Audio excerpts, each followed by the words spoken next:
Hello, hello, hello, hello, hello.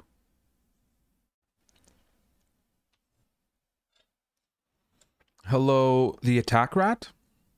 Hello, Pyro Anarchist. Pyro Anarchist, I hope you had a lot of fun at your party before yesterday. Hello, Kek Orangutan says, good morning, everyone. Good morning, Kek Orangutan. There's Girwosh,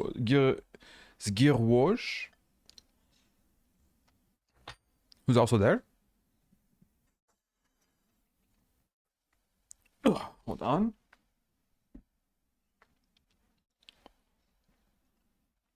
Samur Zelg as well. Good evening, says Samur Zelg.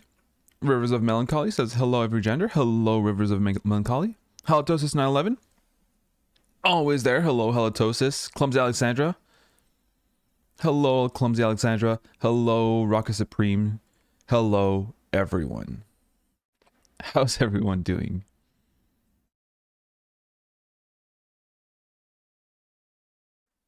Yeah, you weren't able to make it to the last stream, meaning that it must have not been that exciting, right? I guess you didn't miss out much. It was the most boring stream.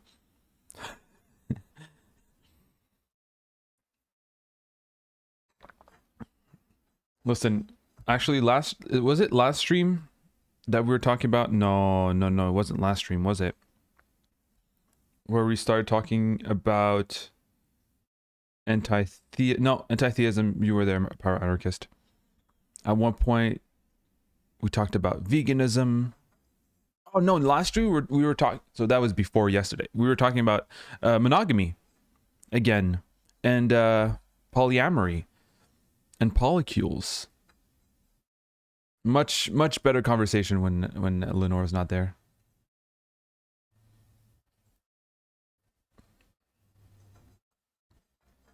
Gear says, but I don't know if you want me to stay today. I never want you to stay. Halitosis says, working on in the garage, the racket, in my opinion on my Trailblazer is leaking. I love working on cars, but hate being forced to own them. Yeah, I remember you talking about how you like working on cars, but you hate being forced to own them. Just work on other people's cars. They might be confused as to why you're doing it. You can just tell them, I just like it. Clumsy Alexander says they finished all their exams. Congrats. Congrats.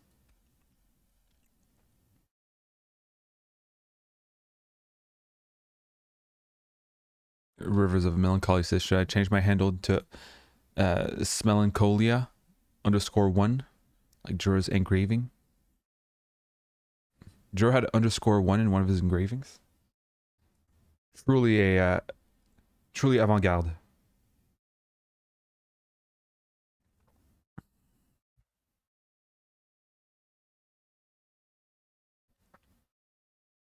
I'm sorry, Attack Rat. I'm sorry. I'm sorry you have to be here instead of going to rock climbing. We're gonna have a lot more fun than if you went rock climbing, okay? Clunas, hello there, Clunas. And hello, Tired Floor. We're doing pretty good. How are you?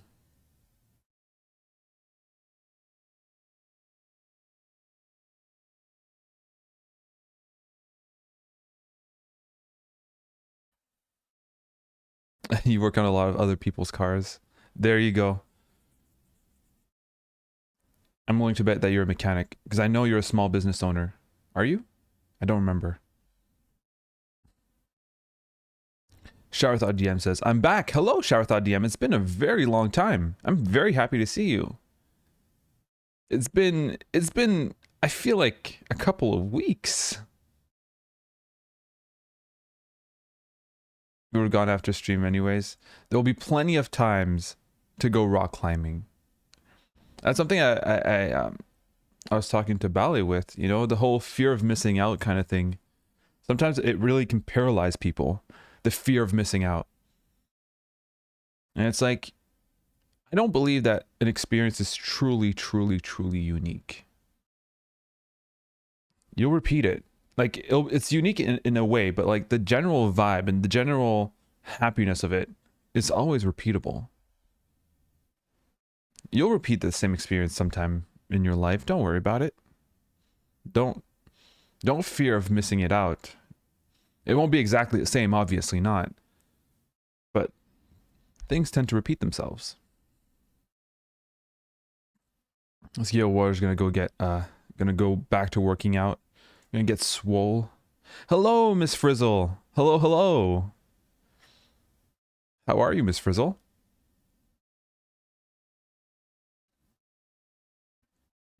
Tired Floor says, I'm okay.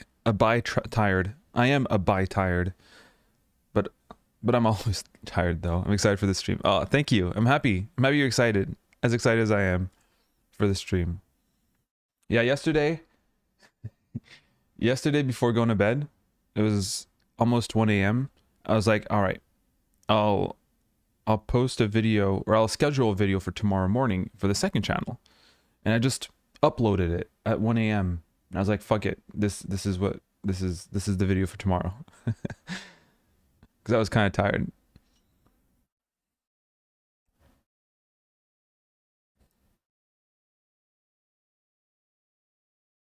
No, I'm self-employed, but fixing cars is my hobby. I wish I knew how to fix cars. I have no idea.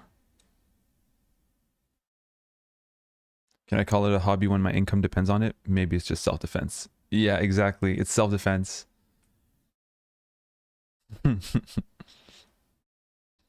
It's not a luxury.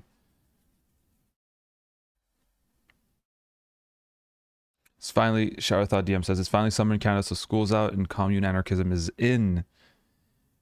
Yes, school's out. School's out, at least for here, school's out. I mean, depends on you know, which grade you're in, you know, but like school can be out in May. At least in Quebec. I don't know where in Canada you are.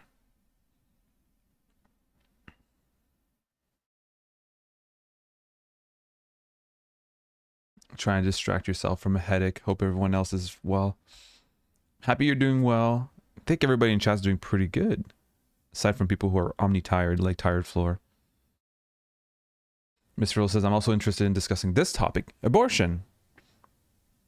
Are you also anti-abortion, Miss Frizzle?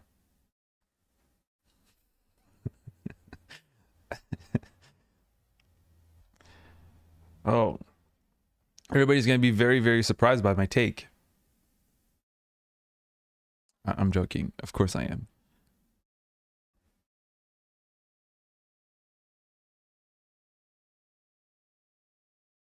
Always working on cars. Always Hondas on jack stands in my garage. I wish I could be into cars. I really am not. It would make my life easier if I was, but I hate them. I want to know. I don't want anything to do. I don't want to have anything to do with them at all. Attack Rat got out of school in May. There you go. It's been almost, well, over a month now. And Shower Thought DM is sadly in Ontario. I'm sorry. I'm sorry to hear that, Shower Thought DM. Sorry you're not in Quebec.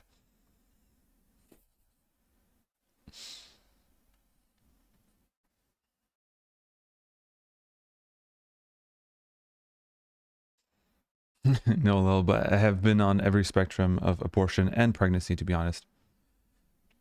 I personally haven't. Might come to a surprise. I haven't had an abortion, nor have I ever been pregnant. However, I do believe that even if you can't give birth, you are still very much so impacted by abortion or not. We'll discuss about that. We'll discuss about it. By the abortion being legalized or not. Oh, Clumsy Alexandra with a really, really interesting project. Maybe eventually we'll, if you want, you can talk about it. If you've made a video, we'll have you on. Then we'll discuss about your project. Now that I finished my first year in going to I'm going to open a YouTube channel debunking stupid history videos. Lol, it's mandatory for archaeology students to do so. There you go. Very happy to hear that. Maybe I'll have you on and we can discuss about your project. Connor Core, hello Connor Core. Saying, what did I miss? You haven't missed anything yet. We've only been live for like what? For like 10 minutes? Don't worry about it. You haven't missed anything.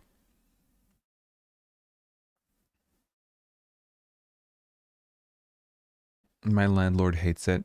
I'd have a few project cars going if she didn't freak out freak out things in the yard. Sorry to hear that. Landlords, damn killjoys, these landlords.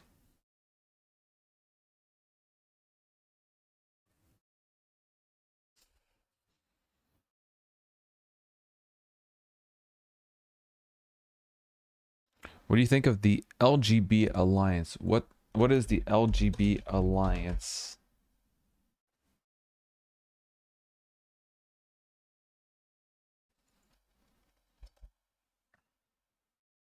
British advocacy group in opposition to the policies of LGBT rights charity Stonewall on transgender issues. So is it turf stuff? Oh yeah, of course, LGB. They're taking out the T. What do you think I think of the LGB?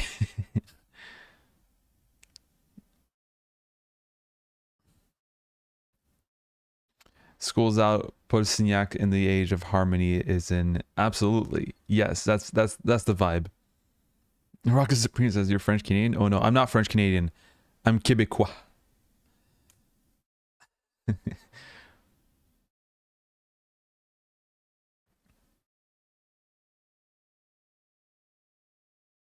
Yeah, Clumsy Alexandra. Look out for people who already do the kind of videos that you want to do, and see how you can be different from them, and how you can improve on them, or how you can put your own twist, right? Of course, says Minuteman does great at debunking awful history / archaeology takes. So look into Minuteman. Maybe one day I can tell I can like I can give you I can give we can make a segment on little tips and tricks on how to start a YouTube channel. That's a good idea, actually. I'll do that, but not today. Not today. Today is chill. We'll discuss one topic, abortion, and then we'll play some video games. We're not reading today. We're not reading.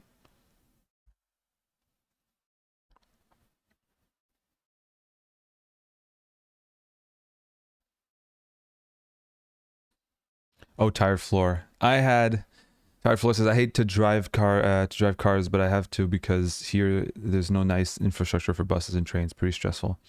Yesterday I was so fucking pissed.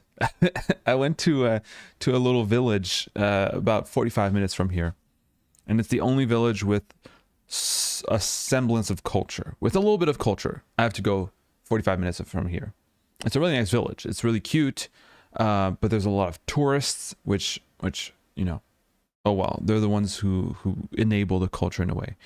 But when I went there with my car, it's like during the winter when there's no tourists, you can park anywhere you want. When there are tourists, well, then you have to pay for your parking. It's like $10 for the whole day, which I was just pissed about. I was like, does every time I want to come here, I have to pay $10 just so that my car doesn't become a hassle? If only we could have public transport. If only we could have buses or trains. But nope. Nope. You got to pay $10 every time and that's on top of gas. It's so not so not efficient. Me, I'm a capitalist, and I hate having to spend so much for a car when I could spend so little on public transport. That's my capitalist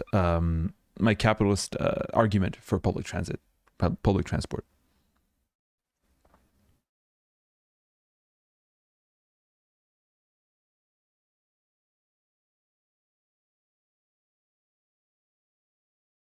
Luna says, lately I've started to edit videos again. My friends tell me to open a channel, but as a former cringe child gamer, I keep myself away from those thoughts. Hey, starting a channel is it will always be cringe, okay? Always. Having the confidence just to publish a video, even if it's not your face, it's just your voice. Just having that confidence in itself is cringe. But once you own up to it, and once you normalize it, and you're like, all right, it's not as cringe as I thought it was, then it becomes fun. But at first, Yeah, at first it's yeah. It's a fun experience at first as well, just for different reasons. Especially if you edit videos, you already have the skills to make some. Go ahead, and you'll even if your videos don't work, you'll be honing in your skills. Those are some good skills to have.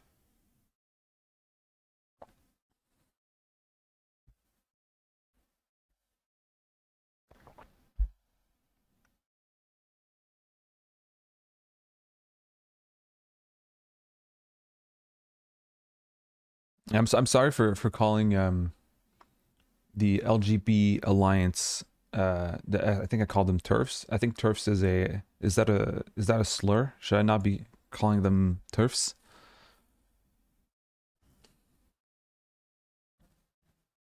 Hmm.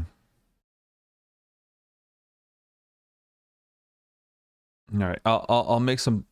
I know about tax rat. I think TERFs and cis are slurs, right? We should probably not use those terms. Yes. Halitosis TERFs are trans exclusive radical feminists. Even if it's a slur, let's use. Yeah.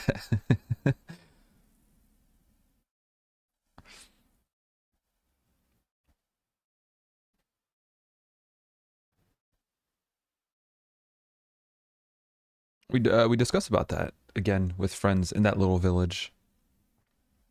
The sort of esoteric feminism that uh that we really don't like, at least in my circles of friends.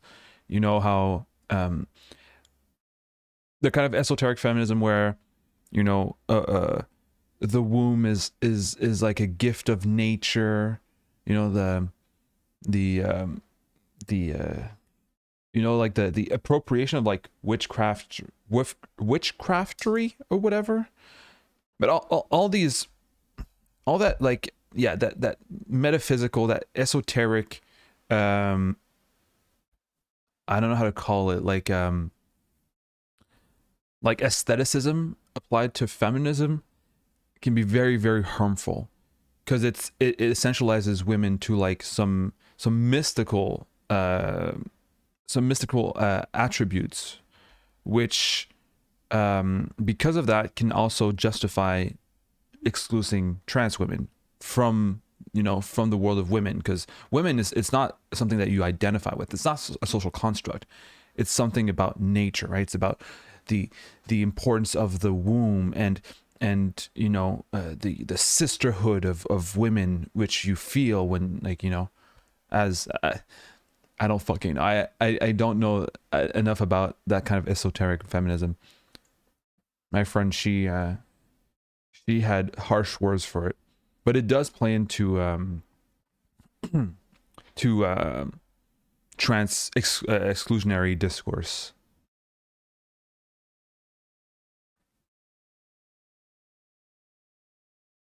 because it takes away its the fact that it's a social construct, right?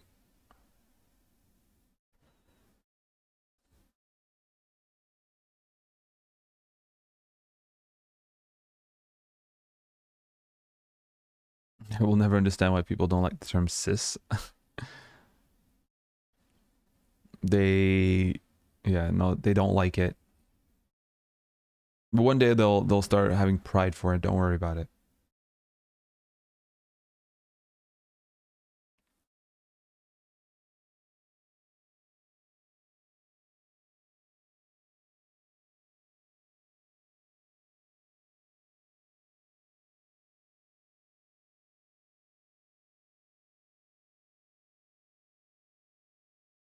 Yeah, I heard the theory that people see it as a slur, or cis as a slur, because they use gay and trans as a slur slash insult. That's a good theory. Of course, that's a pretty good theory.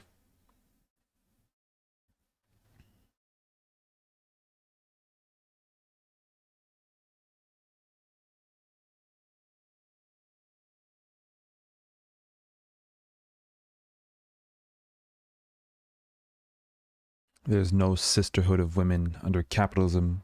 in my opinion.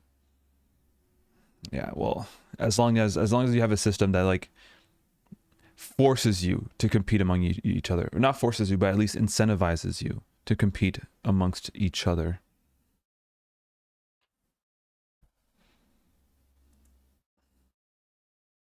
It's hard to have solidarity within such a broad group, right?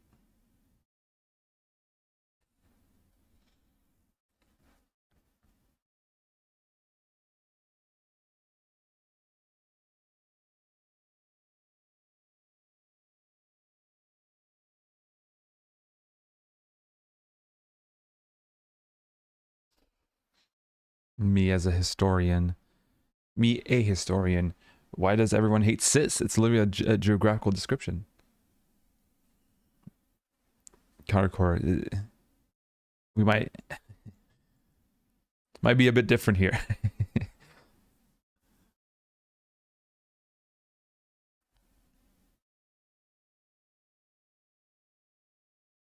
I don't know if they see necessarily trans as a slur, but because they see trans as like as a social degeneracy,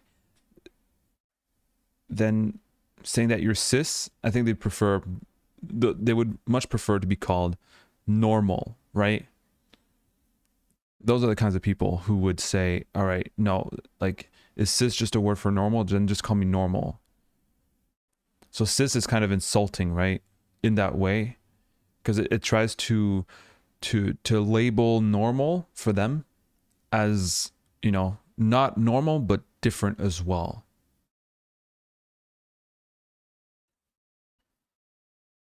So when like, you know, you have trans and then you have the normal people, and then you were like, you know, you're not normal people. You're in a category just as trans people are.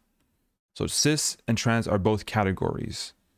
It's not trans and then normal people.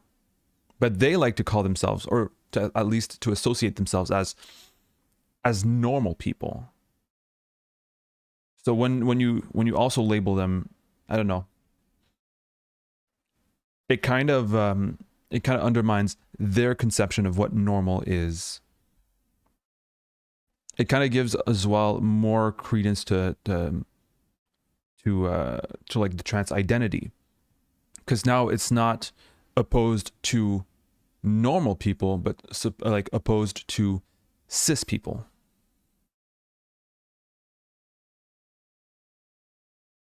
Perhaps that's why. It's some interesting stuff.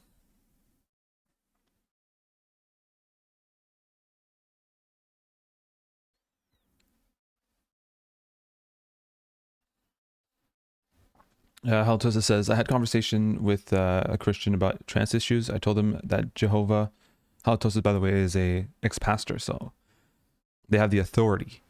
I told him that Jehovah is described in feminine trend terms in the Bible. Therefore, God has both feminine and masculine characteristics. If this mixed gender God created humans, why wouldn't they allow mixed gender in humans? The theological arguments, I have a hard time, but I trust Halitosis's authority, and I trust their their interpretation of the Bible more than I would my own. So Halitosis is our pastor in residence. You might not like that. If you don't like that, you just let me know.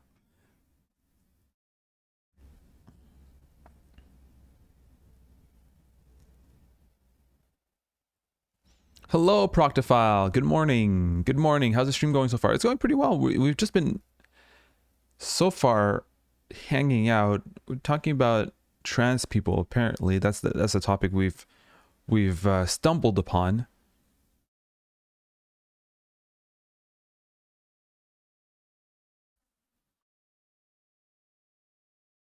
I condescend to speak in terms my audience can understand. Oh. Shot DM says, and trans people make up what, 0.5% of the population? Just leave us alone. No, never.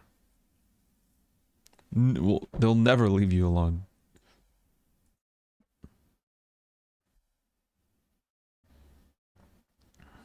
They you know, they've been looking for that culture war for so long. They've jumped from one end to another. At one point it was video games. At one point it was rock and roll. Nothing stuck. It all made them look fucking stupid. Rock and roll, video games, violence in video games, violence in movies. This porn. What else was there? I don't remember exactly. There were so many of them. But they found trans. And it's enough of a minority to get people, it's a minority of a minority of a minority. Right? They try to attack rock and roll fans. Didn't really work. Try to attack video game fans. Didn't really work.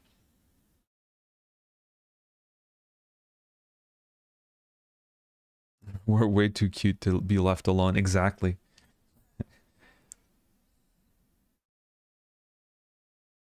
But most phobes think we are like the majority or something. Yeah, that insert very funny clip of Matt Walsh talking about how many trans kids or trans, I don't remember exactly the figure he was going on with Joe Rogan, and getting completely debunked live. Hello, Mildred Seashells. Good morning. Good morning. Mildred's lurking. Hello, Mildred. Glad to see you.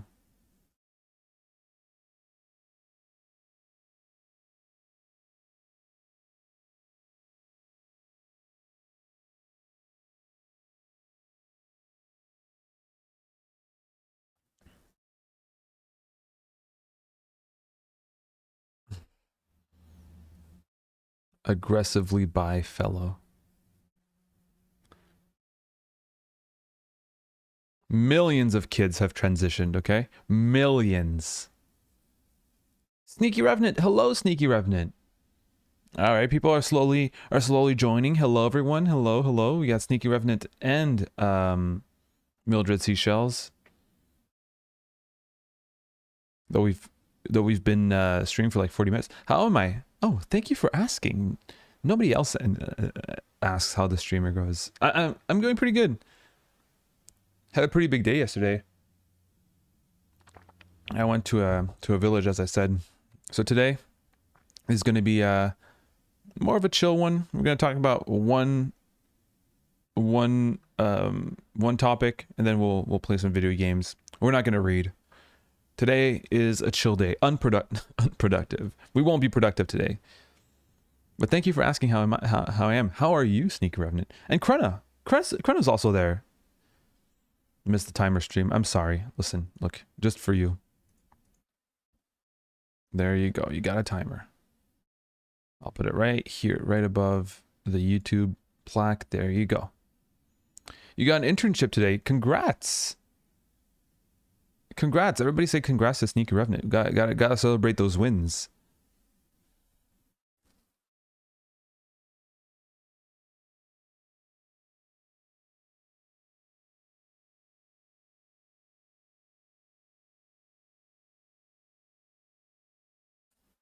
Look at me. Asking the community to congrats Sneaky Revenant, putting the timer for a timer stream for Krena, who's been who missed the timer stream. I'm such a generous and merciful streamer.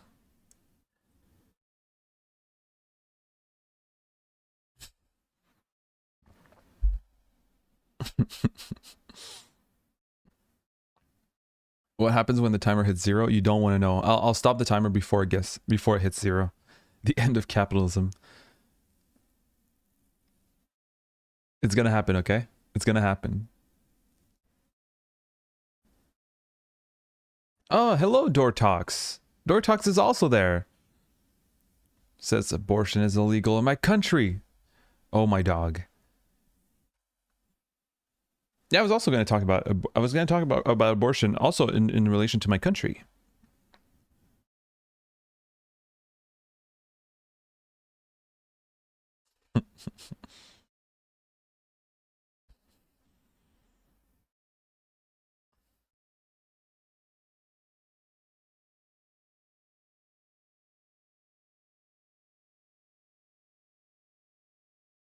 Oh, Sharathought DM with a highlighted message says, also, do they even know what transitioning is?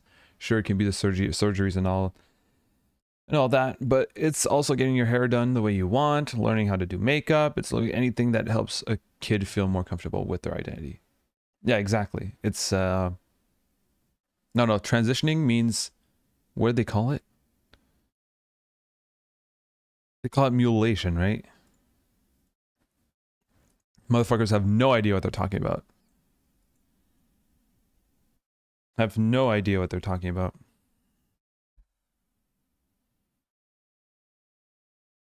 And it's I had and even people who don't know about it, who are very sympathetic to trans issues, have, as I've met a lot of people who are very sympathetic to trans issues, right? I knew a woman who her child was like non-binary, and I was like, oh, I'm non-binary, and the woman's like, oh, really? Oh, can you tell me about it? And I was like, yeah, of course. And I told her about it, and the mom was like, oh, I'm really happy to hear that, like, because I was like, it's just, at least for me, and it's different for different people, right? But for me, it just means like I don't identify with either gender, and it's just I don't want to be associated with men or nor women, and that's it. And she was like, yeah, I was very confused. And like, when you're in your 40s, 50s, 60s, you know, you can get confused about these things. And she told me, she was like, I wasn't sure. I was very stressed out because I don't know anything about it. She seems to know, or they seem like she still refers to their child as their daughter, or as, you know, she, her. Uh, I don't know what the child wants, but anyway, baby steps, I guess. But it was really interesting conversations, and she was like, I was very afraid for my child, because I wasn't sure what they would want, and like what that entailed. Like, I was thinking, oh my god, are they going to ask for surgeries soon or something like that? And I was like, well, what kind of surgeries do you think that like non-binary people need, you know? I'm neither women or man, and therefore we're becoming a Barbie. No genitalia. We're Barbies now. That's what non-binary means. And I made that joke with her, and she thought that was funny. So she's like, "Yeah, you're right." I was like, "It's really not that much of a big deal. Like, just ooh, Barbie Sean. That's not the image I wanted to put you to put in your head."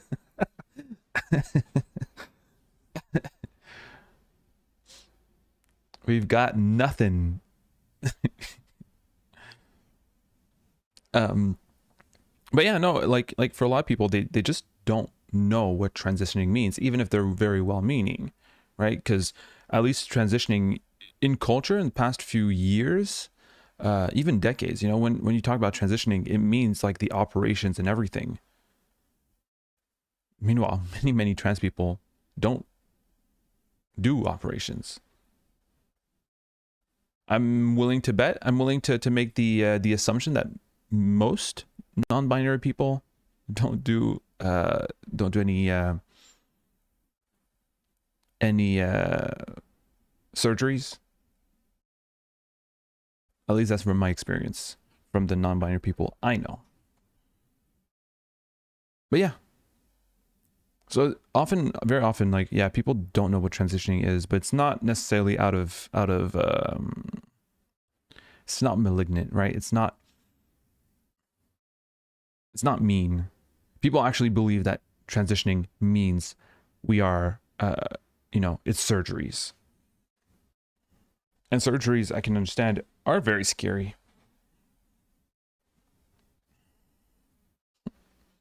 especially when people say that those surgeries are done on kids. on the children.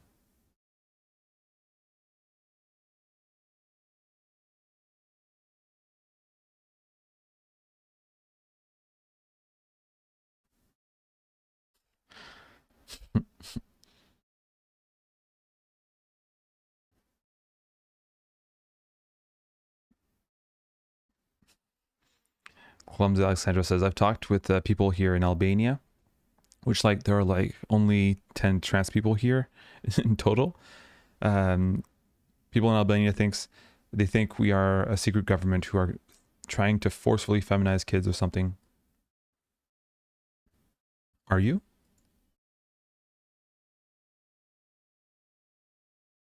Or perhaps the actual government is forcefully feminizing AFAB children and forcefully masculinizing AMAB children. Have you thought about that?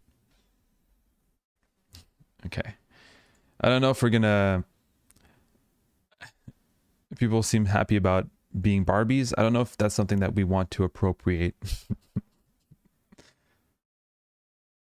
Nullification surgeries exist too. Is that true? I had no idea. Are you gonna watch Barbieheimer when it comes out? I have no idea. It depends on if it's offered. Apparently tonight I might go watch Spider-Man Into the Spider-Verse tonight. It might be at the cinema in English. Barbie, I don't know if it will ever be in English at the cinema. And Oppenheimer, forget about it. No, it won't be. I don't think so. Finally, we get some lumberjack representation in the Barbie lineup. Okay. Farmer Barbie. Okay, okay.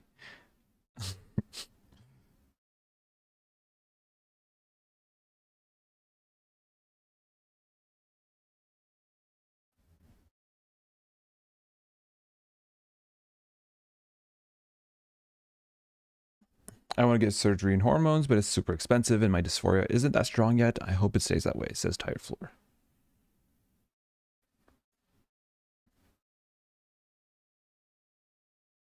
I don't know. I don't know if I don't know enough about, because I haven't lived that experience and I haven't really talked about how dysphoria progresses or how it changes throughout, you know, throughout the years, actually. Interestingly enough, I'm sure that would be I'm sure there's resources online about how dysphoria, and I also imagine it depends on each experience, right? I don't know if there's a trend of dysphoria staying steady, getting better, or getting better or getting worse. There's probably research about that. Probably even a video about that, a video essay.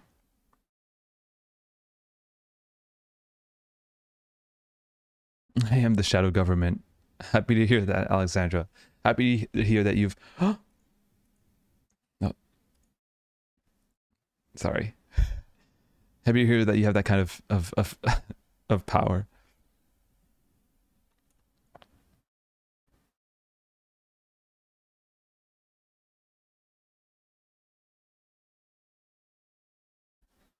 Did you watch the first Spider-Man Says Door Talks? Yes, I did. And I really liked it. I really enjoyed it.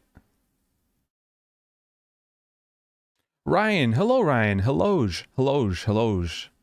Welcome. We're about to start the first segment. I think we should move on. We should move on. We should start talking about abortions.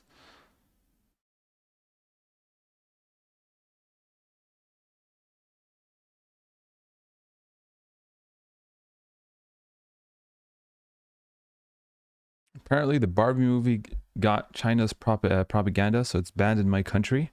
Kekarangtang? Where are you? Where are you from, Kekarangtang? Interesting. Haven't heard none of the conversation about the Barbie movie. The animation is simply mind-blowing. Of the Barbie movie, Door Talks? Huh. I didn't hear about the animation of the Barbie movie, but if you say that the Barbie movie's animation is amazing, I'll believe you.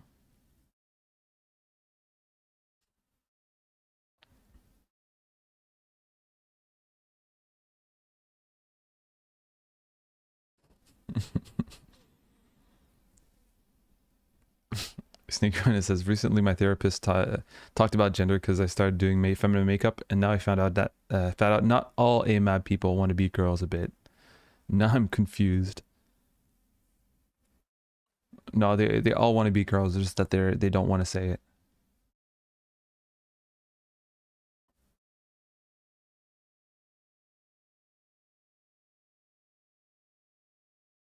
Jack Stauber's works. I have no idea who Jack Stauber is. A YouTuber. Makes music, is that it? Musician, animator, internet personality. No, I've never heard of him. He's born in the exact same year as me.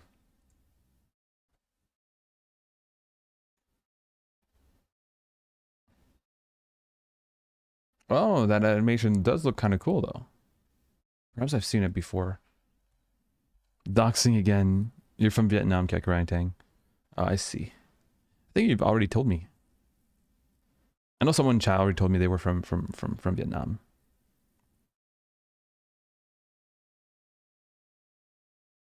Hmm.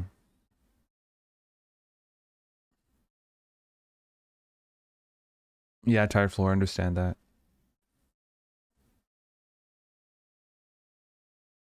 This is a perfect podcast for Battleship's gameplay somehow. Okay.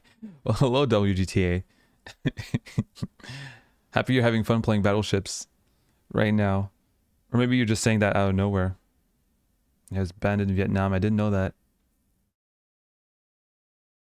Why do you want to stop talking about trans folk and start talking about abortion? Are you transphobic? Oh, yeah, I know Dortox. The Spider-Man. You were talking about the Spider-Man one. I was fucking with you.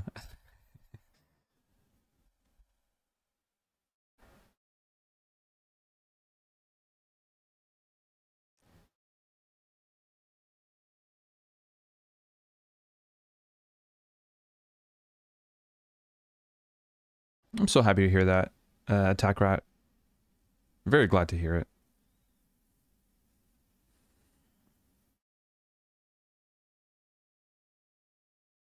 You should watch Opal. Why is everyone saying Opal? Opal. Oh, by Jack Staubers. Eventually, movies TV channel. Okay, okay.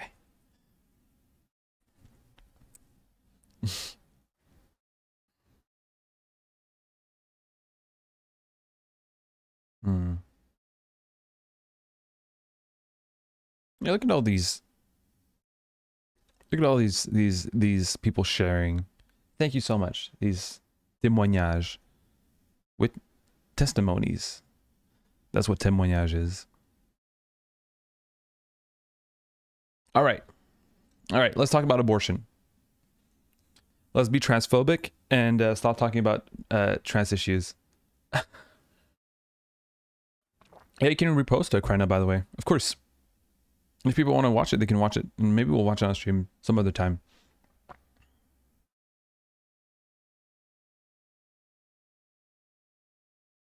So, all right. How do I start this segment on abortion?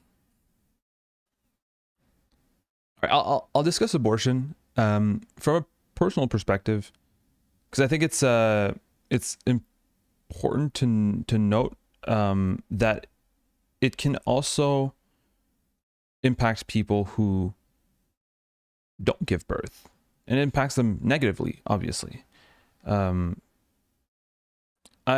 live in Canada. In Canada, abortion's not really a topic to of controversy. Maybe for in some fringes of Canada, depends on where you are in Canada. At least in Quebec, it's not. I remember the last elections, even the Conservative Party, the premier, or not the premier, the leader of the Conservative Party, even him, he said, "I'm personally against abortions, but my party platform will not run against abortions." That's how it is in Canada. That's how far the discourse has been pretty much dropped, to the point where your right-wing party doesn't even fight abortion because it's just a right that's been somewhat guaranteed. It's always, you can always change, right? The United States have a lot of influence on our politics, obviously, and perhaps it already has changed. I don't really look into conservative politics all that much, to be honest. I just know that last election they could not be against abortions. It would hurt their chances too much at being elected. That being said, I never had to think about abortions not being all right. I was pretty much born.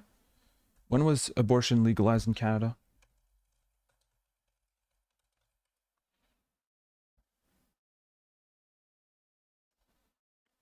So abortions have been legal in Canada since 1988.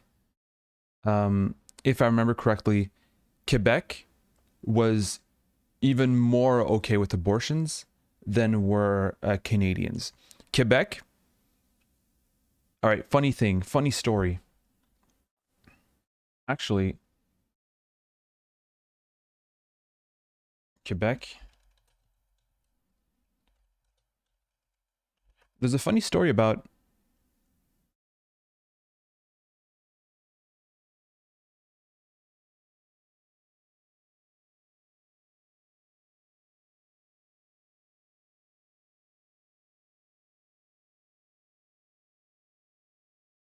nope, not this.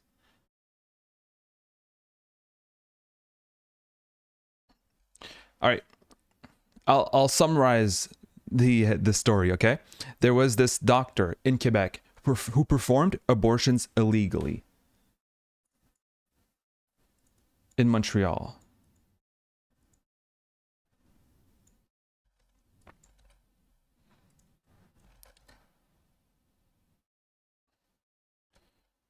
All right, doctor, illegal abortions in Quebec, not arrested.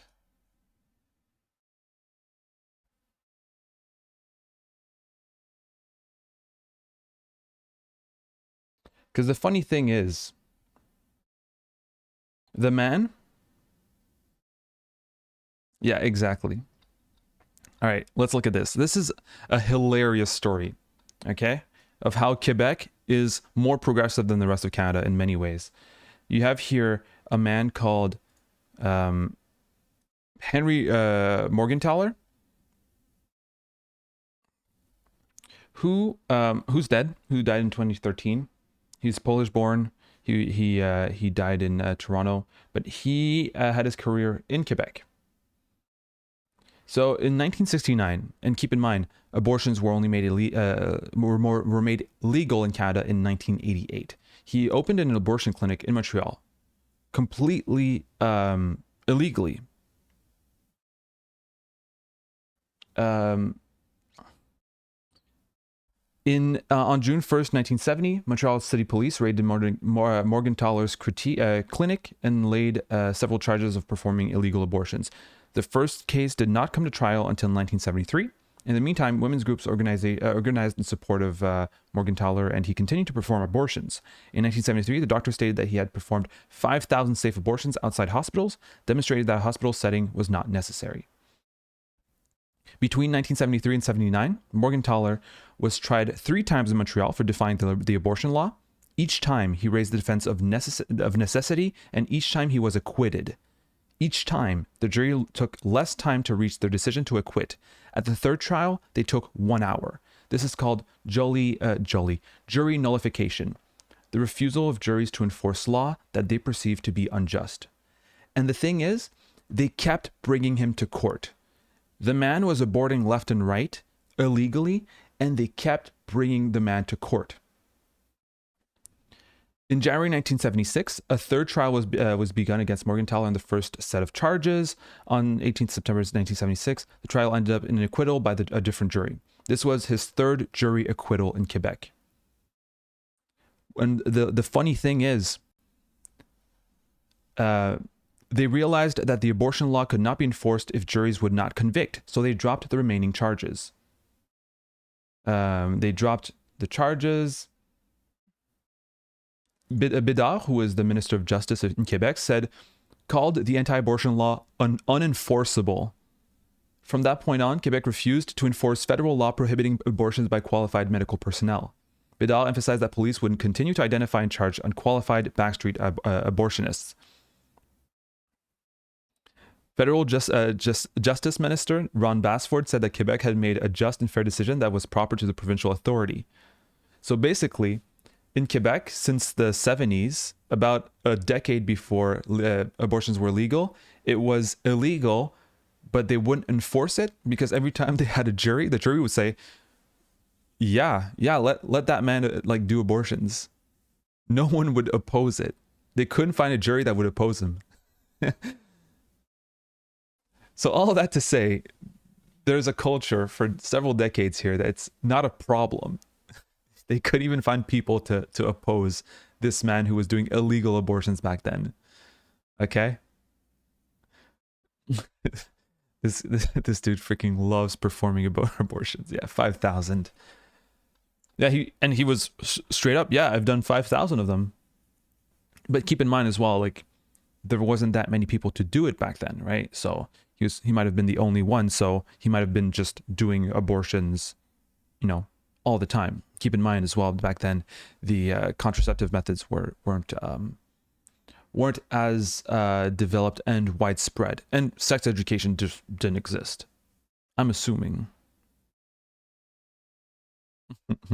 Recreational abortions. I'm not true, but anyway, amazing story, amazing man. But that just goes to show how I've always taken abortions as granted.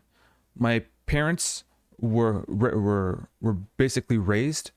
Even my parents themselves were raised in a world where abortions were legal, making it so it's not even the culture to not have abortions available. So it took me a couple of years to see or to realize how fucked up not having abortions or not giving access to abortions is. Because to me, it's just like, yeah, abortions, of course. I know women who've had abortions. I've known people who are not women who've had abortions as well. And it's, of course, it's never a fun experience. It's never an experience that, you know, people are happy to have lived. It can be traumatic. It can be very emotionally draining. However, I've never heard of someone regretting having their abortion. That being said, when I went to a country and I lived in that country. I'm not going to name it. You might know, but I went in a country, and I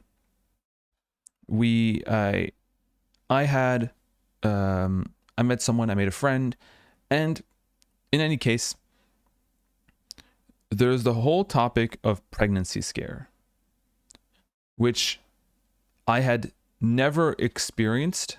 If you get pregnant here, yeah, it sucks, but there are ways in which you can abort, or you can circumvent that pregnancy. In that country that I went, abortions were illegal, and pregnancy scares are actually scary. It was the first time I actually had to deal with it, because not only now do you might have a child and you're forced to have that child, but you also have to live with and we've already talked a whole lot about how having children is draining socially, financially, and yeah, and all of that thing. I'm not going to reiterate on that, but also the stigma of being pregnant without wanting to, or from having slept with a friend or with someone that you don't plan on being with a very long time. And that's really, really scary. More so for the person who gets pregnant, or who is scared to become pregnant, but also for the person who made the other person pregnant. It's scary. It makes for reduces your quality of life 100%. It makes it so that, and I'm talking about, you know, a perspective of someone who who can't be pregnant, because I want to explain how it also affects you. Even though you can't get pregnant, it also affects you. So first, you might have a child that you don't want. Second, when you have sexual intercourse, when you have sex, you get more scared of the ways in which contraception or contraceptives may fail. It's a constant how do you say it? It's constantly in the back of your head. At least for me. Because I was like, yeah, it's true. Like, if you can't abort, like, we're really, really, really fucked. Having sex with the peace of mind of, like, yeah, if the contraceptive fails, which it may, contraceptives do fail. At the very least, you know, we're not stuck with children we don't want. We're not stuck with the stigma of having, you know, of bearing a child without having the stability to be able to bear a child. Thank you, Pyro-Anarchist, for that great, always with the great contributions. So if you live in a country where it's kind of just a given, right, that you have abortions, you don't know how much of a blessing it is until it's taken away from you. It makes sex a lot more worrisome. It makes it so it can be punished. And I feel like a lot of conservatives, that's what they want. They want to punish you for having sex outside of marriage. They want to punish you for having sex, you know, willy-nilly, just for the pleasure. It's a very Christian thing to want to punish people, you know, for having sex for the sake of having sex for fun. I've had this argument from a conservative here. I've said, like, abortions are not, you know, much of an issue here, but there's still some dumb fucks here. Of course, there's some dumb fucks everywhere. And the dumb fuck was like, oh, so you just want to have sex without the consequences? Yes, I do. Don't you? You only want to have sex to procreate? Idiot. Miss Frizzle says, I've had two very different experiences with abortion. The first time I felt coerced into it at first by the other party. I was also in a very high control religion and couldn't escape the guilt. Once I left my religion and all my guilt left, and I'm so thankful that I did get an abortion now. I don't think I would be here today if I had made a different choice. Yeah, I'm sorry to hear that. Really, really strange situation, however, right? You don't want to be coerced, or coerced into having an abortion. In your case, I'm happy that, you know, because of that, you're thankful, but you don't want to be coerced into having a religion. A lot of nuance in that story. Thank you, Miss Frizzle, for sharing. But yeah, it's you know it's important, as Miss Frizzle says, like, good fucking thing I did. Especially when you're of a younger age, it can fuck your life up completely. There was some really good what was it? I think it was I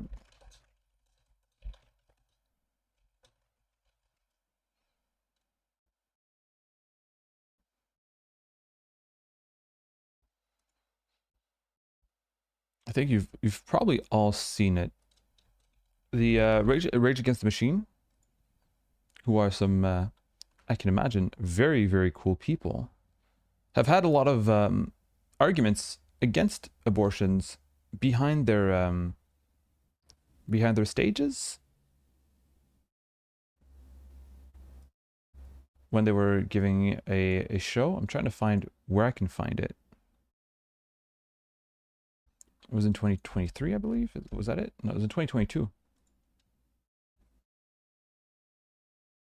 right, let's watch them.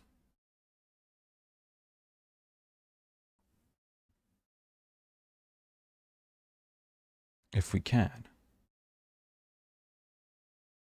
We can't.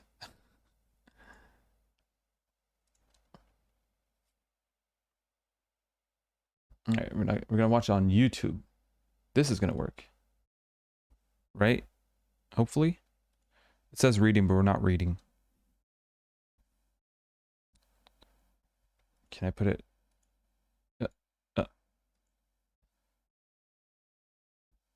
I'm gonna change it to here. All right, you can't read it completely.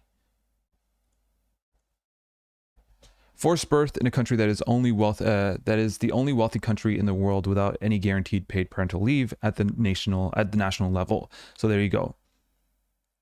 Having kids fucks your life up, and you can't even have paid parental leave, and we're forcing you to have kids nonetheless. There's another one as well. Forced birth in a country where black birth givers experience maternal mortality 2 to 3 times higher than that of white birth givers. Forced birth in a country where where gun violence is the #1 cause of death among children and teenagers. Is there another one? Aboard the Supreme Court. There you go. Very based. Rage Against the Machine. At the very, very fucking least, all right? My argument against abortions are about bodily autonomy. And I think everyone's argument for abortion or for abortion being legalized should be about bodily autonomy. I think that's the best argument you can have about abortions. However, if you want to make abortions more, if you want to still keep abortions illegal, right? At the very fucking least, make it so that when you have a child, it's not an impairment on your life, right? At the very least, make it so that when you have a child, you're not fucked for the rest of your life, financially and socially.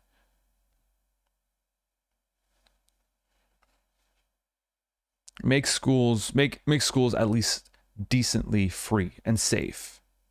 Decently make them free and decently funded and safe. Provide for meals for kids so that no kids can starve. But they don't do that. Of course they don't want that. They don't want to offer kids a certain a certainty in terms of their well-being. All they want is for them to be born and then become burdens for their parents.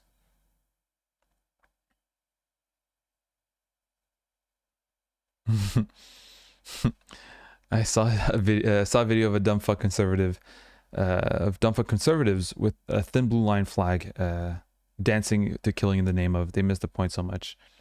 Yeah, maybe eventually we'll talk about how conservatives don't know how to look at media, but for now we're just gonna laugh and have a good time. Look at those dumb fuck conservatives. There you go.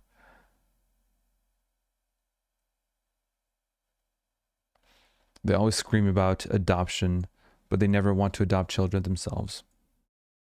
Yeah, exactly. And again, it goes on the whole idea that children, especially in a capitalist world, which they defend, by the way, become such a burden. It will always be an emotional burden, but financial burden, that's a choice. That's a choice we take as a society. We allow children to be financially, being a financial burden. That's us who allow that. It's conservatives who allow that more than anyone else.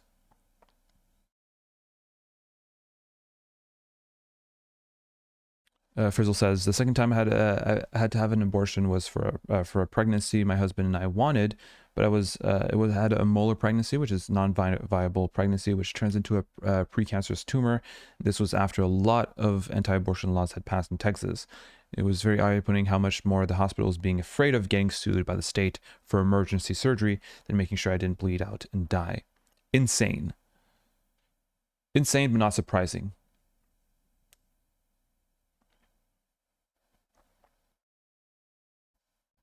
I'm sorry to hear that, Miss Frizzle. They don't care about the well-being of all. They just want people to suffer for not adhering to their ideology. Of course.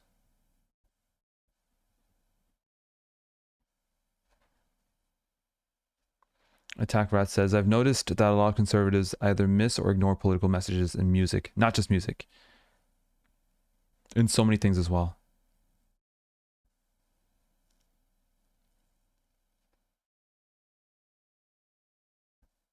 Power Anarchist with the very weird message says, media have zero idea about media analysis. If they did, all the stuff they enjoy would be ruined for them. Media have zero idea about media analysis. How embarrassing would it be if Pyranarchist meant conservatives have zero idea about media analysis? If they did, all the stuff they enjoy would be ruined for them. This is why Pyranarchist can never contribute in a meaningful way to chat. No, like, it's true. We'll talk about that in another video. The amount of people who wrote in my Animal Farm video about how I don't understand anything about politics because communism is authoritarianism, and Animal Farm is obviously against communism and authoritarianism.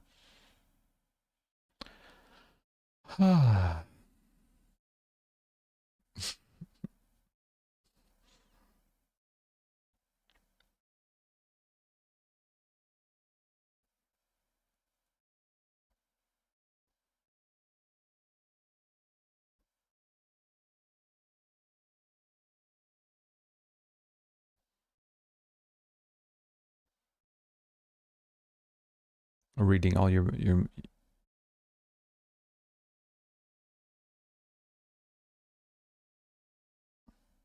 ableist confirm. Yes.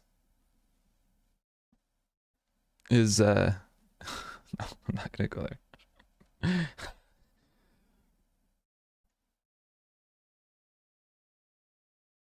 Sean, the revolution is coming and you don't want it to speed up. What do you mean by that? Fuck pyranarchists. Oh, Ryan B. Stifler says, is it Animal Farm about the Soviet Union? I'll watch your video later. Yeah, it is about Soviet Union, but the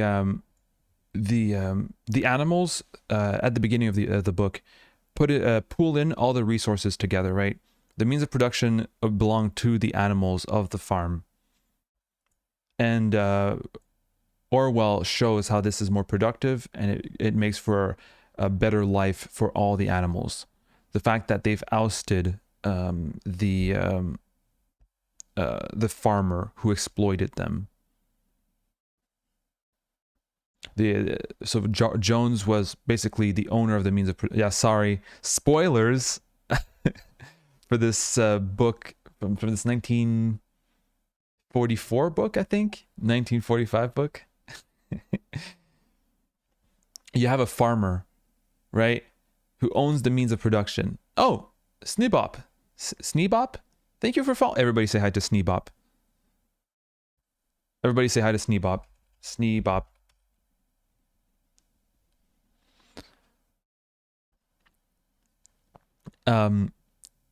But yeah, you have a farmer who owns the means of production and who exploits animals who produce for that farmer and get the bare minimum, which is food and shelter. They overthrow the capitalist and then they become happier. They get more to eat. Anyway, and they're happier with their work because they work for themselves, and they there's no master who whips them and things like that. The problem is that the pigs take over the revolution. And all right, I'll end it there, Ryan B. Stifler, because I want you to watch that video. But basically, the pigs who are the Soviet Union, right? The pigs who are the big baddies of Animal Farm end the book on them becoming humans, who are symbols for capitalists. So basically, Orwell's big baddies are big baddies because they become capitalist at the end. So get the fuck out of there. That Animal Farm is anti-communist. It's a criticism of capitalism and how some people may hijack a revolution to, you know, for their own benefit, as capitalists would.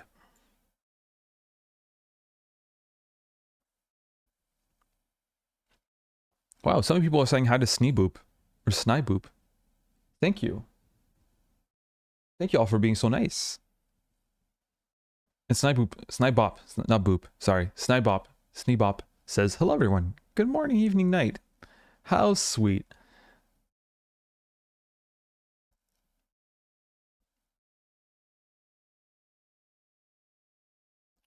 Rivers of Melancholy says, wasn't the farmer supposed to be the Tsar? Yeah, but I still consider him, at least if he was a capitalist, I think it would still it would still be analogous, right? We have someone who owns the means of production. We have someone who uses coercion to make people oh.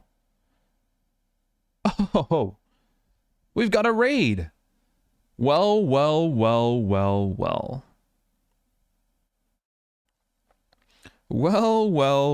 Thank you so much, Aphonic. All right, how do I do a shout out? / shout out Aphonic? Is that it?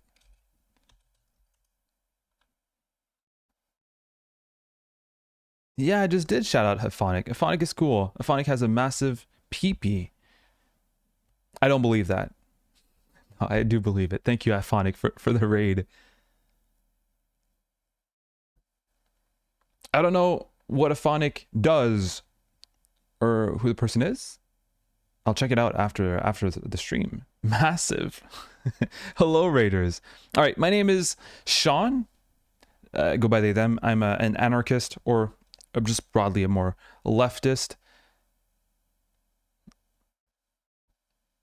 And what I do is very often we just talk about social topics, more on from a left perspective or a leftist perspective, and we do it, I don't know, with a lot of fun, I hope. Sometimes I read Anarchist FAQ, I read the Bread Book. We learn a lot about leftist theory to understand the world better and to have a fun time criticizing capitalism and the state. Define leftism. Leftism is usually it's a broadly encompassing term, right? It's super big.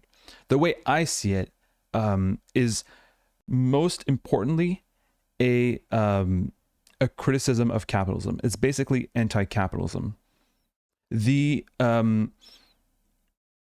letting go of the whole idea of competition, which is inherent to capitalism, and embracing cooperation. Believing that cooperation is more efficient, cooperation contributes to better social cohesion, contributes to the well-being of all, which is, you know, the well-being of all is the very, very definition of what, you know, defending the well-being of all is the definition of what a society is. Can we swear? I'll fucking ban you if you swear, Castle of Squire. Aphonic plays Five Nights at Freddy's. I've never played that game. But why did they raid me? Thank you, Aphonic. We're very, very different streamers from what I understand. Have you banned anyone yet? I have not.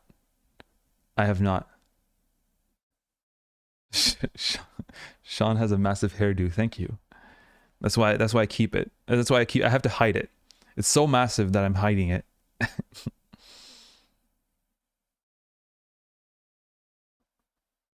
A variety streamer, okay. Five Nights at Freddy's, fan games, plays random games.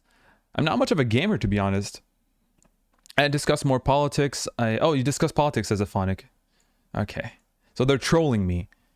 You have a toxic... You have a toxic... Don't worry. I also have very toxic people in my... Is it phonic? Do they discuss politics from the left? Are they... What is this community? Ban me, says Castle Squire. I refuse to ban people. Are we playing Disco Elysium later? Yes, we are. All right, I'm not a gamer, but I've started playing Disco Elysium. I've never gamed on stream. This is like my third stream where I actually play a video game at the end of the stream because people have asked me to do it, and apparently it's political, so that's the reason why I justify me playing that game. Oh, Tickle Turtle 37 says, Aphonic is more of a middle person, not left, not right. Okay. Not left, not right, forward, right?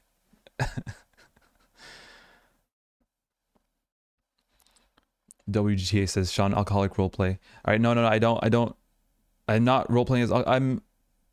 I've learned race theory, which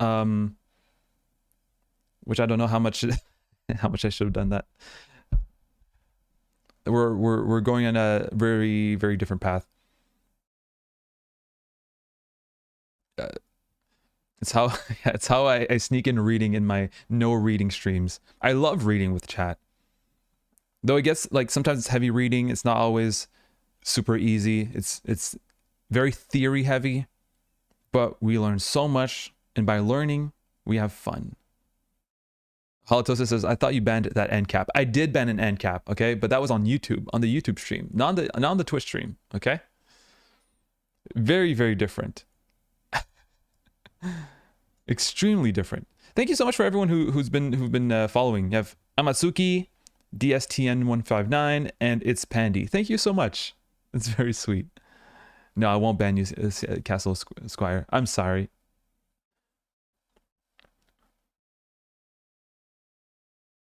Oh, Twitch Wanderer. They rated me from your suggestion. Thank you so much. Ban me, fucking loser.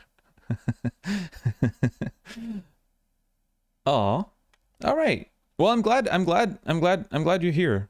Had no one else to raid, so you raided me. All right. I feel less important.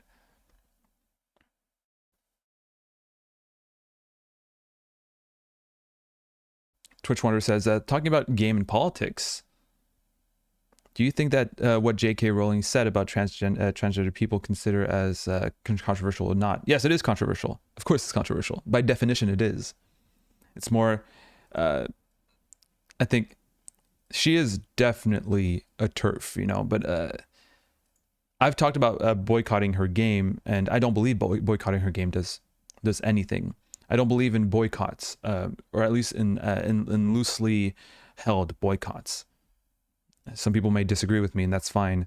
I'm not much into individual actions to bring about, you know, to at least to advocate for anti-capitalism. Capitalism and climate change, those two issues, at least they're issues to me, are issues that are systemic and that no individual change can actually make a dent to. That's why I've made a segment about recycling. I don't believe in recycling. Not because I don't believe in climate change, but because I believe your little personal actions mean nothing in a system that incentivizes the destruction of the planet. These problems are bigger than yourself, your individuality. They're part of a system of incentives. And if you understand that issues are a product of incentives, of material conditions, as some may say. Yes, is that my second channel? Oh yeah, maybe I should plug my second channel to all the new raiders. All right, raiders. Let me show you my second channel so that if you're interested, you can check out and see if I'm cringe or not. In my takes, in the videos I make. It's right here.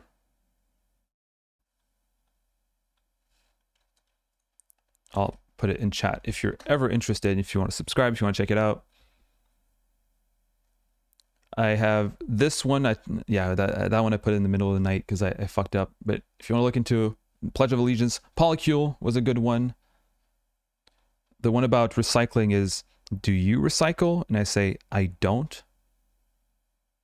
Ignore this thumbnail.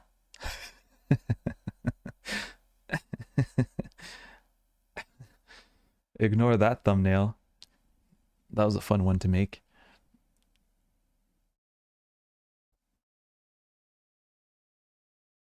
Are we going to go back to abortions, or are we waiting for the raid to drift off? I don't know if we want to go back to abortions. No, the raid is never going to drift off. They're going to enjoy themselves so much. What we might do is just go back to... we're just going to play some Disco Elysium, probably.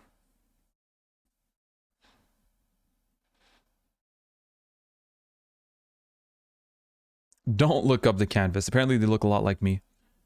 Show your first channel to impress them. All right. Let me show you my first channel to impress you. Some people say that it might be my channel because they look like... The person here looks like me. See? They even have the same bandana as me. Here they have a pig nose, so it's definitely not me. Hey, they have the same bandana and they have the same background. So if you want to check out my main channel, which I don't really talk about that much on this stream, but be part of a lot of subscribers and check out art history and stuff like that. Sometimes politics as well. Are you impressed? Did I flex? Are you happy, Ryan?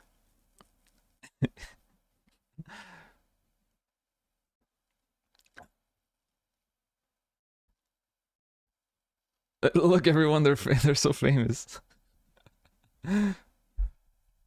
Yeah, no, I think we're different people.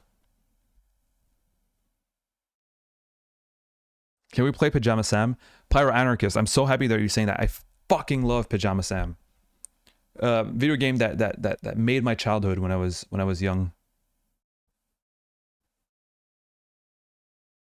You can help a communist carrot start a revolution in that game. I do not remember the communist carrot, but I do remember Pajama Sam. I fucking loved with the box tops and stuff like that. Oh yeah. You're as happy as Ryan? Is Ryan happy? Yeah. Do I remember the first game I played?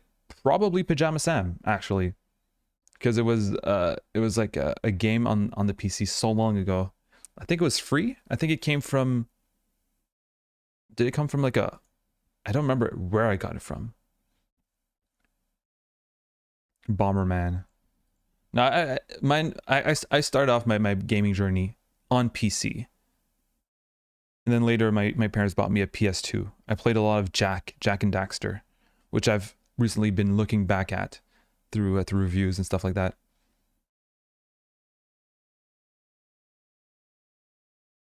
Pyro Anarchist. Pajama Sam might have been my first video game, but I do not remember much about it enough to remember the references of it. But yeah, thank you for the raid. Thank you everyone for being here. Let me talk to you about if a phonic is neither left or right. Perhaps I can talk. Let me talk to you about anarchism or libertarian socialism. Is Aphonic actually a centrist? I cannot tell if people are joking or not in chat. Someone who's from the Aphonic community, tell me. Let me know. You know what? Maybe I can look it up myself because I can't trust you guys. I do not trust any of you.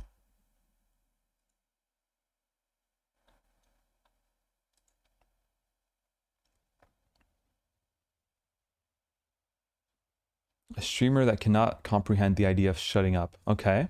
Okay. Sounds like they might be a leftist, actually.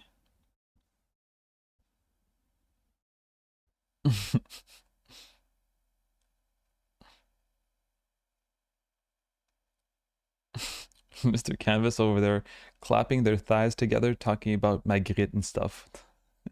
Fuck. Hey, we're supposed to like impress the community that just joined our community. Whatever the fuck you're doing, it's not that.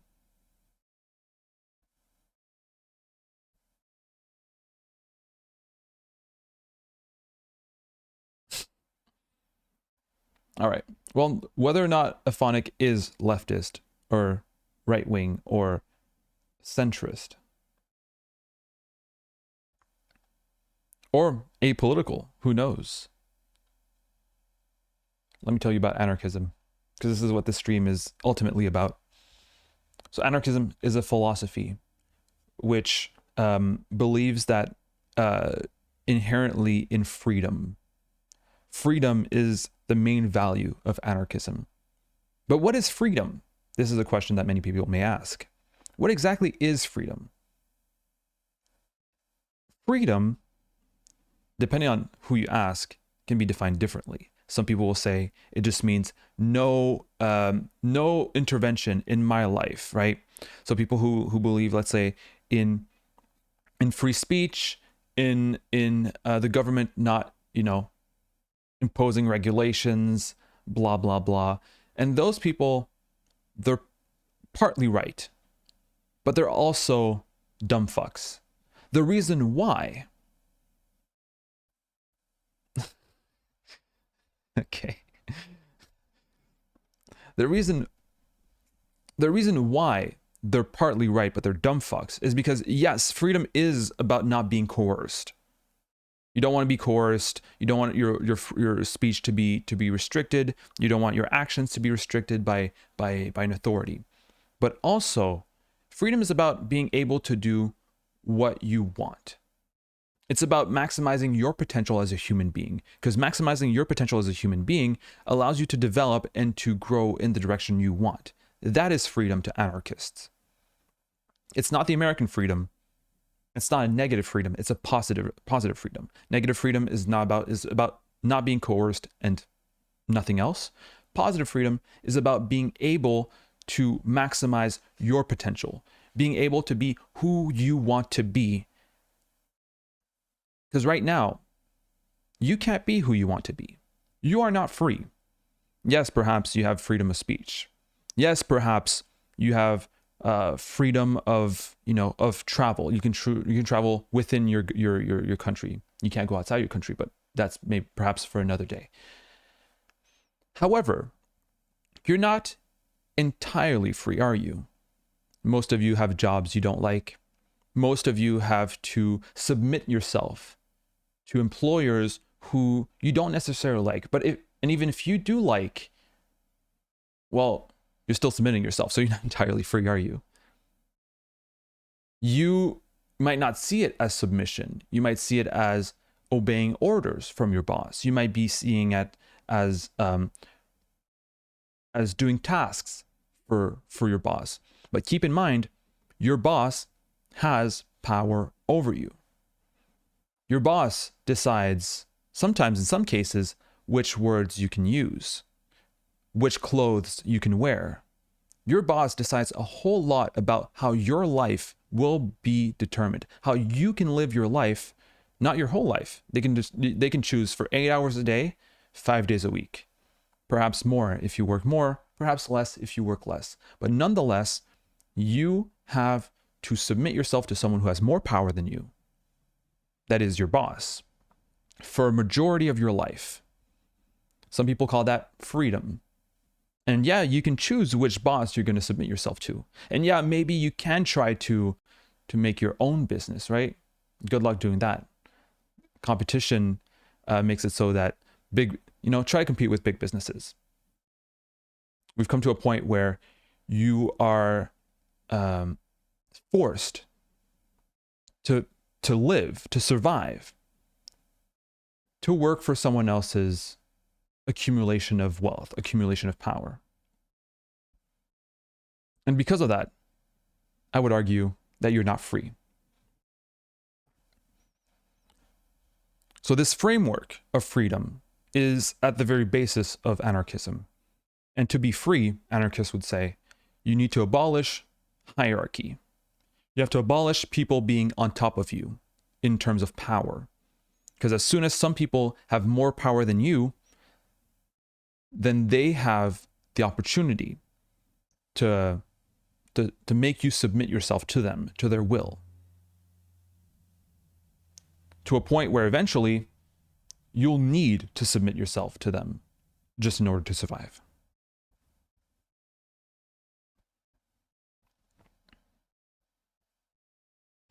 Very good question, Twitch Wonder. Something I've been thinking about a lot. Is working as freelance considered as having freedom for anarchists?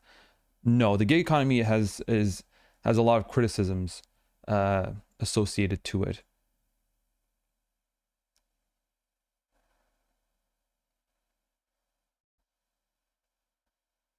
We have Ryan B. Stifel, who's also an anarchist, who says, "Well, where I live, organizationists define anarchism as a political ideology. Ideology being a set of thought and action based on ethical precepts that guides collective political behavior based on determined strategies. Similar to political doctrine, it is related to theory, but not limited to it." Yeah. I usually don't. The reason why I don't use the term political ideology is because ideology is very, very often associated to either doctrine or to a hierarchical structure, just in general, to ideas put together. It kind of, at least to me, the whole idea of ideology kind of blurs the nuance within a system of thought. That's why I prefer anarchy as a philosophy. Maybe that's just, nuance that's not really, really important.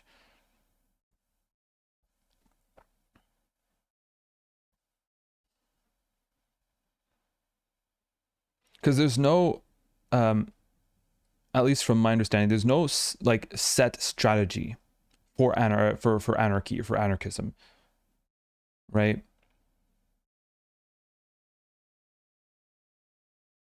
Yeah, just a matter of semantics. Yeah, for sure. What if your philosophy though has like includes action? What if your philosophical tenets include action within him, right? I don't know. I just feel like, yeah, ideology may have action included in it, but the only thing I don't like about political ideology is just that it feels very one way, right? But as for anarchy or anarchism, there's not one way. There's not one line, like a party line or something like that.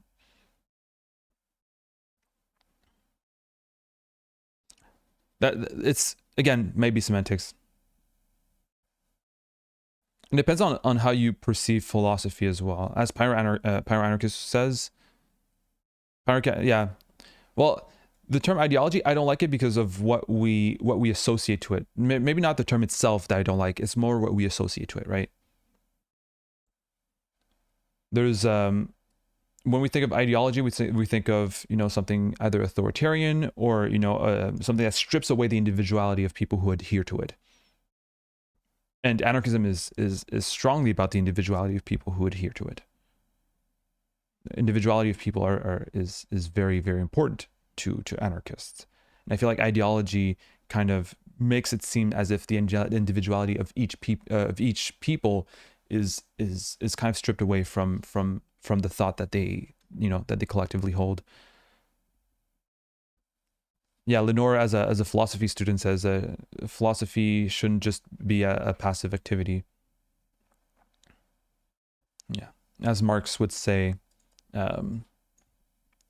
philosophers have described the world. Now now it's time to change it, or something along those lines.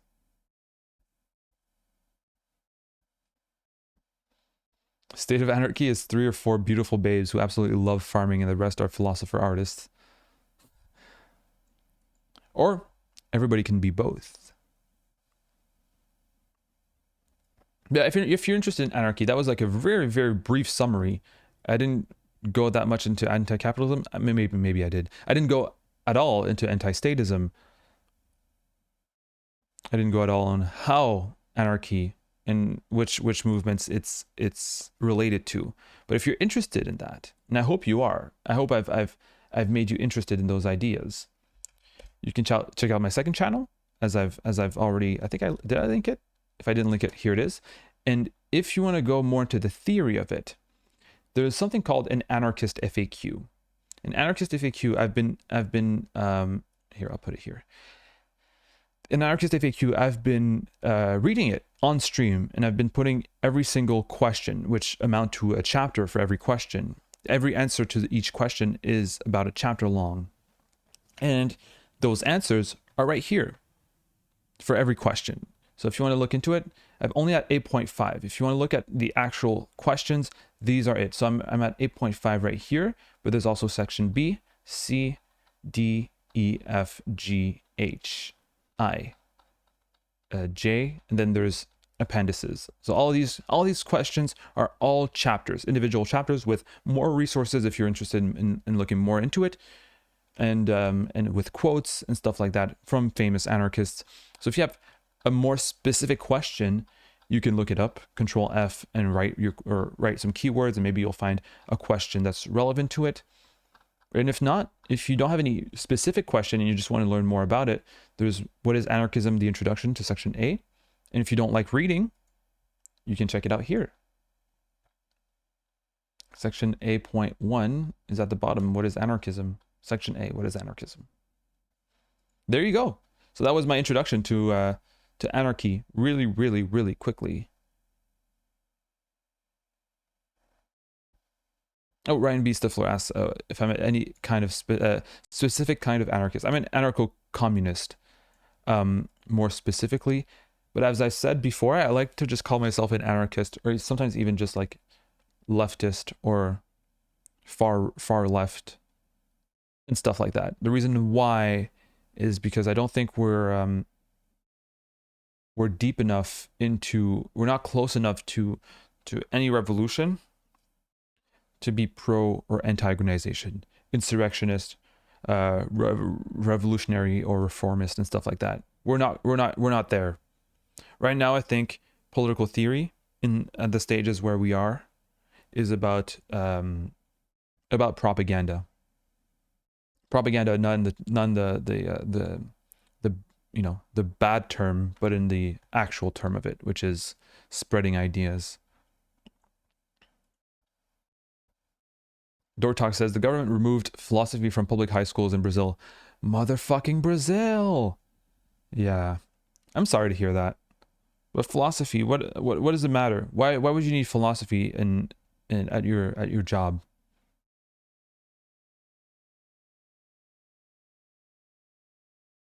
We can all be Barbies. All right.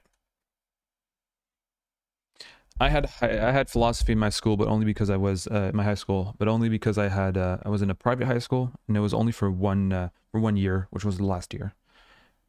It was fun though. It was good. And when you go to college after high school, you have 3 philosophy classes that are imposed, that are obligatory.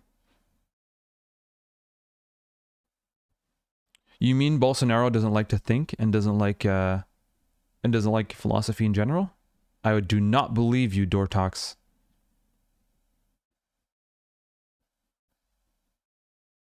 Wait, was it Bolsonaro or was it Lula? Now consider me confused. Oh, so it wasn't Lula. It was Bolsonaro. Okay. I would assume so. I'd be surprised if Lula took away philosophy from schools in Brazil. Was Temer Bolsonaro's predecessor? Temer's not left. That's why he said leftist in quotes, maybe. Do we have some motherfucking Brazilians?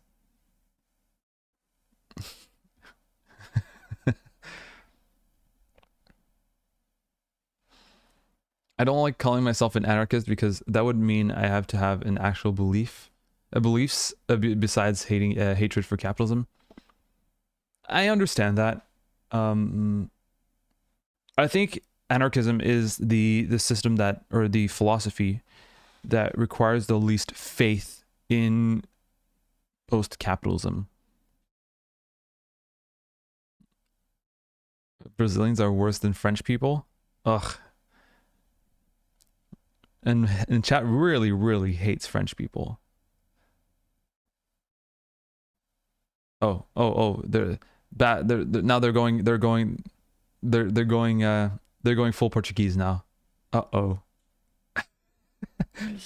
Motherfucking Brazil. um yeah, but like, for example, I feel like because anarchism doesn't give any solutions and only gives a method, you know, to both bringing down capitalism and building a better world after capitalism, I feel like it's the one that's the easiest to join because it requires the least faith in a system or the least authority to impose a system, right? It's a method. It's not, it doesn't give you answers when it comes to how things will happen after, you know.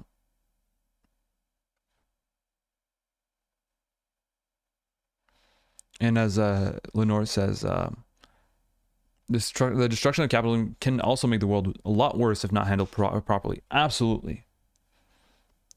For sure.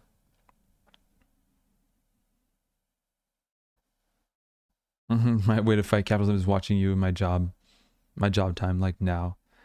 Very glad to hear that. Very glad I am helping you fight capitalism. Hellzil.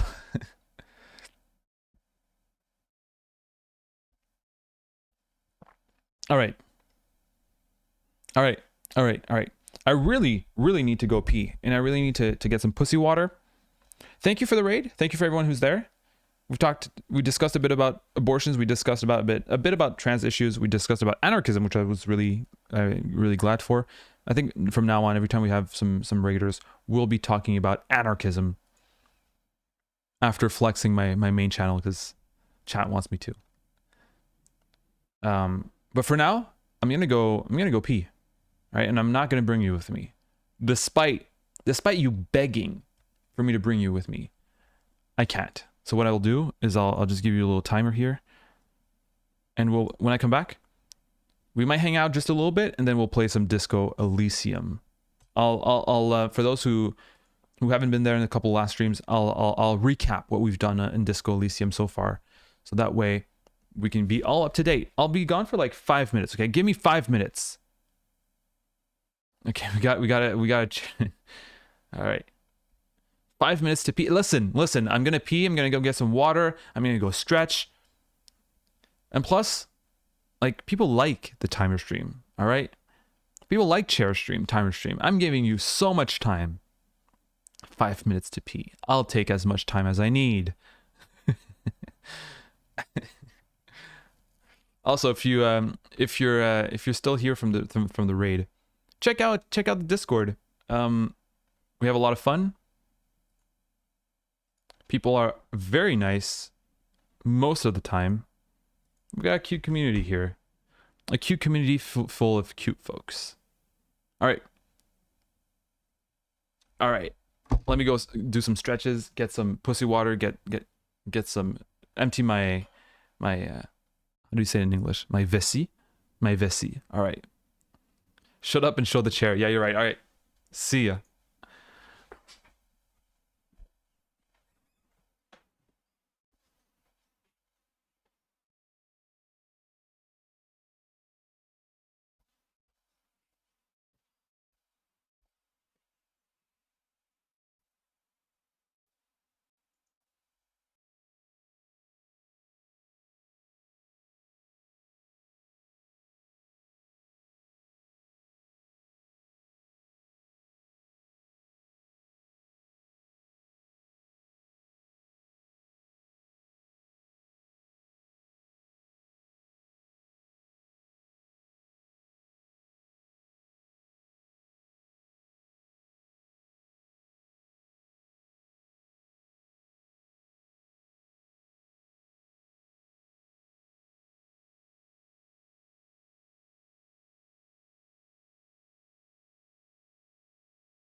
You're late. You're late. I know. I know. I'm sorry.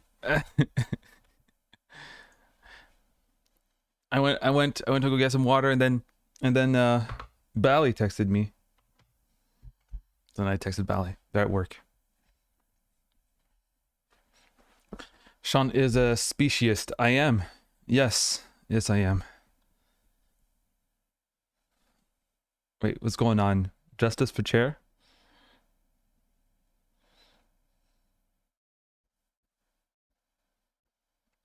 Any Raiders left in chat? I guess they're all gone. But we're still at what? Are we still at? Yeah, we're like at 30 viewers, which is above my average. So there's still some Raiders out there. They might be lurking though.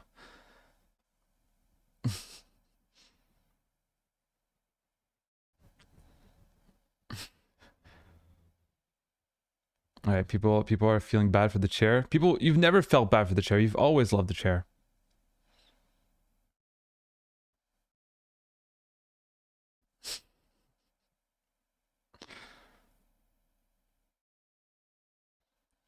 The racist pinhead pinnacle man. What is that statue behind me? Oh, it's time to whip out the statue. I think that if people ask me, if people who generally don't know what the statue is, I need to make a little. I need to grab it in my arms and show it. All right, I'll be right back. Yeah, everybody knows in chat who that statue is.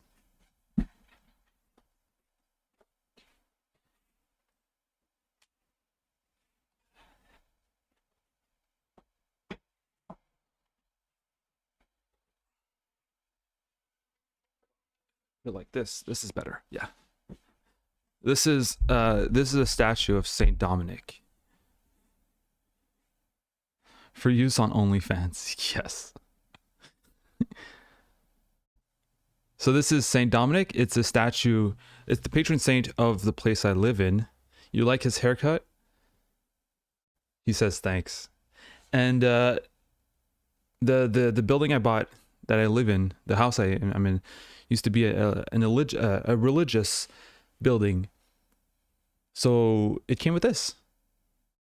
Yeah, the fade, right?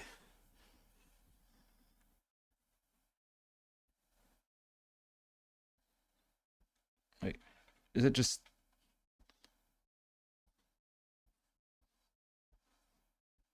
There you go. A bit of dust. I'm sorry. Haven't cleaned my Saint Dominic in a while. Yeah, it's Catholic.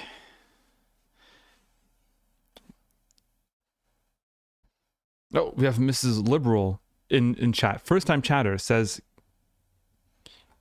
coup in Russia, which coup like COUP?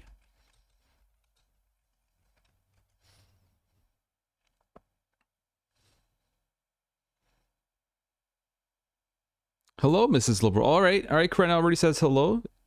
I want more people to say hi.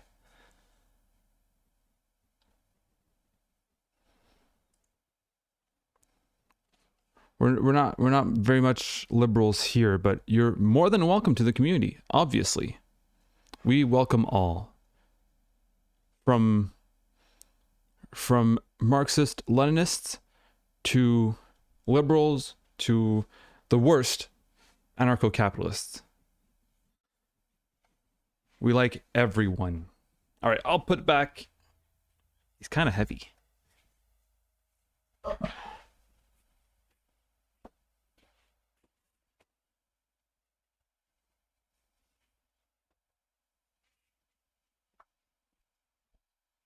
There you go. That was for Ryan. Ryan, who asked who the fuck this was, and now you know. Oh, look at you all saying hello to Miss Liberal. Why are you all so sweet? I wouldn't say we like ANCAPs. We just kind of tolerate them. You're right. We tolerate him because there's only one ANCAP in the community, as far as we know. We like all the political affiliations, even the bad ones. Yes.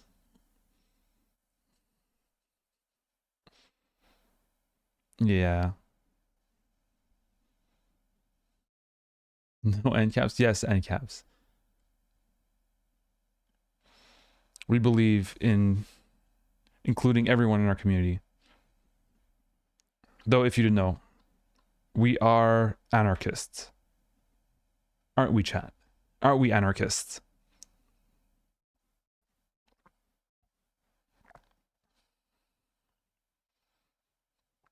Are we? I wonder.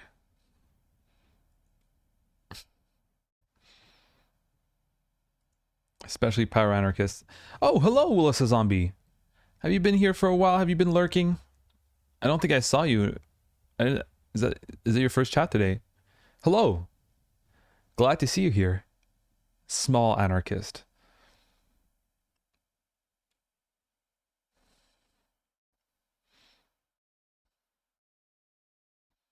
Oh, and there's also Altzerge, who donated 5 bits. Thank you, Altzerge.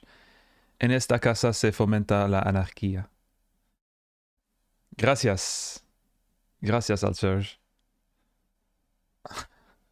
Hello, hello. Viva la anarquía. Vive l'anarchie. Hey, we're very. Not only are we anarchists with who include many political affiliations, we also include a lot of languages. However, just like political affiliations, we have a hierarchy in our political affiliations. Anarchy being at the top of the hierarchy, and in languages, we have a hierarchy of languages as well. French being at the top as well. There you go. L'anarchie. Germinal is a French word.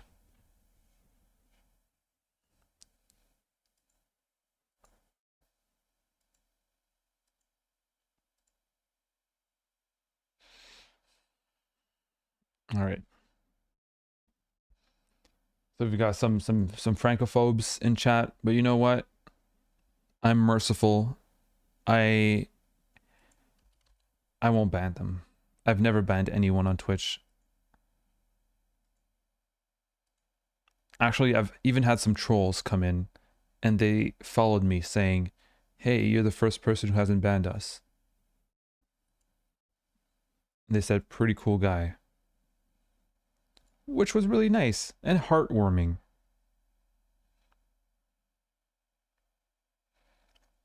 All right. All right, everyone.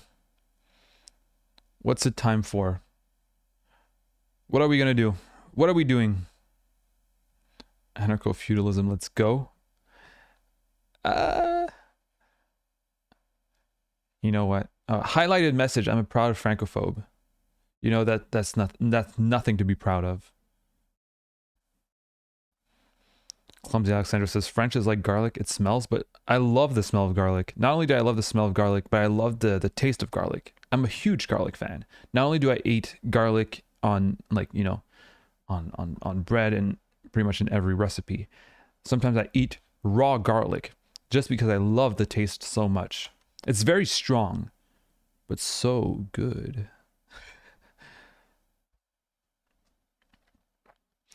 French exclusive pyroanarchism.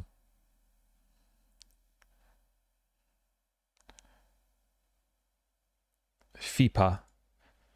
FEPAs. French exclusive pyroanarchists. They're FEPAs.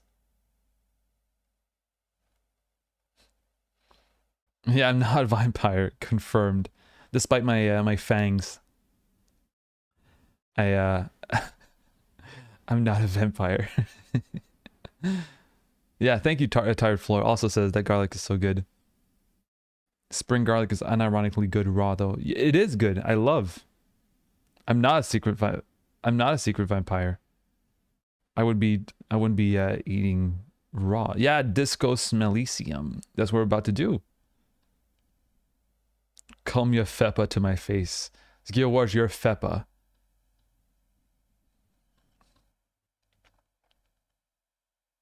Your love for garlic, or your love of garlic seems so to be overcompensating. I promise it's not. Bali fucking hates it when I eat garlic. But listen, I love raw garlic. But are you here to hear me talk about my love for garlic? I don't think you are.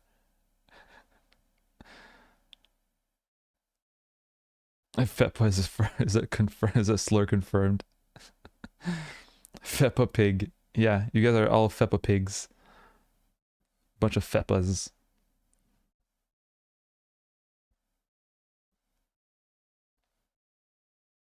Roasted garlic is pretty good. It's just that sometimes I feel like when you cook garlic, it loses its strength. It loses its taste a bit.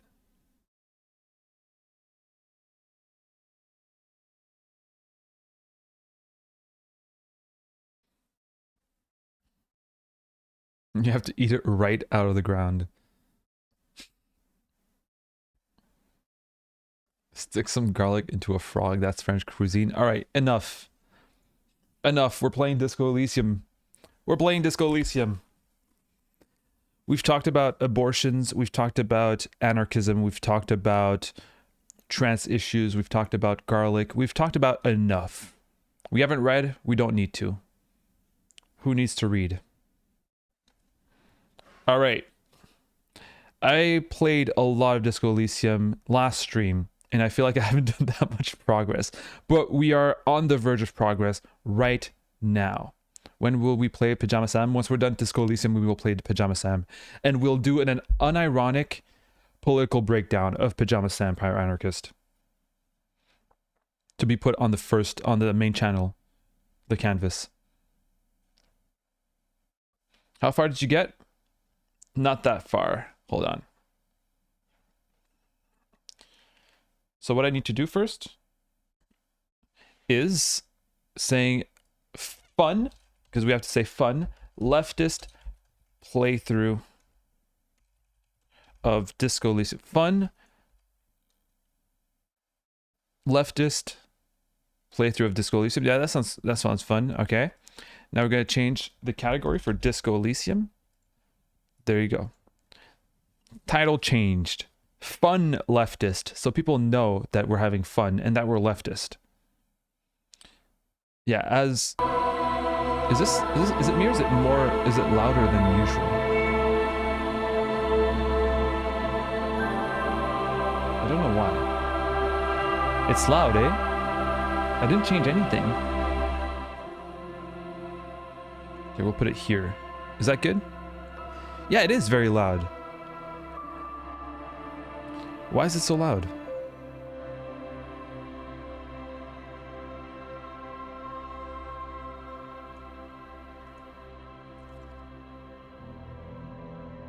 Everything's the same.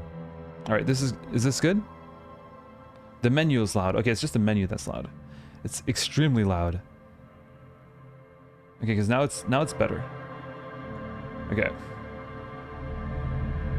Specify this fun so that people know what they're supposed to do.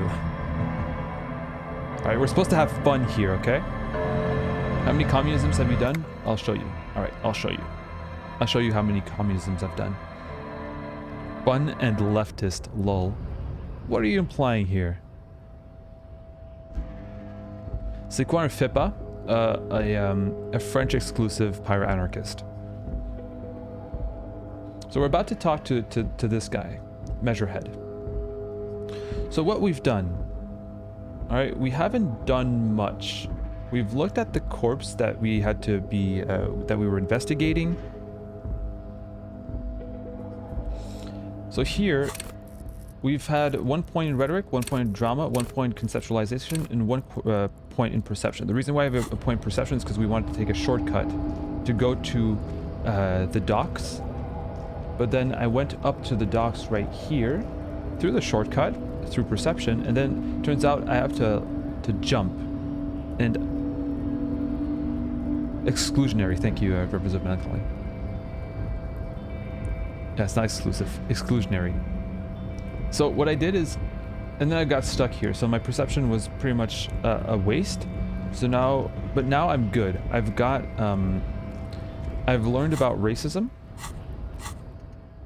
So I have advanced race theory, so now I can go through Measurehead through my advanced race theory knowledge.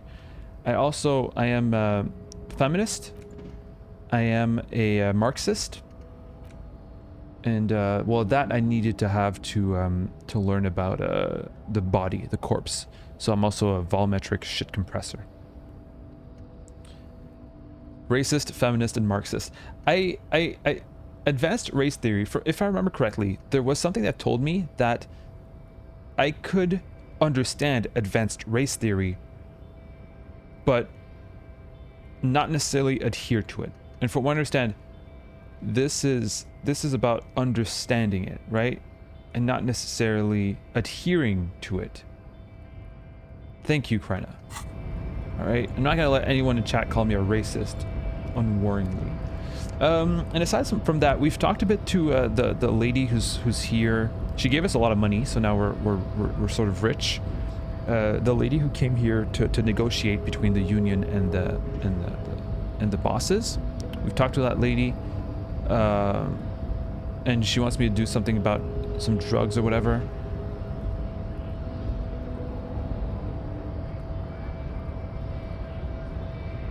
We are just here pulling your hair. Don't pull my hair. No, that's not how the expression goes. You pull my leg, yeah. No, I know you're pulling my leg. Don't worry about it. I know chat's full of trolls. Yeah, we talked to that rich lady. I talked to her about a bit about communism and stuff like that, if I remember correctly.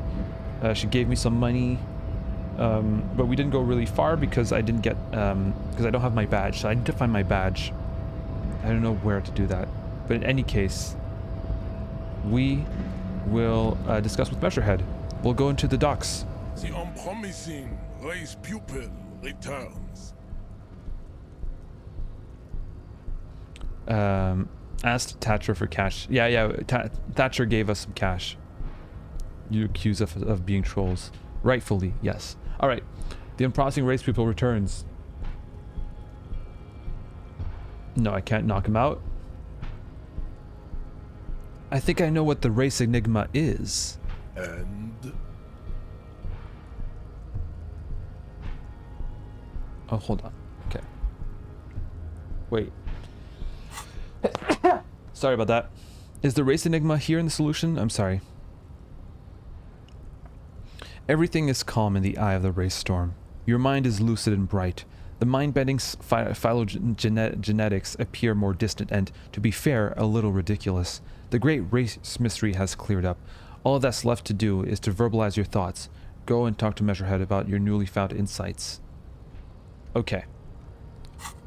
Thank you. Thank you for... Bless me. Okay. Thank you. Your chat is very polite. Thank you. You should try dropping down the ledge again to retrieve the coats with the badge. I've died once and I'm not going to die again. I tried jumping down and then I choked, and you know what? I don't want to do it again.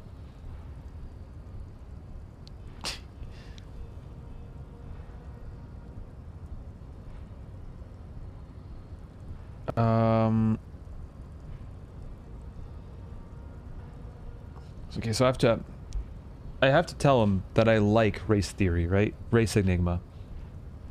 So it's not whatever you want it to be, because it's a science. Not to shock people.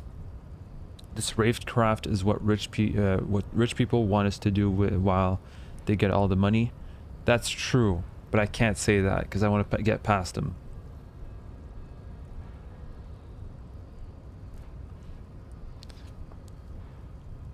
Paradoxically, you plan to supersede the Occidentals with their own race theory. Yeah, we gotta go with the most racist option. It's shit, let me into the fucking harbor.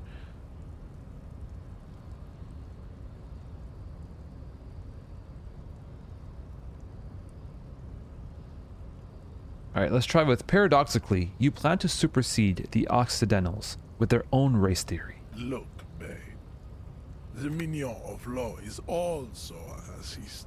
But his racism is basic and rote. He thinks he has solved the great race enigma by describing a rote mechanism of scientific competition. So unadvanced. The basic race education he received in high school has led him to think his phylum are the sole authors of race theory. An esoteric study reaching back to the ancient mass society of Pericarnassus. over 4,500 years ago. Bazik racist, I take pity on you. You clearly want to enter the harbor bad, like a little boy who wants to go on the potty. I can press the button for you. It will open the door. That's all I wanted. Very well. You may enter the door once. Our race conversation here has concluded. Okay, only once. Finally. Let's go. All right, let's go. Wait. Wait. Oh, the door is downstairs? I didn't want to let the scabs in, though.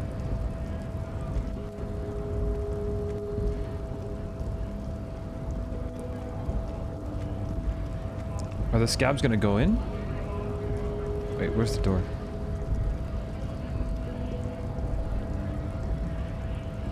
Or is that door... Is it the door upstairs? Like, up here? Is it this door? Oh yeah, it has to be that door. Yeah, it is. Okay. Sorry. Haha! Alright, we're in.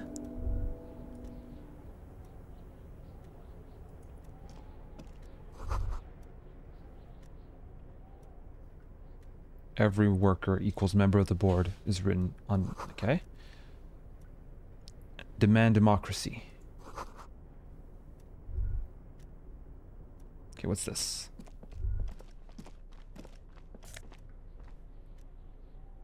Le jardin.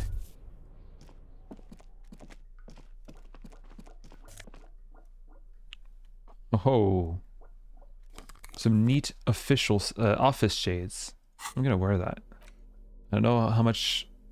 I'm already pretty good on drama. Let's go with visual calculus, at least for now. Oh, the glasses are here. Okay.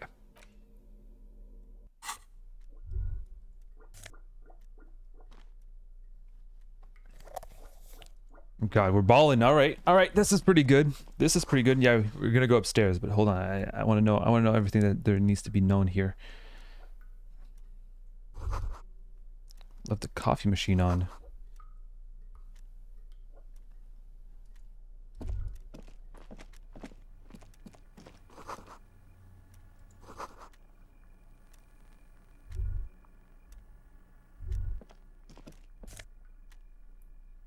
La fumée. What's in there? On second glance, someone has forgotten to properly close one of the drawers. It's unfortunate for the Union to just leave their paperwork lying around like this. Let's see what's inside, he thinks. I want information. Oh, goodbye, Kekarantang. I want information. I like this. We're progressing. The drawer opens smoothly. Inside is a well-organized selection of brown folders. Browse through the folders. Hundreds of documents containing logistical data. Two kinds of transactions stand out. Materials coming into Revachol from the outside world, from Muindi, Grad, and even Ilmara. Oh, it's not Kekarantang who's leaving. It's the attack rack. All right. Thank you, the attack rack. All right. And the same materials being handed over to companies inside Revachol, Kuron, Coal City, La Delta, and Jamrock are listed among the many districts where the imports are being sold. Anything interesting? Browse them. It's hard to make sense of this thicket of company names, dates, quantities, and percentages. You try to focus, but the lines are getting blurry. All right, we're already starting the playthrough, or the continuation of the playthrough, with some gambling, folks. I'm a pretty lucky person, as you've seen through my playthrough, except once where I died. But 58%. Right, Ryan B. Stifler says fail, but Ryan B. Stifler the other day said I was lucky. Look at that. Easy.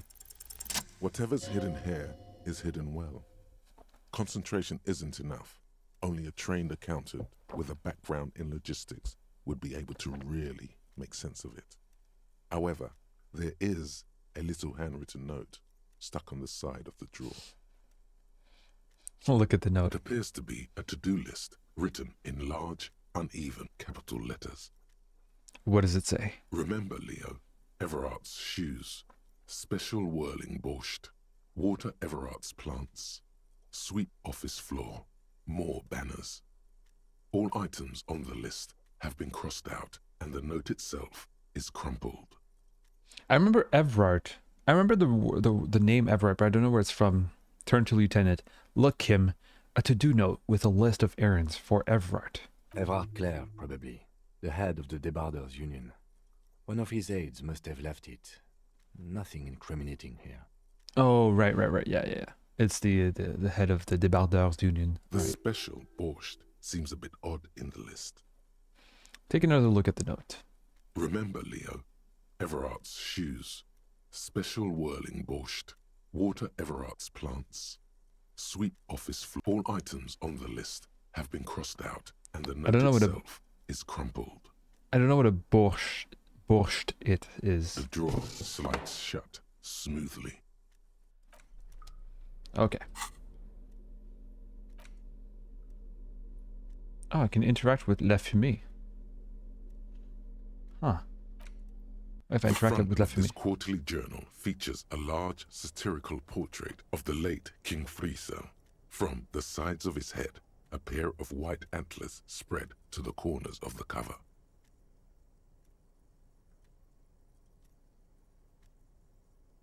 Flip through the pages, see what catches your eye. To your disappointment, there aren't any full-color pictures to direct your attention.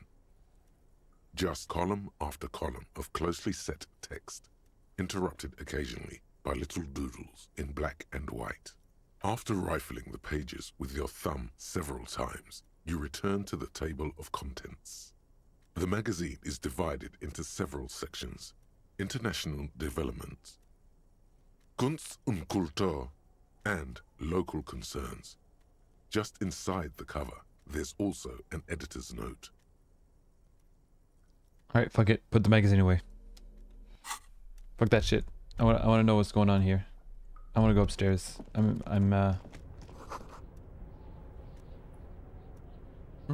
locked in here. An imposing combination of a punch clock and a payphone is looking down at you from the wall. A note on the side says, "Tokens unavailable due to strike. Use change." I don't need to use the payphone. Alright, let's go upstairs. We can finally get the coat. We can finally get my coat. The tarpaulin cloak is still hanging on the railing. The white rectangle of the Revachol Citizens Militia is clearly visible on its back. Thank you, Tired Floor. Thank you for stopping by. Have a nice day. Or a good night if you're from Europe. Or evening. And so same thing for Shower Thought DM. Help your dad unload some dirt. Have fun unloading some dirt. Alright. We're grabbing the cloak. As your fingers touch the tarpaulin, it almost feels like the cloak wants to deliver a message of comfort through your fingertips. I will shield you from the elements and give my life for yours. That's what the cloak is relaying. Alright. We're gonna use the cloak. Perfect. Alright. Alright. Okay.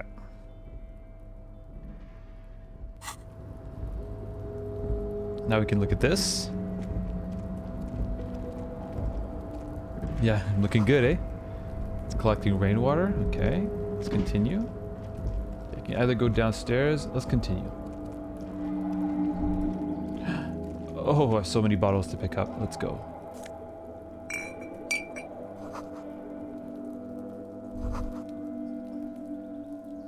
Numerous empty wine bottles glisten in the rain. Someone partied really hard here. Did I do this? Well, yes, I think we can say with relative confidence that it was you.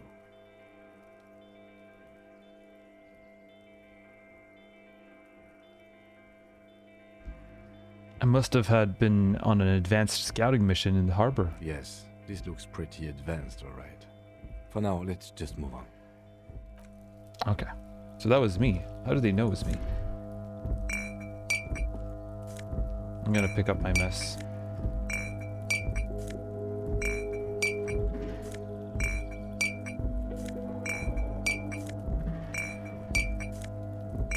Kim, you're kind of in the way. Okay. We picked up my mess. Let's go, let's look at that. This is the night watchman's booth. The name on the door reads, René Arnaud. Listen, it's okay to take a few minutes to yourself. Sit down and have a breather. So this is where René works. I'm gonna look around. Who's René? If you must. But please hurry. We are pretty easy to spot up here. Nothing incriminating catches your eye.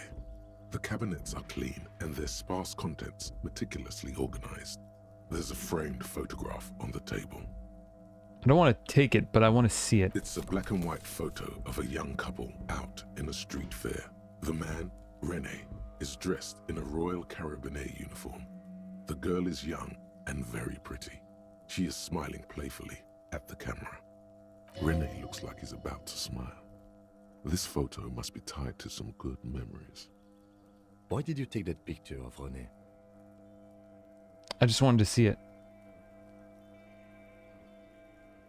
I'm gonna ask him about it. You're really interested in that old soldier. Not sure I understand your fascination, but sure. As long as it doesn't take up a whole lot of time. Oh, René's a fascist old man playing pétanque? Fuck René. Yeah, I'm taking that picture. Have a seat. Rest. No, I'm not gonna have a rest in there. I'm leaving. Okay, I can't go down there. Let's look at that picture. Let's look at René.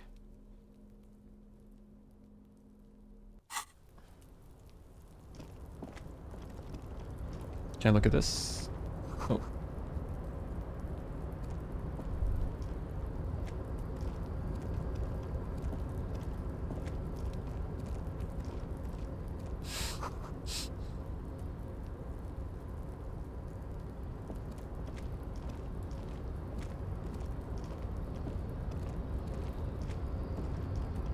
Wait, no, this.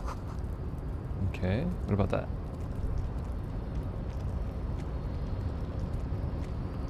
What about this? A rusting control panel with several knobs. 2 buttons marked Marche and Arrête are faded with use. It seems to control the large crane above. A container is attached to its hook block. It's not arrête, it's arrêt. The T is silent. Everybody knows that. At least everybody with a little bit of culture knows that. Marche. On. Arrête. Off. Arrêt. We're gonna leave it for now. I don't know what the fuck to do with it. Alright, let's go up here. What's in there?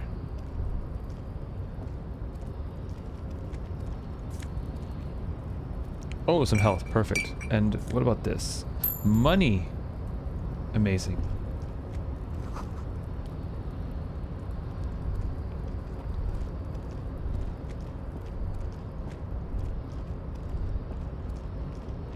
Oh. No, I don't want to put it on, because if I put it on, they're gonna think I'm a strike breaker or something. Just pressed marche. Just press marche. Pressing buttons is always great. No. No. I don't believe you. Turn both. No.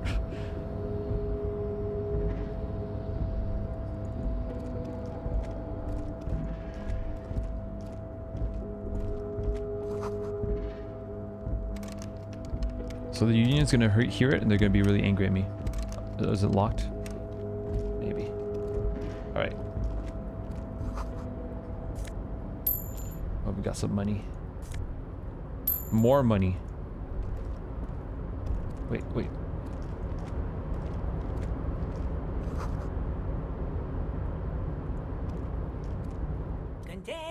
Container, I'll turn you nice and red. Container, put the logos on. The lyrics to this container song are being made up as he goes along. It's Leo. Easy Leo. The accent is so thick, it's impossible not to notice he's Ubi, from the vanishing peninsula of Ubisund on Muindi. Container, container, used to be Wild Pines. Container, container, now belongs to Everard. Everard, Hello. Everard, Everard, he looks after everyone.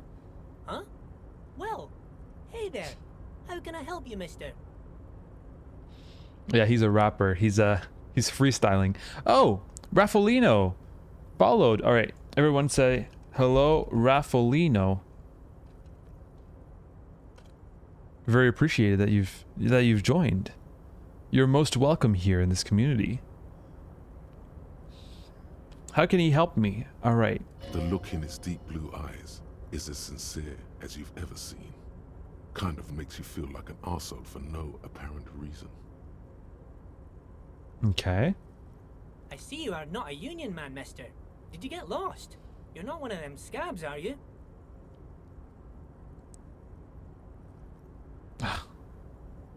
Okay, I don't want to say actually I am, yes, because I'm not a scab. But why would I say what is it with you people and scabs? Both options fucking suck. I'll go with because I don't want to say I'm a scab, so I'm just gonna say what is it with you people and scabs? I mean, I don't personally mind. Folks is just folks, you know, and folks gotta eat. Okay. Just some of the other guys don't look too kindly on the scabbing kind, if you know what I mean, mister. Where is everyone? The harbor is empty. Oh, most of the guys are down at the gates, keeping the scabs from coming in. We're on a strike. The whole union is. You don't have to work when you're on strike. Ha!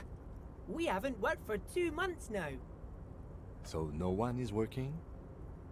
Not everyone is down there, of course. Mr. Everard is in his office, where he always is. And Jean-Luc is guarding the gate. But Titus and his boys got into some drunken trouble and Everard sent them on a nice vacation. For a week or so.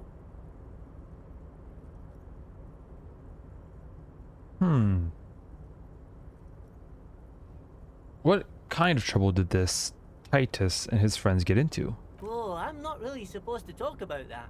That's union business. Him and his boys stirred up something in town. Probably drank too much and got into a fight or something. I heard Mr. Everett telling them to take some time off. But what did they actually do?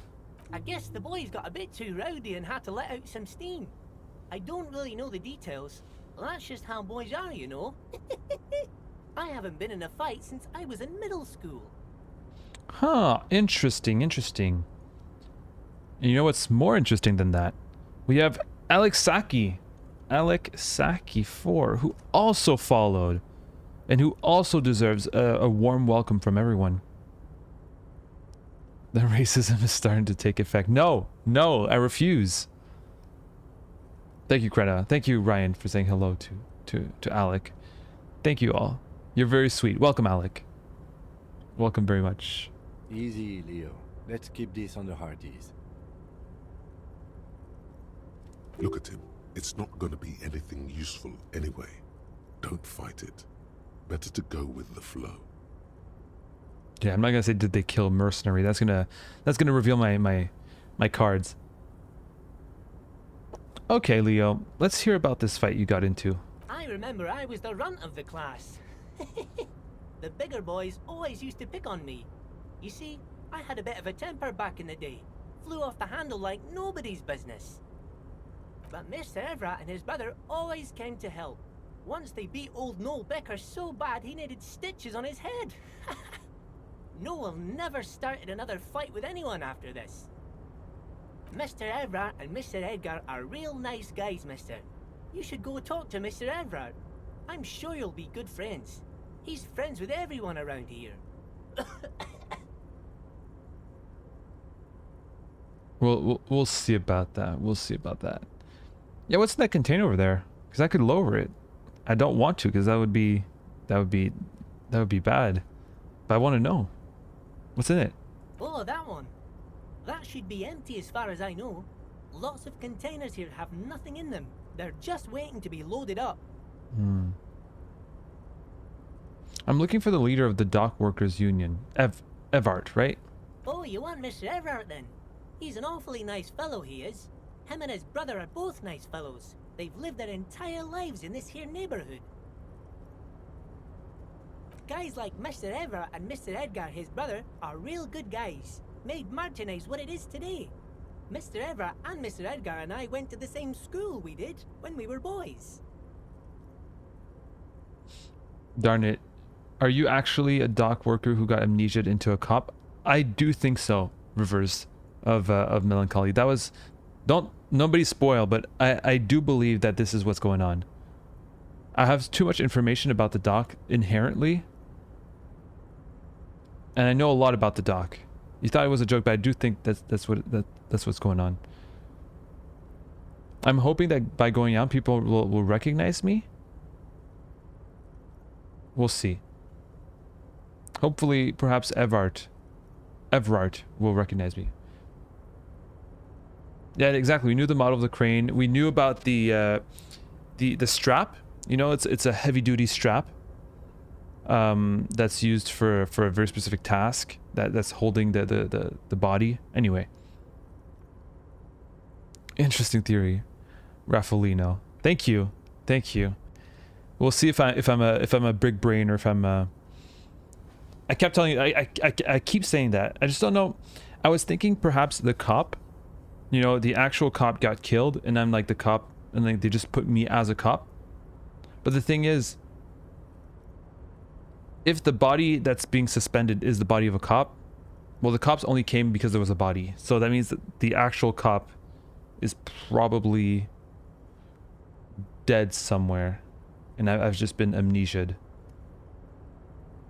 But what we know is the body that's on the tree is not the body of the cop, because it's been there for like a week and we were called for that. But then the cops in the radio seem to recognize our voice. I don't know. I'm not sure about that. I don't remember that. Maybe that's possible. But I'm not sure. Because they don't get to see me. And the woman who actually saw me, Julie, is that it? Who took care of the cafeteria before Gart takes her place? Gart never saw me. Right? Gart only came in after Julie. Julie saw me. But we only spoke to Julie on the phone. She didn't get to see my face. She didn't get to recognize me or not. Yeah, the cops on the radio were taunting me about losing all my stuff, but as far as I know, they don't really know me and I don't really know them. I don't know. They feel way too confident to make the jokes they do if they do not recognize our voice. Yeah, but they're cops.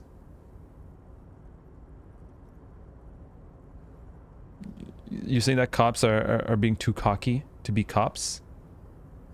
Come on, Elzerge.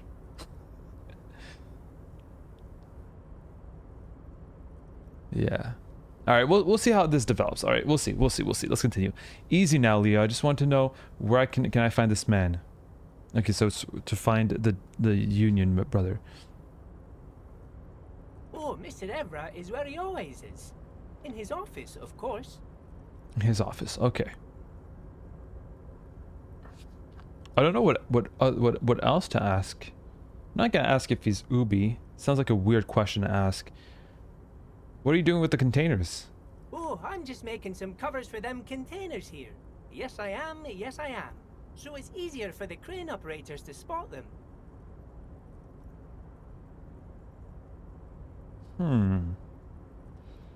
Oh, we can use some logic. What's going on here? Look at the mountain of containers rising behind him. 58%? As I've said, I'm very lucky. Some people have said that I'm not, but they've been proving wrong every single fucking time. Rand B. Stifler is one of the people who's always wrong about me being wrong. And it's a red check, so it can't be retrieved. But I'm extremely, extremely confident.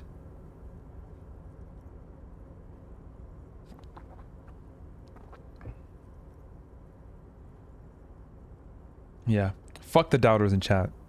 But yeah, the young lady who saw us conveniently left. Exactly.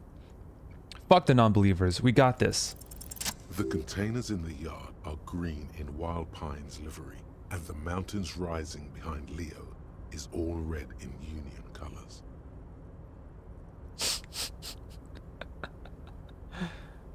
How embarrassing. How embarrassing must it be to be you right now, Ryan?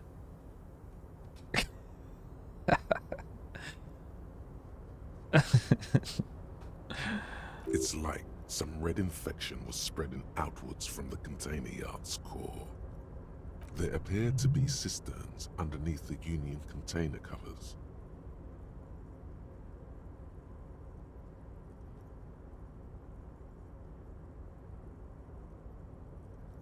What is underneath these red covers? I know what it is. What's underneath the red covers? It's shipments that they're getting in. Weapons. Oh, I don't know, mister. They say it's some chemicals. Most of them have labels on them, I think. No, it's chemicals, huh?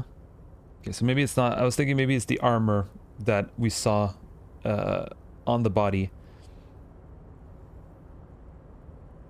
Has anyone told you why you need to change the covers? No, not really. Mr. Everett doesn't tell me all the big things. Says I go and tell them to everyone. This is like a massive redecorating operation, Kim. Yes, they are hiding it from the inside. All the red containers have the Debarders Union logo on them. Thanks, Leo. You've been very helpful. Oh, no trouble at all, mister. No trouble at all. Do you work here? Yes, yes. Everybody needs a job, and this is mine. I'm Leonard, by the way. Leonard Bellick. But everyone calls me Leo. Why is he so cute? I'm like Mr. Everett's right-hand man when Mr. Edgar is out of town, and Mr. Edgar's right-hand man when Mr. Everett is away. What if a cop came for a different body and they lynched him? That's very possible as well. That's what I was thinking. They probably killed the other cop, right? I don't know if the cop who's on the tree is the actual cop, or if the actual cop is gone. But we're definitely no cop. That's for sure. I still think you're going to scare away your luck if you brag about it. Odds Zerge, I don't believe in that bullshit. I've got the luck. I can't scare it away. It's got me. I got it and it's got me. Actually, Miss Beaufort is the right-hand man, but she's a lady. Who is this, Miss Beaufort? A real pretty lady with a skin like those Douai Sucre candy bars my missus likes so much. Them are real nice to suckle on once the dinner is done and me and the missus sit down beside the radio. But I can't listen to the radio all the time. There's so much to do around here and I'm always busy keeping things running here. Yes I am, yes I am. Hold on, who's this Miss Beaufort you mentioned? Oh, Lizzie. She is a real sharp tool. Mr. Everett put her through some fancy school and everything, east of the river. 4 years she was gone, and when she came back, she was all fancy and lawyerly. He respects that word. That's obvious. But she's a real nice girl. Grew up in this here neighborhood, knows everybody and gets along with everyone. Real pillar of the community one day, I'm sure. For a fraction of a second, there's sadness in his eyes. If me missus and me was to have a child, I'd be real happy if she turned out like her. But she can't have kids. Dr. Lemaitre said so, and she knows about such things. Been a doctor for almost 50 years, she has. So Everett trained a lawyer named Miss Beaufort. Interesting. I think you're doing a great job around here, Leo. Yes, this place really seems to run like clockwork. Keep it up, Leo. Well, thanks a lot. Coming from you, it means a lot, really. Sometimes I feel some of the guys don't really get how much I bust my ass for them here. But you guys are alright. The white rectangle on your clothes might not mean an awful lot in Martinez, but the recognition from an authority figure made Leo's day. Aww. Are you the Leo who wrote the note to make more banners? Oh, yes, yes. I leave all kinds of notes for myself. That old head of mine ain't so good at keeping things in no more.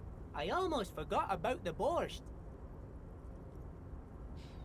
I don't know if it's too soon, Rivers of Melancholy. Yeah, I asked to make a check on the serial number of the armor boot, but I never checked back. Leo's my male role model. What was that about the borscht?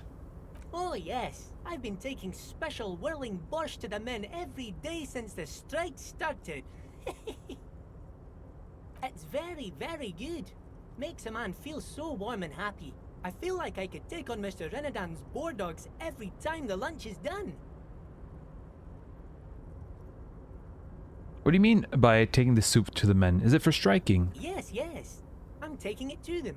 The borscht keeps them happy and in fighting spirits. Makes you all warm inside. They brew it in the whirling in rags.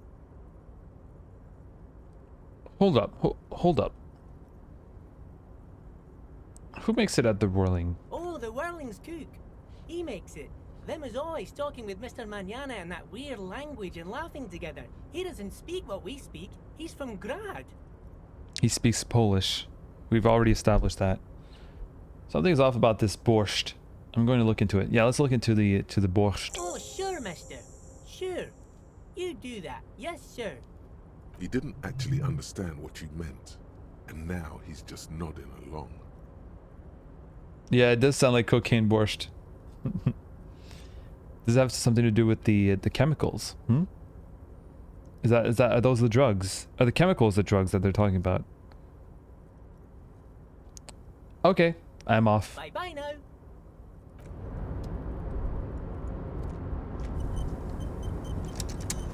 Auto saving. Good. Because I never do that myself. All right, let's go through here.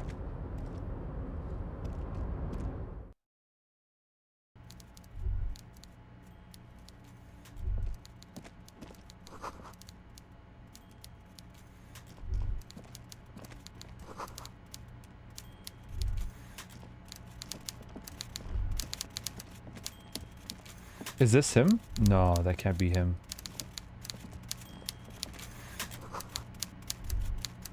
You would imagine that if that was Mr. Eckert, he would have bodyguards or something. Eckhart. Or is that like his... I don't know, we'll see. Before you is a walrus of a man seated behind a large desk. He looks up from his work, not the least bit surprised to see you. It is Everard. With great effort, he straightens himself up in his chair, yet says nothing. He simply stares at you. Are you in charge of the dock workers? Welcome, Mr. Dubois, Mr. Kitsuragi. It's good of you two to stop by. Please, have a seat. Monsieur Dubois? I'm Monsieur Dubois? That's my name? I'm Monsieur Dubois. He knows my name. I'm Everard Clare, head of the Debarders Union here in Martinez. I'd offer you my hand, but unfortunately my health prevents me from getting up. You understand? He looks extremely comfortable. The tiny folding chair, on the other hand, looks like a torture device. You go ahead, detective. Whatever he has in store for you, it can't be good, he thinks. I'll do my best. Forget about that. What's with this Dubois stuff? You're getting some seriously bad vibes from that name. I'm gonna take a seat. Excellent, Mr. Dubois. I can see that you're a reasonable man, and reasonable men can be of great use to one another.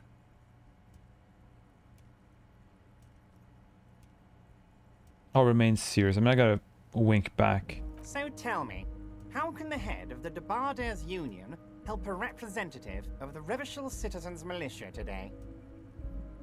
The chair you're sitting on has got to be the most uncomfortable chair in the world.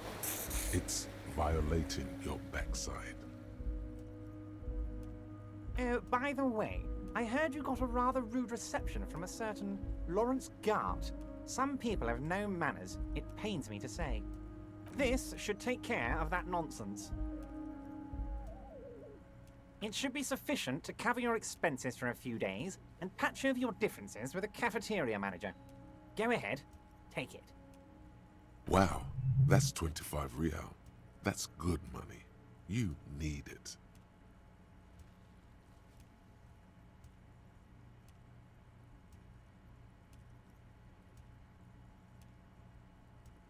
No, of course not.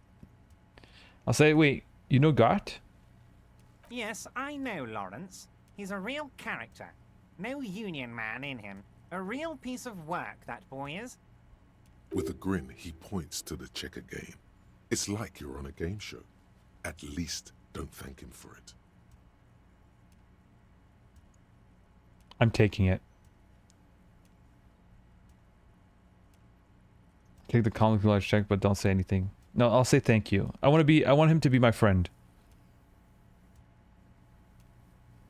Yeah, I'm taking it. Don't mention it. But also, don't forget it. I'm just kidding, of course.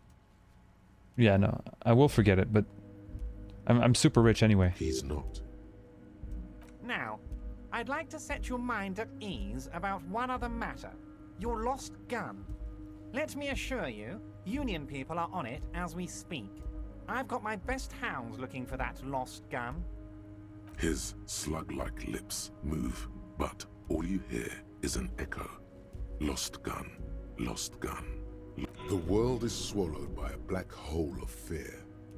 Only 2 words escape its gravitational pull. Lost and gun. When he said, "Don't worry," he actually meant, be very worried.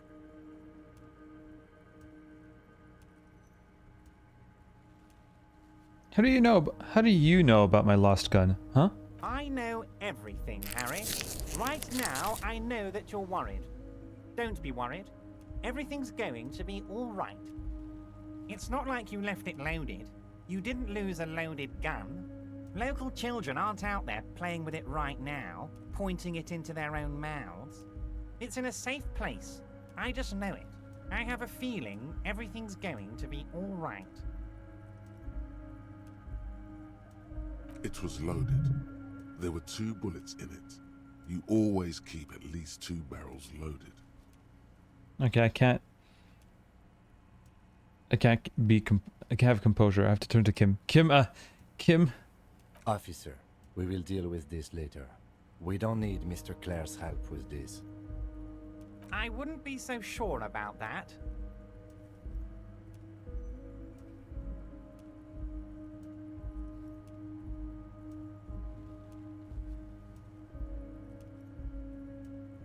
All right. Hey, y'all, remember when I said I was very lucky? Hey, remember when we talked about being lucky?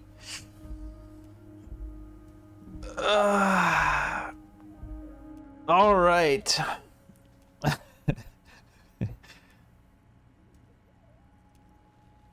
Sneaky Revenant is a believer. Thank you, Sneaky.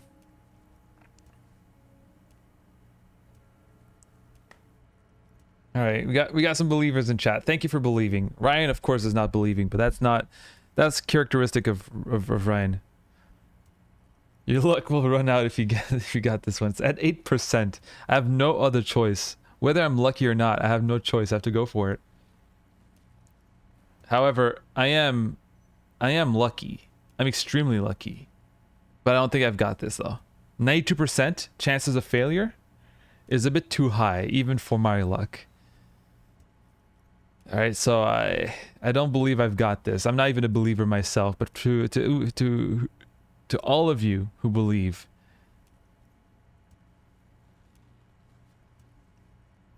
I mean, it's always 50-50.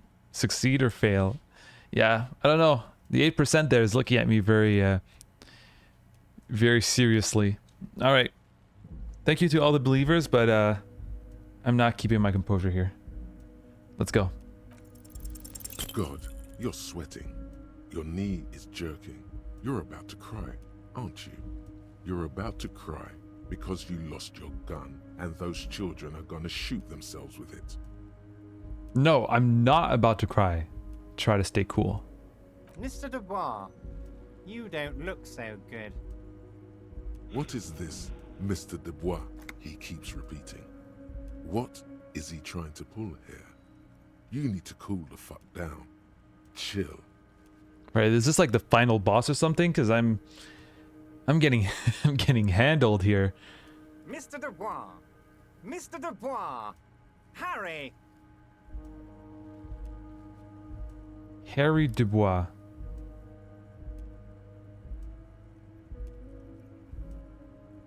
I mean, there are no Harrys. Let your mind go to your safe place. I mean, it's fine if my name is Harry. I'm not sad about that. Keep sliding down the chair like a Jello shot. I don't want to do that. All right, there are no Harrys, I guess. Mr. Dubois, are you okay? Can I get you a glass of water or something? Are you having some kind of medical emergency? Maybe you could use your hands somehow, in a kind of throw-in motion, like you're throwing that Mr. Dubois act right back at him. He's Mr. Dubois.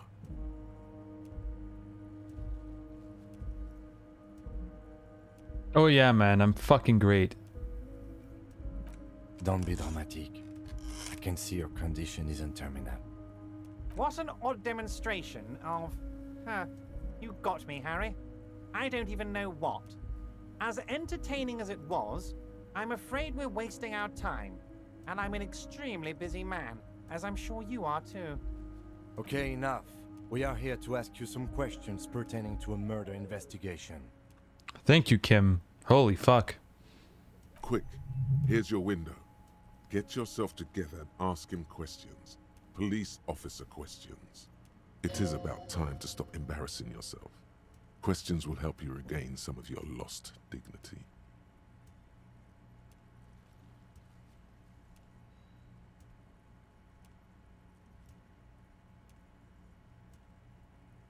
All right, I want to talk about the hanging.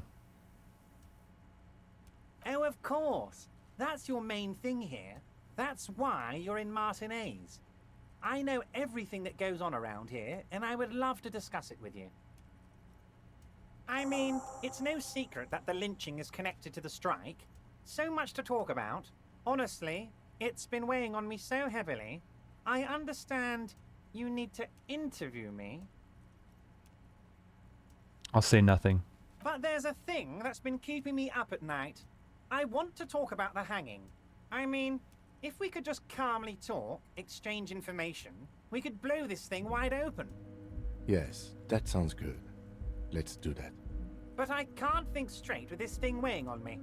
You're police officers, aren't you? I have a crazy idea. You guys are basically door-opening machines, incredibly talented at opening doors.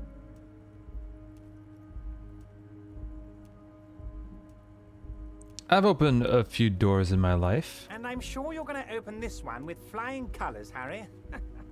This really is very simple, and there's nothing shady about it.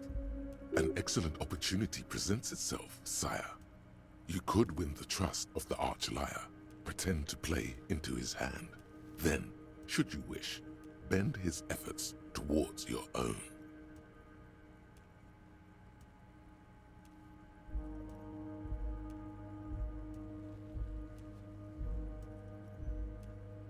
Why don't you just open it yourself, huh? Harry, I'm a very busy man, and more importantly, I don't have that extraordinary physique you do. You look like you could run around all day. You want to send someone a message that the police are working for you. I repeat, I'm a very, very busy man, Mr. Kitsuragi, and therefore I must occasionally enlist outside help. So what will it be, Harry? I bet you don't even know anything about the hanging. Harry, my dear friend, I am what people call a local bigwig. I know everything that goes on in Martinez.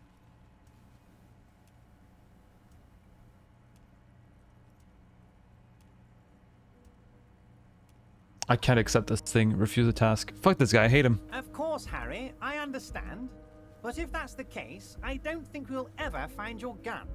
Even worse, we won't be able to speak like equals about the murder. Perhaps this was just bad timing for you. Know that you can always come back to me. I really hope you do. For your sake, my sake, and for your gun's sake too. Yes, we both understand what you meant. This may be the only way, he thinks. I won't hold it against you. In fact, we probably should reconsider later.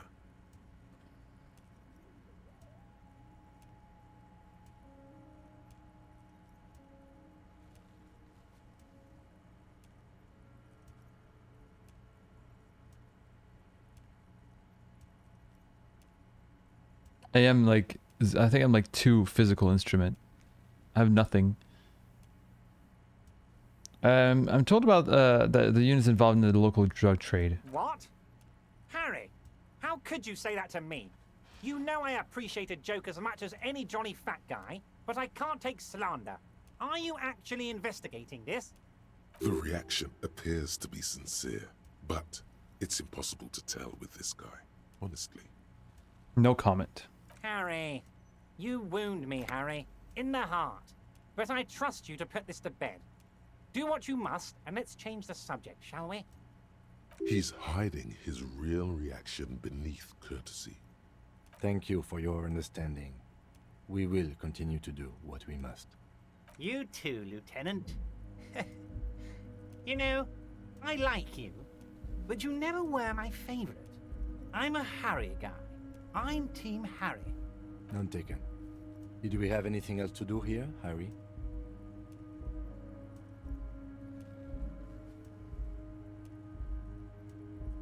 Could you help me get a dead body down from a tree? You might have noticed there's one hanging on a tree behind the hostel cafeteria. Oh my. Don't take this question personally, but why would I get involved in this matter? Mr. Clare, the man was hanged with a cargo belt. A steel-reinforced cargo belt. It's safe to assume the Union had something to do with the murder. Besides, getting the body down would benefit all of us. It's a stain on the neighborhood. Also, I studied the footprints at the crime scene. Workers' boots. I can certainly see how having him up there might start affecting some real estate values. But of course, all joking aside, I am going to help you. Jean-Luc, my boy, I'm sending 2 police officers down. They have a dead body in a tree problem they need help with. Namely, they need it to be taken down. And, Jean, please take it easy with the race signs. He's had enough of that. You can find Jean-Luc down at the gates, but you already knew that. Anyway, he's going to help you. I'm looking to your shady brew. I don't know what that means, Harry. Shady brew?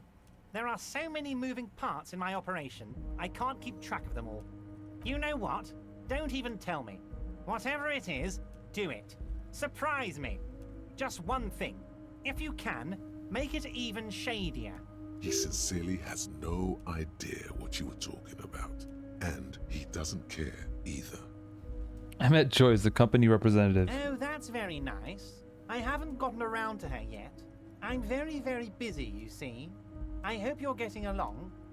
One thing I want to make very clear, Harry, is that this is not some kind of union versus corporation situation. Everyone is just pals here. Just pals. We're all trying to do what's best for Martinez here. Don't feel like you can't cooperate with her because you and I are such good friends and I'm helping you get that nasty body down from the tree. I'm not a jealous guy.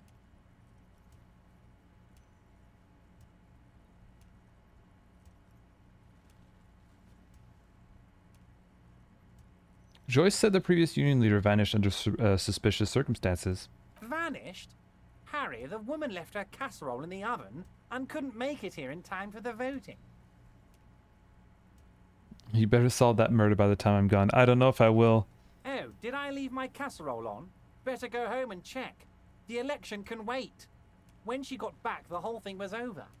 Wait, there was no mention of a casserole from Joyce. Funny, Joyce didn't mention any casserole. Harry, Harry, Harry. Do not fixate on this little matter. Maybe it was a rabbit stew, or a hairdryer, or an iron. The point is, her heart wasn't in it. Mine was. This particular brand of humor he has, it makes for a fine distraction. If it's spilled blood you're looking for, then there certainly isn't any in his expression or demeanor now.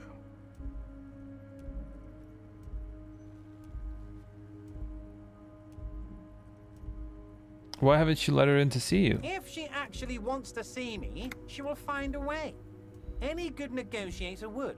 And I just don't have anything to discuss with a bad negotiator. He doesn't want to see her. It's as simple as that. Everard Joyce seems to think the Union is lowballing her. Yes, yes. Low balling, of course. This isn't a casino, Harry. Real people, real livelihoods are at stake here. But everything's a casino for those rich types. His expression makes it clear. This is childish and irresponsible behavior. Alright, let's talk about something else. Of course, Harry. Let me just assure you one more time. It's perfectly okay to share anything we discuss here with this Joyce. This is a completely transparent organization. I have no interest in what she is doing, but I myself have nothing to hide. Your business is your business, and I respect your privacy. Just remember, none of this is secret. Tell her about all of it. My brother's picture, my singing swordfish clock. Tell her how overweight I am and how I'm helping you find your lost gun. Tell her about everything. Everard doesn't mind. It is rather interesting to tell people things about each other, isn't it? It was nice telling him about her right now.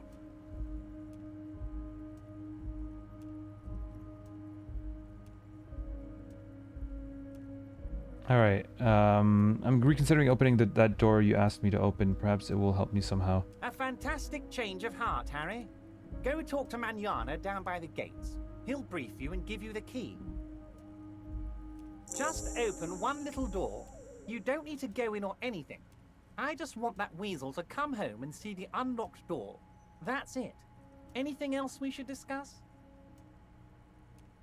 I don't want to know why he called me Monsieur Dubois. That's gonna make me look stupid. He already knows this. I don't want to talk about my lost gun. I'm out of here. Everard, I'm going to leave now, but we might talk again later. Wait. You need this to get in and out through the gate.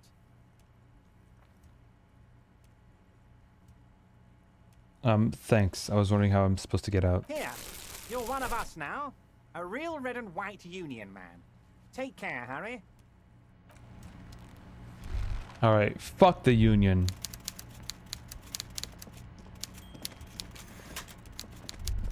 Alright, so how do we become fascists?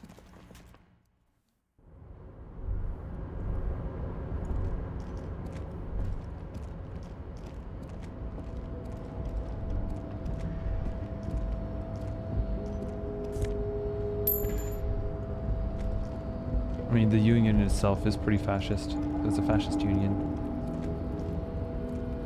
Okay. Not pulling on the... Oh. I'm not gonna pull on the lever. Obviously not.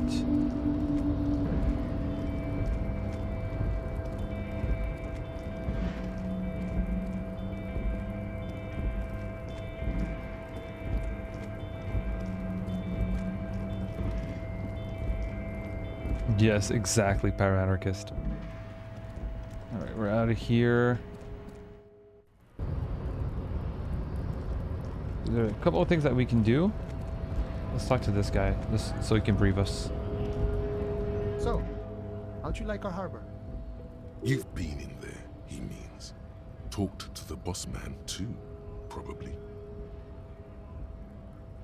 Labor Utopia, nodding approvingly. It's but a rest area on the path leading across open plains. Right, you talk to the boss eye to eye, like men of the plain. If you have any more questions, I'm set to talk. Everard said you have a key to a door? A key, huh? What door is this key supposed to open?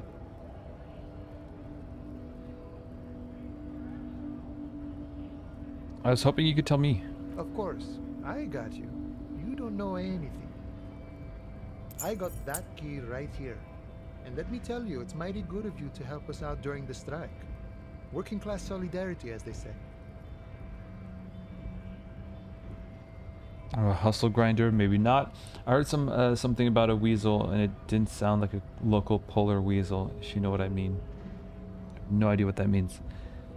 I'm not opening this door for myself. I'm opening it for all working men. I'm not really doing this for political reasons. I'm not. Oh, so the none of the above type, are you? I get it, I get it. I like to keep my distance too. But it doesn't matter.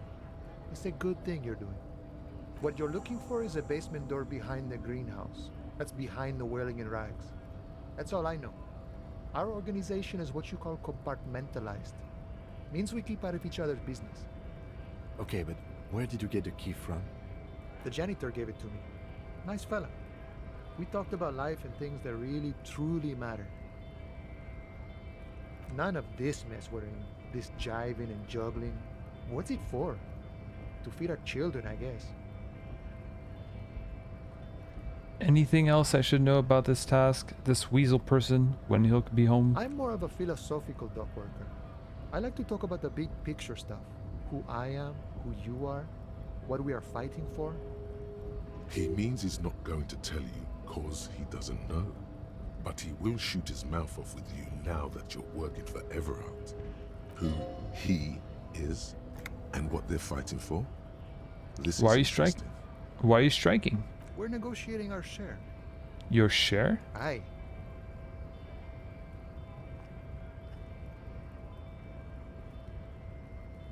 How large a share would you like? All of it. However, right now we want all the harbor workers to be on the company's board, so they could take part in the decision-making process. This seditious talk sounds like communism. Just so we're on the same page, communism is basically wanting to kill the rich people or deporting them to a labor camp in southeast Grad. But don't say that out loud if you're a communist.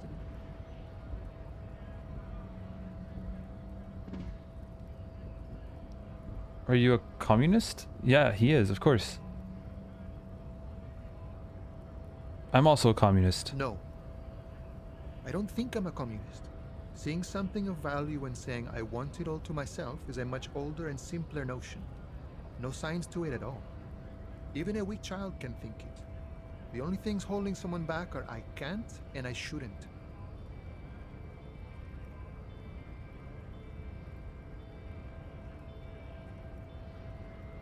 But the stuff you do the stuff that you do aligns admirably with, well, with the World Republic.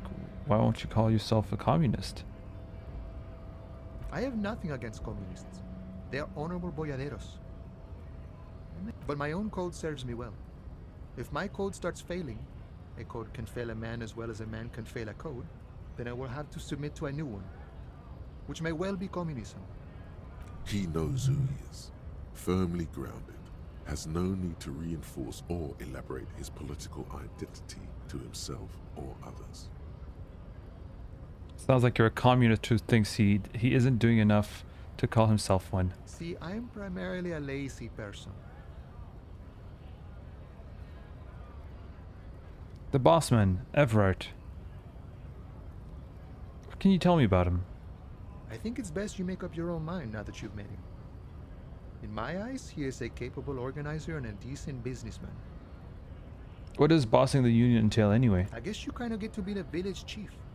He oversees the harbor, makes deals with the owners or other relevant parties, watches out for his own.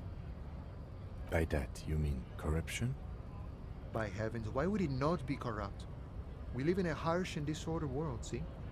And in this world, the old man is corrupt for our benefit, and we know it. Appreciate it even. He is, personally, not too lavish. That desk seemed lavish to me. He is reasonably lavish, sure. That's his prerogative. It's not like you want a saintly demeanor on a corrupt motherfucker. That would be a manipulative illusion.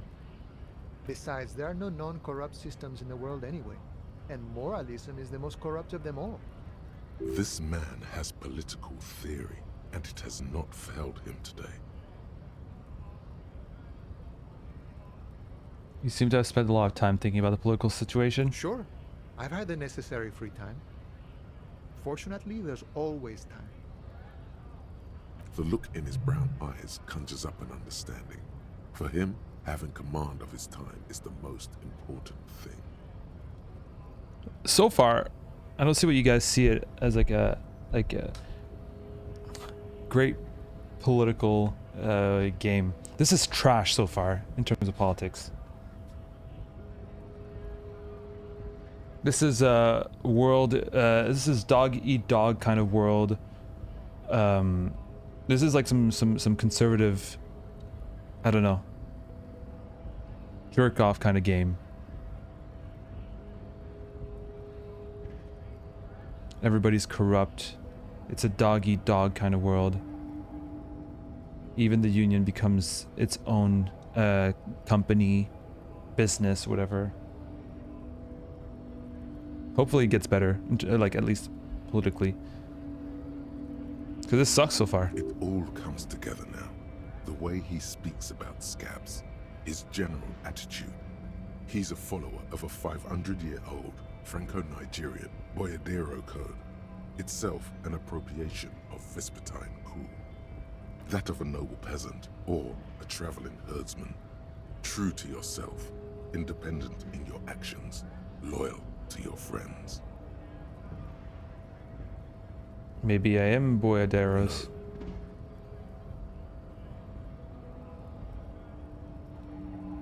Maybe. No. The man sits on the railing, his hands reaching far and wide.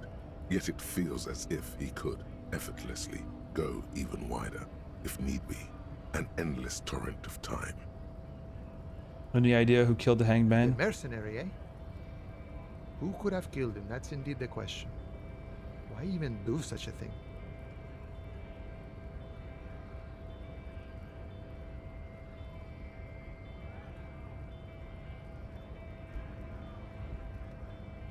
The harbor is a prime area of suspicion. In your opinion, are the dock workers involved in the What killing? a thought. Why would noble workers resort to such a thing? Unless they were pushed, of course. Pushed how? Your dead guy was an enemy combatant. Hold up, what do you He was mean? an agent of the opposition, attempting to undermine our honorable efforts. Did you kill him? I ain't the murdering type, but that's just me. Large organizations like our union have all sorts of men, with all sorts of skills. He's not lying about not doing it himself. Understood. This has been of limited use. Still, thank you. No problem. I wish.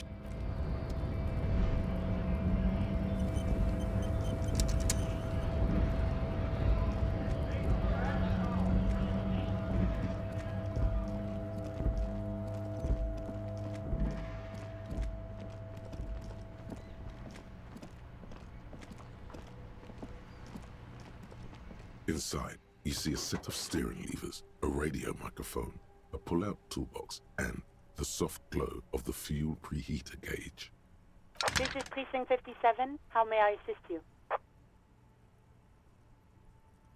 No, and I doubt they'll get back to me before tomorrow morning. Anything else? 57's over and out. In the cabin, you see a set of steering levers, a radio on a hook, a pull-out toolbox, and the soft glow.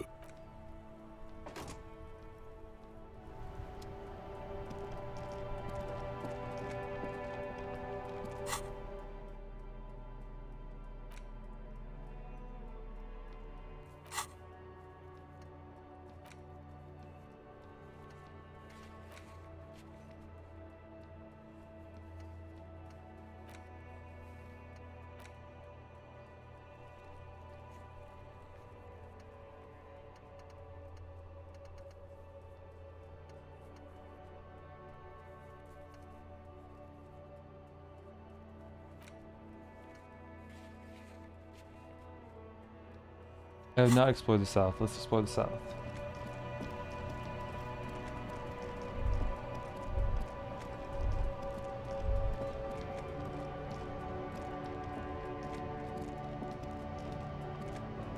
There are clothes inside, Cheap second-hand clothes, smelling of strangers' body odors. Don't be shy. These are premium class clothes. Good quality fabrics, best retro design. Save the economy with your style, officer. Save the economy? That sounds off. Save the economy. What are you on? What are you talking about? Haven't you heard, officer? We've got to be economically conscious. Recycle your cash, keep it in circulation. Don't buy new things. Buy eco. Thanks for the advice. I'll try to be more economically conscious. Very cool. The economy thanks you, officer. Thank you.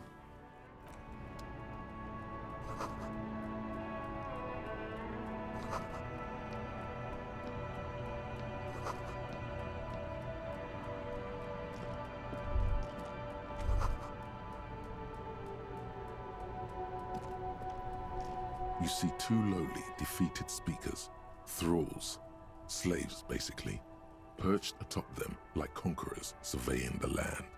A pair of found, durable wear sneakers, ultra serious. Thralls. Thrall is an orc in World of Warcraft, who's named after the word slave. I can see you've a taste for luxury, officer. Can't keep your eyes off those sneakers?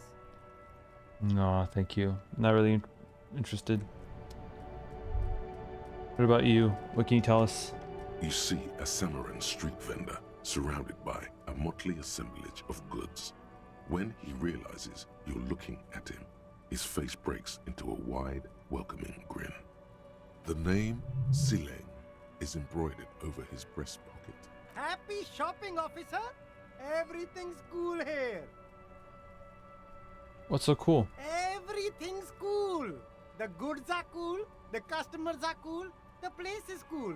And one more thing, officer. You're very cool. Bang, bang, bang, bang!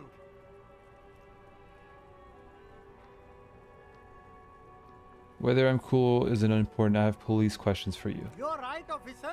100%. No playing around then. Strictly business. All right, Maybe I'll I persuade can him to invest give him in some to give me money. premium Fuck that guy. menswear 50%. instead. No need to dress this one up.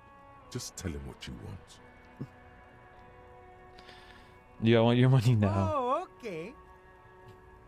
But why, officer? No, it was just the only thing I could come up with in my head to ask you. I need to get money somehow. Ah, yes. Money is very important. Are you trying to ask for a bribe? If so, you're not doing a very good job. Yeah, I know. Sorry, detective.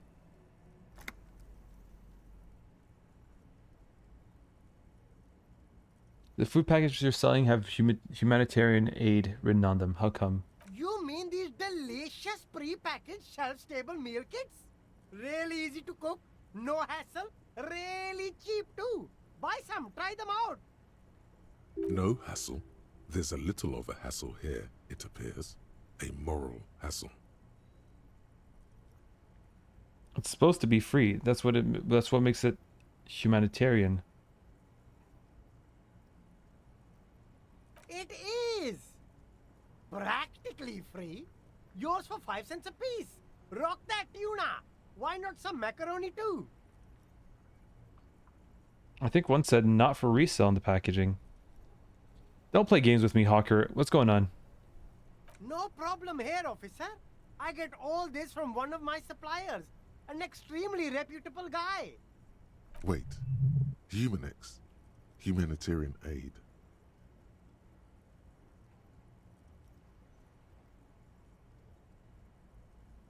Does your supplier drive that Humanox lorry over there? Pointed the lorry with the big Humanox sign on it. What? A convincing performance. Bravo. Look, officer, I'm just a retailer. You'd have to talk to my supplier if you got questions about the supply chain. That's how the game works. Interesting. We'll need more if we're going to pin this one down, he thinks. Good questions, though. Sharp eyes, officer. I was in the kitchen. We lost a bet. It's for show, my liege. He knows you need This one. more than this to bust this guy. Wait, we can do it again. Perhaps. 72%. We got this now. No need to dress this one up. Oh, okay. Okay. Sorry, detective. What kind of stuff are you selling? I don't give a fuck. Where are you from? Silling? It's a boring story, officer. Who cares F- about the past? I'm all business now. All Revachol. This man probably comes from Seaguy, sometimes known as the Apricot Suzerainty, an archipelago in the Samaran Isola. You're from the Apricot Suzerainty, right? Apricot Suzerainty calls to mind an era when the Seaguy archipelago was colonized by Revachol. It's a bit of a slur, in other words. Alright, don't fret. Let him answer. That's right, officer. But it's a bad scene for business there. Too many I'm not using a slur. regulations. Extremely bad for an independent local entrepreneur. Hey, why not support this local entrepreneur? You can start by buying a pair of sexy pants or cool sunglasses.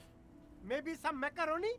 What kind of stuff are you selling here? Maybe there's going to be more information. Only the coolest goods in Revachol.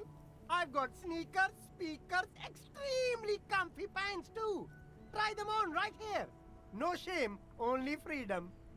Do you have a permit to sell all that? Good joke, officer. Here we don't have permits. Just economic freedom. Take a look around. Yeah, taking a look around, there is definitely economic freedom. You glance around the decrepit buildings, the miserable weather, the sidewalks strewn with sunflower seeds and the dust-choked air. It's beautiful. Beautiful freedom. Alright, no permits means less work for me. Let's move on. That's right. Revachol is the best place for All right, let's get out of anything here. for you.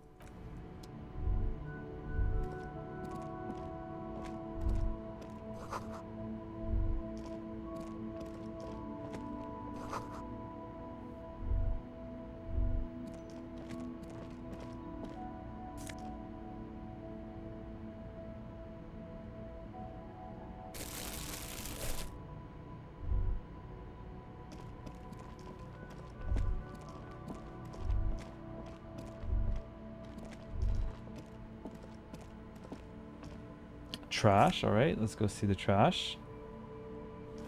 Fingerless gloves, really cool, very cool. What's this? A pawn shop? That's where we sell our stuff, I imagine.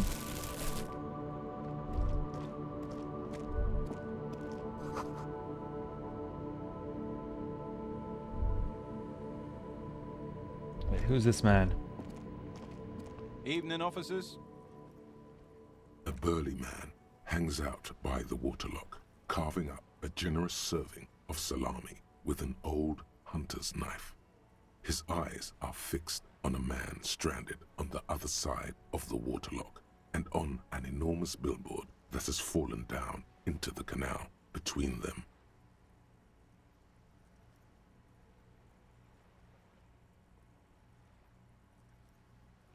First things first, what are you doing here, man on the water docks? Locks? Water locks? Water lock? My friend Barry the Butcher is stuck on the other side of the waterlock. I'm keeping him company and eating his salami. From the corner of your eye, you see a man in a yellow shirt and grey overalls waving at you from across the canal. He seems disappointed about the wreckage on the waterlock and the salami. Very good stuff. Anything I can do for you, officer? Do you know what caused the wreckage? Point at the smashed billboard in the canal. I wasn't here to witness it, but those look like tire tracks on that sign. Weird, huh? Then again, plenty of daredevil drivers in Revachol. The words daredevil driver sound ominous to you. Too bad it also takes a year and a day to repair anything round here. Especially a waterlock. The rest of the coast is closed off till then.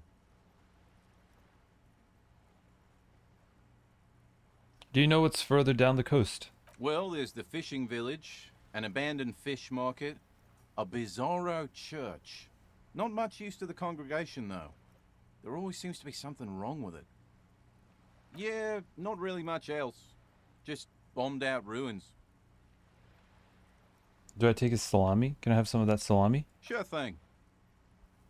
It is salty. It is savory. It is chewy. The hangover only makes the salami more tasty. Want some too, officer? Our salami comrade. Kane Damascus. First time chatter. Can everyone say hi to Kane Damascus? Thank you for the contribution, chat. Why not?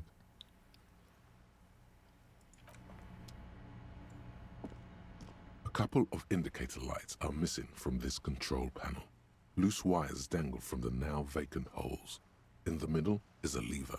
Beneath it, a small metal plaque. This panel usually closes the waterlock, turning it into a bridge that lets you cross the canal. But there's a crashed salmon and butter sign in the way.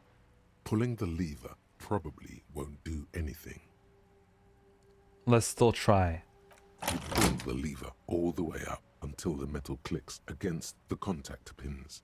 You hear a soft clunk. Then... Oh, they're shy. New folk has arrived. nothing happens.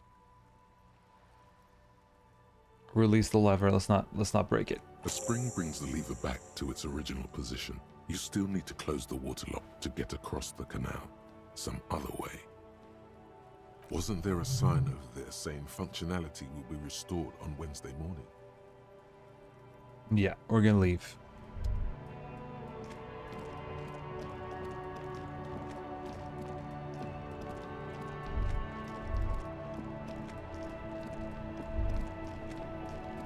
Is there anything else that we can do?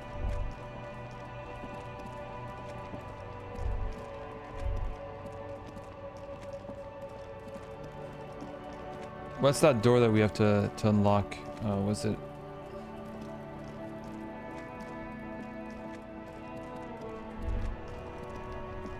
Can I go in there? Oh yeah, I can.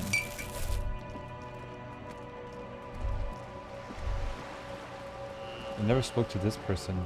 Oh, you can't speak to them. Okay. I just assumed that the door was up here. Oh, it's inside the cafeteria? It's not this door here.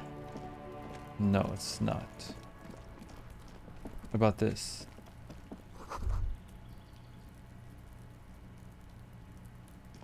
I never went down there. This must be it. The Oh, there you basement go. door is weather-worn. The copper nails holding the upholstery in place have turned green from sea air, and there's a knocker shaped like a lion's head.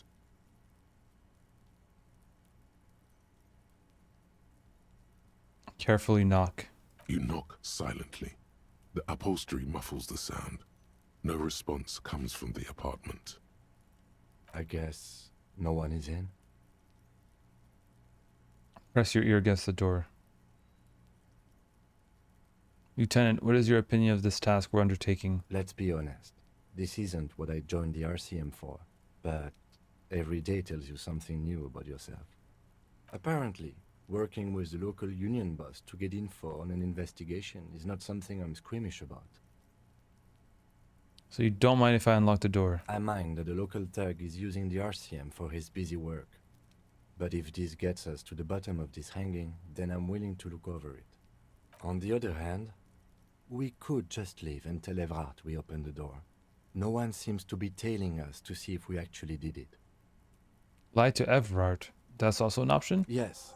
Presenting a fabrication is known to get results here and there. You took this task. You make the call. The door is right here.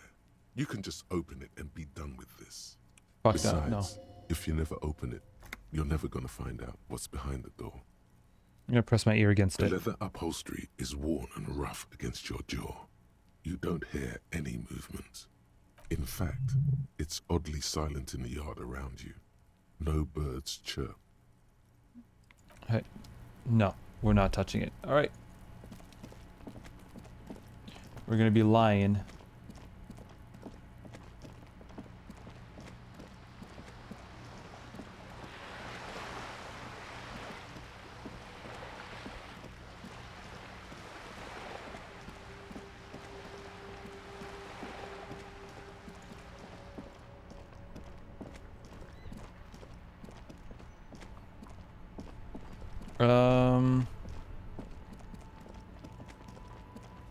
Let's ask him about the humanitarian. Looking for something, Hunt? Come to tell me to fuck off again? I found this mug in the trash. Showed to the man. Yours? Oh man, that's great. Look at that guy go. Haven't seen anything that funny in a while. So it's not his. God damn. Thanks for that, but no, it's not mine. He doesn't live in Martinez. Alright, we're done.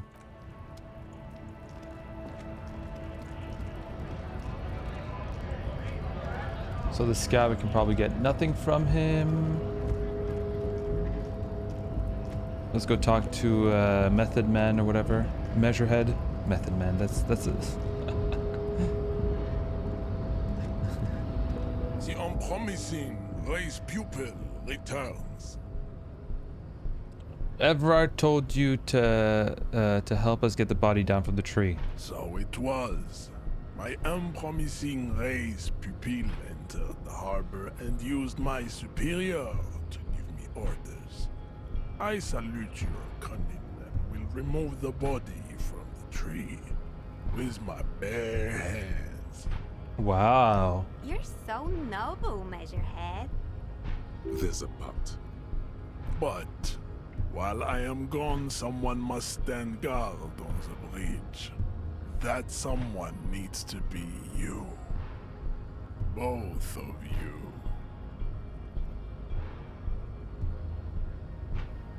Sounds sketchy. What if we don't want to do that? This is the uncomfortable result of not taking it on ourselves. I can live with a compromise. Listen to your little friend. He is wise in his childlike way. His mysterious race may yet prove fierce competition to my heroic haplogroup. Alright, well I guess I don't want to, but do I really have a choice? Alright then. Babe, see that they stay here the whole time.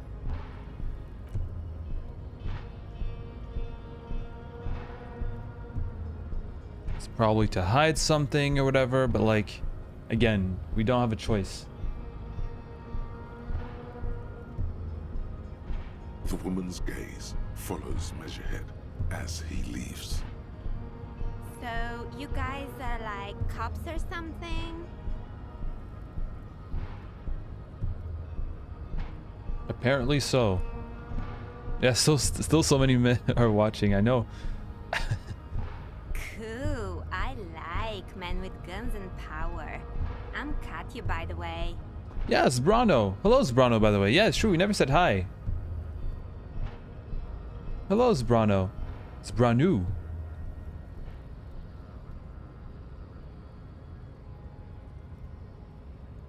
Oh, I don't give a fuck about Katya. You hear that? That sound. He's breaking something. Yeah, Jean-Luc must be really tearing it up over there. I wish I could see it.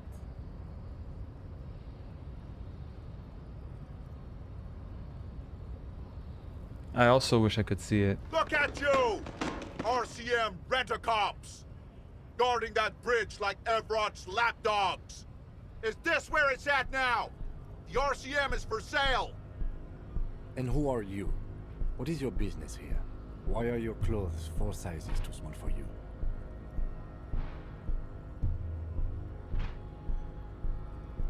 I don't want to say anything. Kim...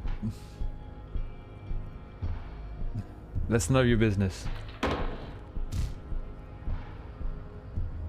A shrill laughter interrupts you, echoing across Martinez. It's Kuno. Then, the man turns to look behind him at the behemoth appearing around the corner, approaching him, walking past him.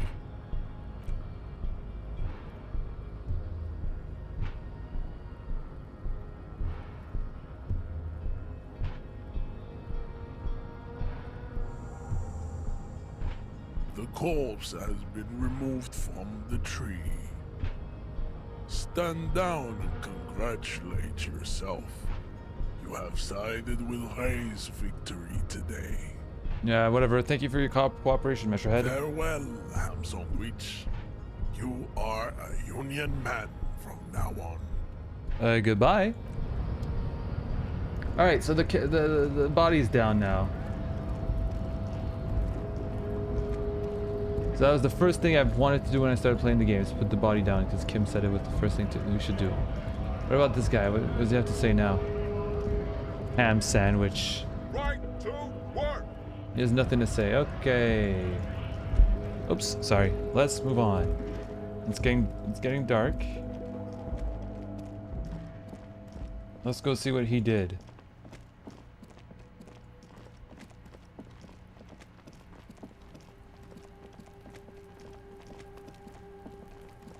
Kuno looks sad. Oh, the branch fell. The corpse lies on the ground among the remains of an absolutely demolished pinewood branch. It's gently laid on one side.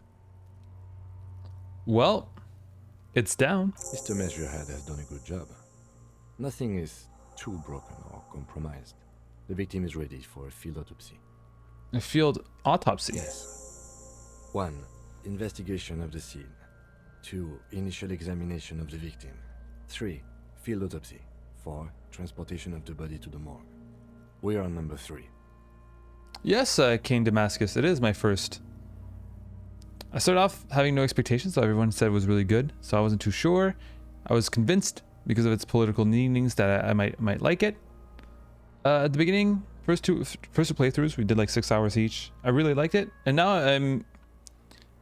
I'm not convinced now. I'm at like a low right now, because it just seems like a very at least from my perspective, and like I'll continue to play it just to make sure.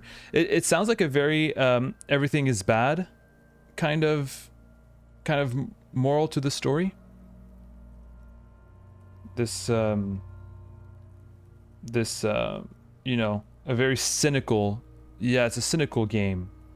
You know, like the same kind of storytelling a la South Park, you know? South Park is like, oh, we can make fun of everything, nothing actually works. Haha, the world's going to shit. It's kind of funny. And to me, that's just like, it's so shallow politically. Like, just everything sucks, and like not even engaging with anything and just dismissing it for even just trying to make things better. Anyway, I'll continue. I'm just a bit right now. I'm pretty pessimistic. This is what most people think of politics. No, that everyone is just corrupt, and nothing works. Yeah. Maybe.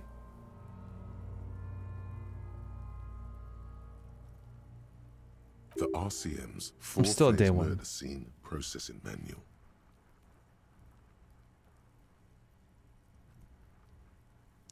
I have a hard time believing that there's no like resistance movement or whatever.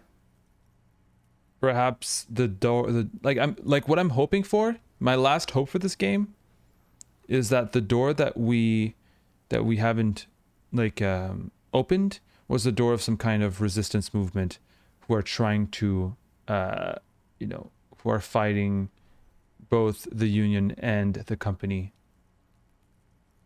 That's kind of my last hope. Oh, you're so anarchist. Oh my god. Well, what do you think? No spoilers, but like you'll find out eventually. Yeah, of course. That's and I swear to fucking god, if like every movement is just authoritarian, and like the point of this game is that yeah, you are doomed to be a subject of authoritarian systems. It's like, all right, thank you very much.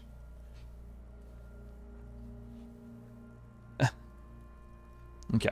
The RCM's 4-phase murder scenes processing manual. What are they on about? Cop's gonna cut his shit up.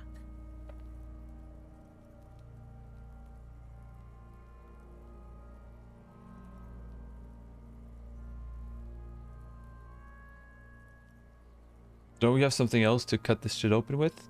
It's not about cutting. And no, you and I are detectives. The honorary rank of detective signifies our ability to handle the entire incident chain, from autopsy to cleanup to social work.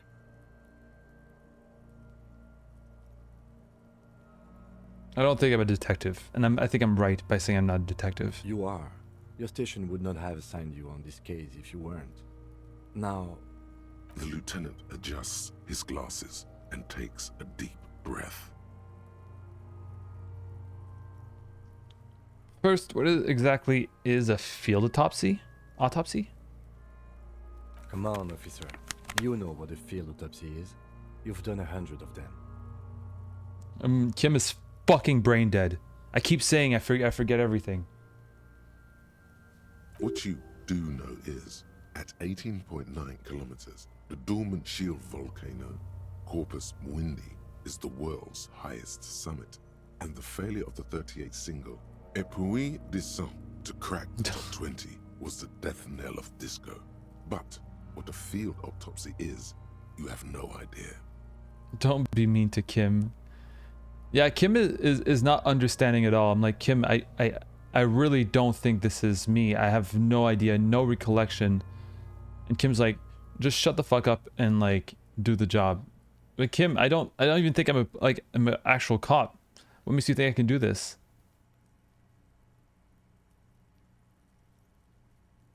Why don't you know? What use are you to Encyclopedia? Now clap your gloves, let's get in. Yeah, fuck it, let's just do it. There truly is a time for everything, even for yellow gardening gloves. However, they are lacking hygienically. I suggest you get in there in limited capacity. All right. I'll ask you when I need you to.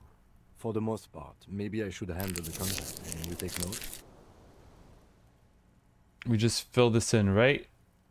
Show him the red field autopsy form in your ledger. That's right. Open the ledger at the field autopsy form. The dead man stares in silence as you crack open the ledger. The bright red paper is covered in boxes and lists, describing the condition of his skin and organs in 3 parts. Thank you so much, Ahmed Abdelalim. Everybody say hi to Ahmed Abdelalim. Please. For those who don't know how it's written, Ahmed Abdel Alim. Say hello, all caps. Thank you for following, Ahmed. Very, very appreciated.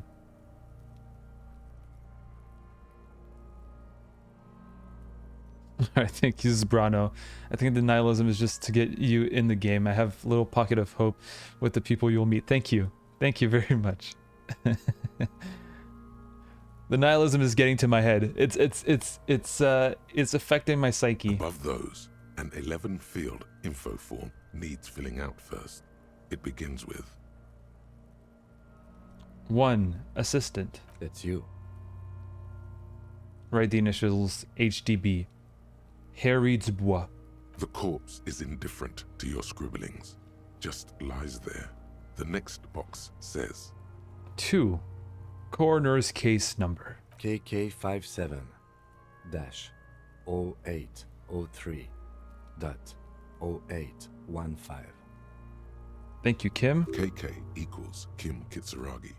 57 equals Precinct 57, followed by his date 0803 and time of arrival 0815 on the scene. He's indexed the case after himself, not you. Amazing. Perfect. That's because he doesn't want to bring up the messy question of your initials. Thank you, Kim. All right, we're gonna write it down. Next. 3. Name. NA. Next. Date of birth. NA. Age. Roughly 50. Dry 40. The damage is so extensive, it's better to err on the young side. I'm gonna write 42. No, fuck it. I don't give a fuck. I'll write whatever Kim says. I'm not even a real cop. We've established that I'm not a real cop. The corpse looks ageless, like meat on a hook. Race. Mondial. Mondial. Fair to olive-skinned, from the Isola of Muindi. This is as vague as it gets. You might as well say whitish. Oh, goodbye, halitosis. Thank you. Everybody says hello to Ahmed, but Ahmed didn't say hi back. Ahmed doesn't give a fuck about you guys. Have fun at work, halitosis. Have a nice day. All right, we're gonna write it down. The pudgy mess of curdled meat looks neither mondial nor anything other. Sex. Fucky, fucky! Male. Pigs can have sex? Right, male. Nor does he look male, with his pregnant belly and indistinguishable face. Date of death. We're still going with March 4th, 51. All right, that's what we're gonna go with. What else? 9. Body identified by is non-applicable. 10. Case number is the same as the coroner's case. KK 57 0503 0815 listens motionless, with the cargo belt still around his neck. Only one box remains. Evidence of treatment. None. At least not after the initial examination.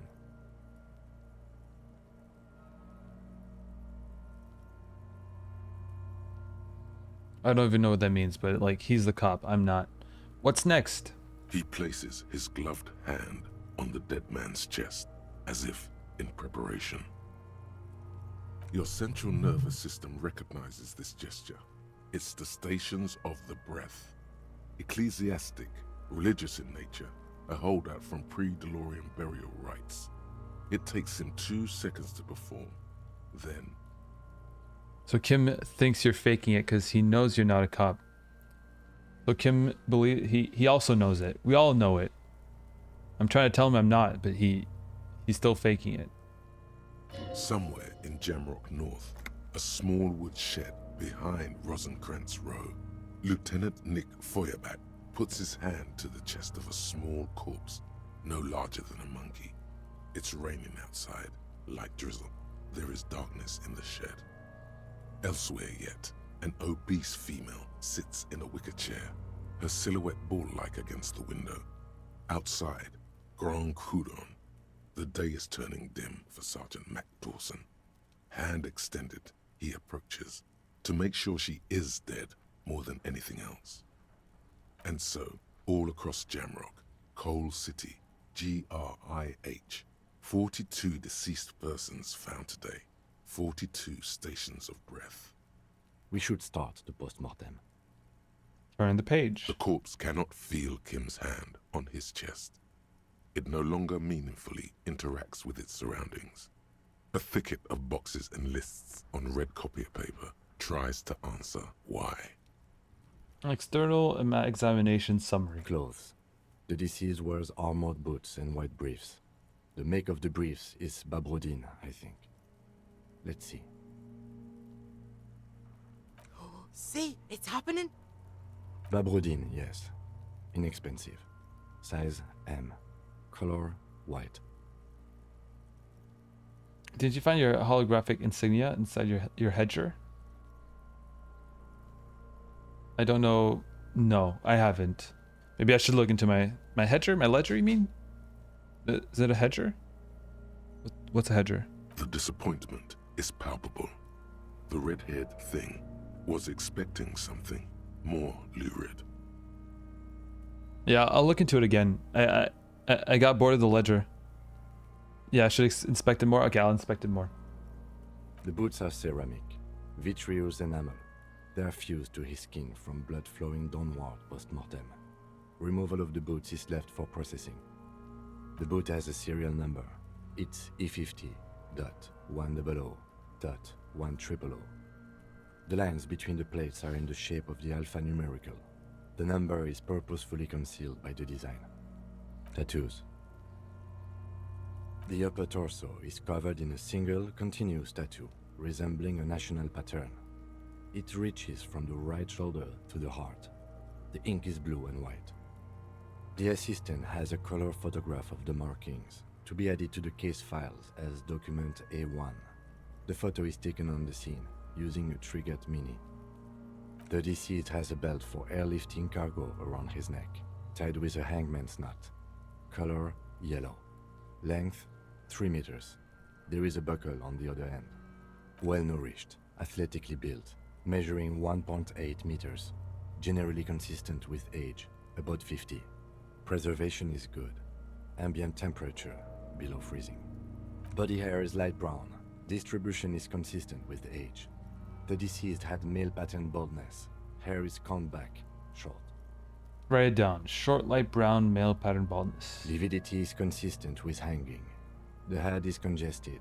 Contusions are present on the head, chest, and thighs. Consistent with stones thrown post-mortem. Low velocity. Fucking low velocity? You think Kuno doesn't know what you're talking about? Velocity was fucking max. Talking shit about Kuno's velocity. In addition, there are bite marks on the face, scalp, and chest. Consistent with predation. Write down. Ligature mark. The steel wiring. There's too much of it. We need to remove the belt so we can get to the ligature mark. May I try? It's no use. We should get chain cutters. You can try with them. I have a pair in the toolbox of my kinema. Damn Let's go corpse. get them. We had a good rhythm going.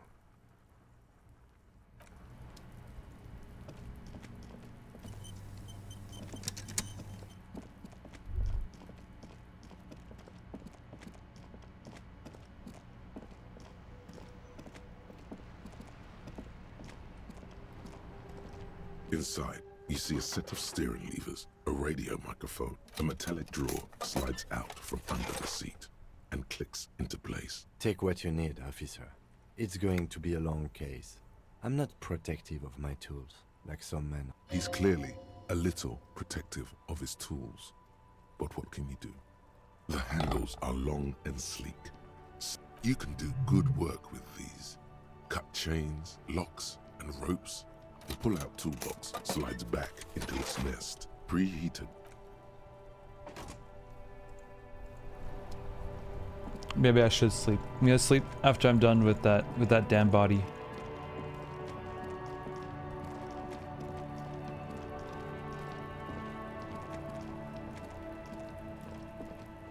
The rotting man. The lieutenant adjusts his glasses and takes a deep breath. All right, now we can cut the belt. Mm-hmm. Cut with as much precision as you can, please. See, my pig is gonna fuck his head off. No, he ain't. Your pig's a boring fuck.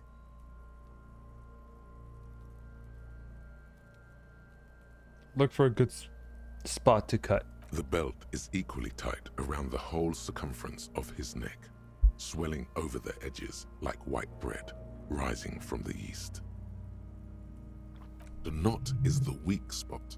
The chain cutters fit in there, steady now, like a flower arranger. 2 cuts and it should come loose. All right, we're gonna cut the belt off. Let's go. After some deliberation, you sink the cutters into the knot tying the belt together. You squeeze the rubber handles together, sweat forming on your brow. Press down. Snap. The knot is slashed. Another cut and the belt falls apart like a flower bouquet, revealing the dead man's neck and the dark red ligature mark around it. The rope rises to a point, leaving a gap in the ligature mark. The suspension point is in the back of the neck. Hemorrhaging is observed on the skin, above and below the ligature mark. The mark is well pronounced, consistent with a drop from 1 or 1.5 meters. Chest is intact, normal contour. Abdomen is protuberant, pelvis intact, genitalia. No! It's gonna happen, see! I fucking knew it! This is clearly what they've been waiting for, ever since the autopsy began. The lieutenant is trying to make it as boring as possible. Genitalia is male and unremarkable. No evidence of injury. Back is symmetrical and intact, Upper and lower extremities are intact, but asymmetrical. There are combat injuries on the right hand, thigh, and hip. In addition, I see smaller, residual scars, too numerous to count, covering about 30% of his skin. From wounds sustained over 2, maybe more decades, dispersal and accumulation indicates long and active combat duty. The scarring is extensive, way more than the law officials. We have a real museum here. Of battles, wars. Last item. Hands. Hands are clean. No sign of a recent struggle. Ooh. That's all for the external. Well done. What next? Internal examination summary. Central nervous system. I have nothing. Do you have anything on this man's central nervous system? Of course, there is a moral to be drawn from it. A moral to this story. Nope. Red NA. Musculoskeletal. Purge fluid is coming from the mouth. Not injury related. Eyes and tongue protuberant. Hyoid bone. Let's see. With his eyes almost closed, the lieutenant puts his hand on the dead man's throat and begins to massage it, gently. A rotting smell erupts from the mouth. Purge fluid runs down his lips, black and viscous. You hear cracks as the lieutenant moves his sharp fingers inside the flesh, like the creaking of an old house at night. Yeah, jack that fucker off! The hyoid bone is fractured. The rest of the musculoskeletal system is intact. Unremarkable. Respiratory system. Oral cavity shows no lesions. The victim has received dental implants, possibly after a combat wound. Mouth swollen. Hemorrhaging present in mucosa of the lips and mouth. Hepatobiliary. NA. Same for toxicology and serology. NA. Cardiovascular. The body exhibits heavy lividity. Blood has gathered in the hands, feet, and neck. Hypostasis is visually consistent with the hanging. Gastrointestinal. This will do. Digested semi-solid food in stomach. Voila. What's next on the list? Description of injuries summary. Let's see. We have bite marks, contusions on the head and chest, and a ligature mark encircling the neck. You'll need 3 fills. Leave a 4th one too. Alright. Bite marks. Head, chest, and scalp bite mark injuries. Predation by birds has caused damage to the body. Odontologist does not need to be consulted. And your opinion, officer? Non-fatal post-mortem. Agreed. Next injury? Contusions? So, the scalp bleeds from a post-mortem head injury, a stone. The injury does not have the rim of an early inflammatory response. The perpetrator on the scene has confessed to causing it post-mortem. At maximum velocity, fucko! Has confessed to causing it at maximum velocity. Write it down. Coagulated blood sticks to his scalp and chest, where the countless stones have hit the dead man. Beneath, the description of injury. 2 boxes. Non-fatal post-mortem. Right. Next. Ligature mark? What's the 4th injury field for? Nothing. Just in case. Alright, ligature mark. Finish the autopsy. Let's go. A dark red abraded ligature mark encircling the neck, with a gap on the nape measuring, let's say, 7 centimeters. The hyoid bone is fractured. The cervical column intact. I see hemorrhaging on the skin, above and below the ligature mark. Depth of the mark, 1 centimeter. No signs of clawing on the neck. Below the note, 2 customary boxes wait to be ticked. The man's head jerks to the side. The ring around his neck is visible. I always thought this was non-fatal post-mortem.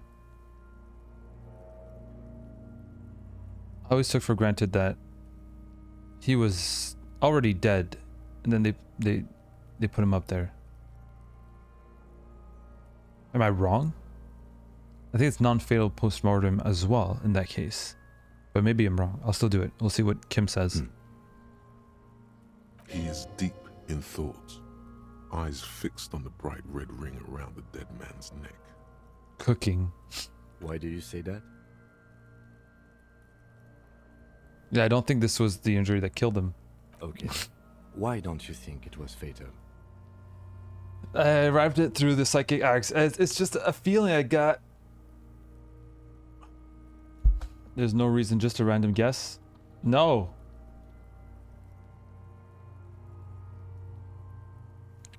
I prefer random guess and psychic arts. Still, there may be truth to this one. I was ready to call a probable cause of death here, but now I think we should leave it empty, at least for the time being. Let's wrap this up. I pronounce this field autopsy over. Good. All right. What now? I need a copy of that autopsy form. Then I will drive him to Faubourg. Rip out a copy of the autopsy pages. For processing. He's thinking, did I miss something? You tilt your head, also looking at the corpse. I'm sure we didn't get everything. There's always something. Tell me, who are you, dead man? Now I can with 72%. The fish lips stay silent in response. You must be losing your mind, asking him that over and over. I told you, he is male, 40 to 50, with an athletic build. Alright, search the body one more time thoroughly. At 17%. We've got this. We failed the 72%. Now wish me luck. Alright, Sneaky Raven said I couldn't wish you luck in time. Wish me luck for the 17% then. We're going for it. Fuck it. Thank you. Thank you. Thank you.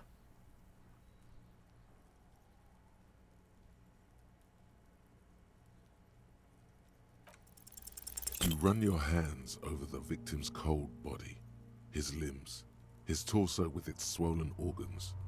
Maybe you should be more thorough.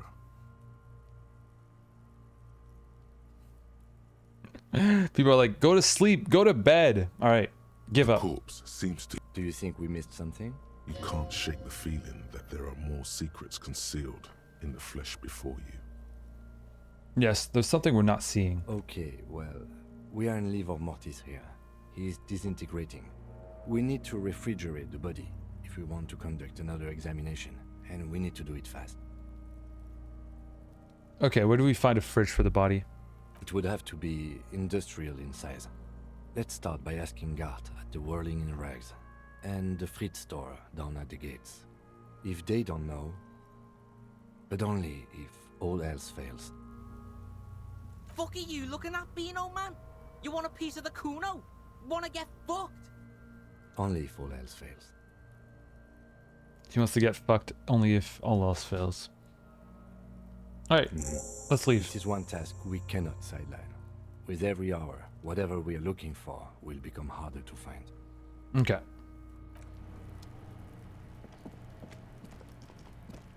People tell me to keep sleeping. I'll go sleep. Alright, I'll go sleep.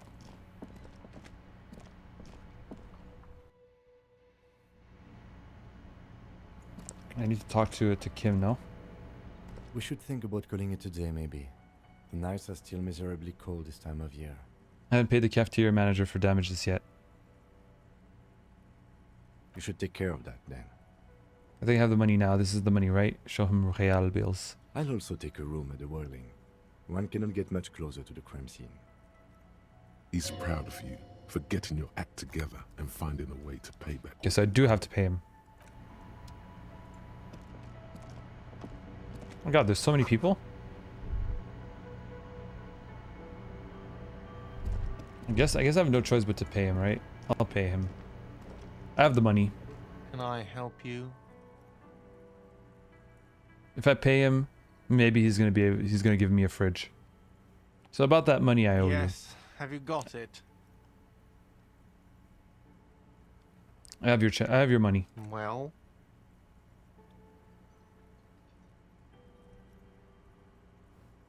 Here it is. Sorry for the trouble. Great. Thank you, officer. That's all I wanted. Payment for services rendered. If you continue to stay here, I just ask that you please pay your nightly bill in advance starting tomorrow. Okay. I'll unlock the electronic lock to your room. All the doors lock automatically at 9 p.m. They lock at 9 p.m., but it's 10. Please pay for each night in advance starting tomorrow. 20 real per night. 20 per I'll night? take a room here too.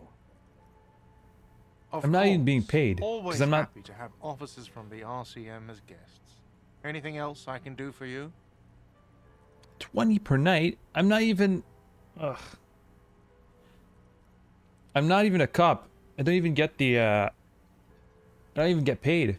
I seem to be in need of a fridge. Yes, yes. For the dead body. You want to put a dead corpse into my fridge, right? Yeah. Correct him.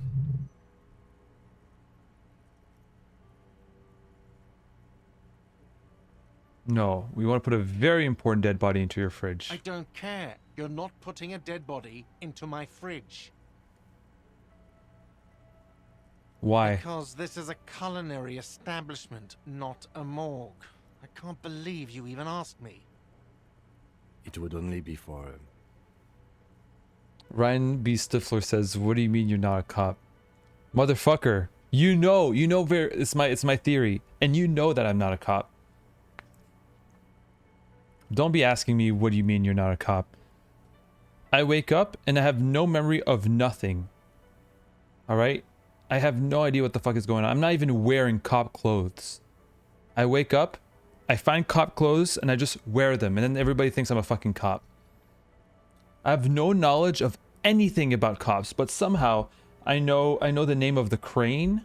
I know that the thing is like a belt that's used for heavy duty instead of just a normal ass belt. I know everything about like motherfucker thinks he's in Truman's Show. I am. No, it's not. No, it's because there's a need for it. The actual cop is probably dead. The actual cop is I think the actual cop is the union boss. I'm kidding about that one. Lieutenant, you too? You're asking too? No. The answer is no. I will not turn this place into some kind of macabre circus. Let's go talk to the freight clerk. Yeah, but first I gotta sleep.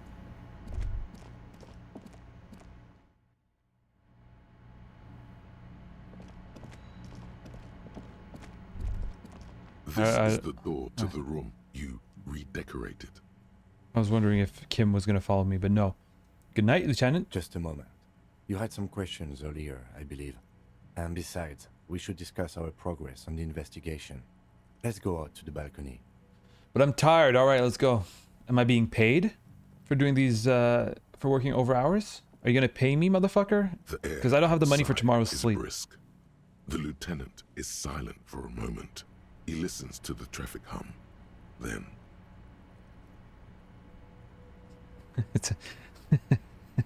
What do you mean my playthrough is unique? It's interesting to see how people interact with Revachol. This might be the most straight act. Like a cannonball fired through a forest. What do you mean straight? We're queer here. First, we're not straight. And second, what do you mean unique? I guess I'll figure out at the end, right? Where shall we begin? We should talk about the investigation, first and foremost. But I also remember you wanting to discuss the RCM.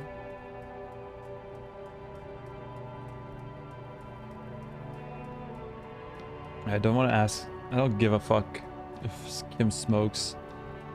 How do you think today went? Not really my problem.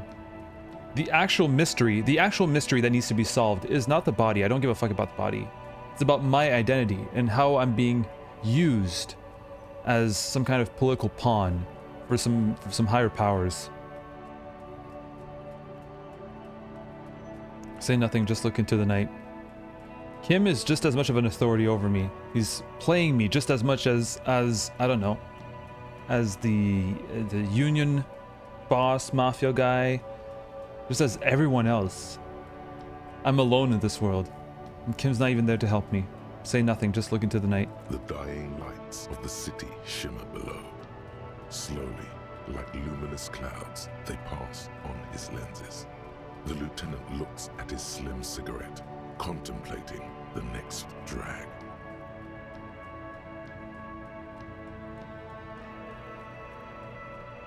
Actually carry the trash bag around. Leave yourself in the bed at the end of day one.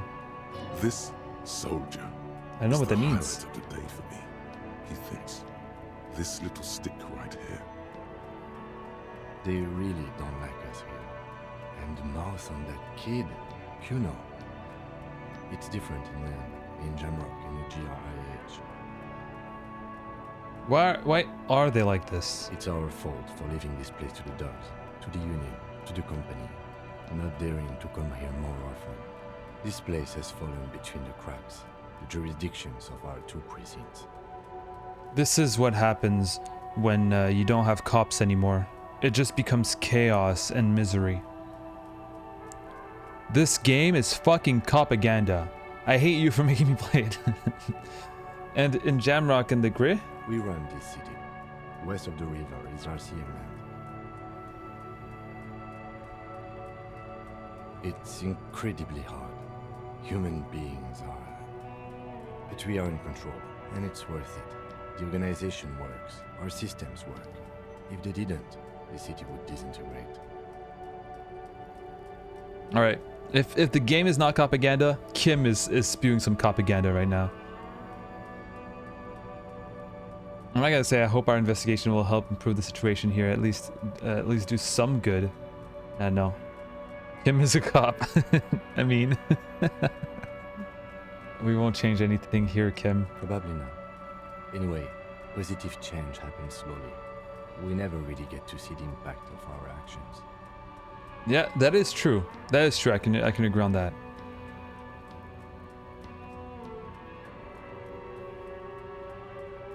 He is very tired, but the dark circles under his eyes make him look younger, not older.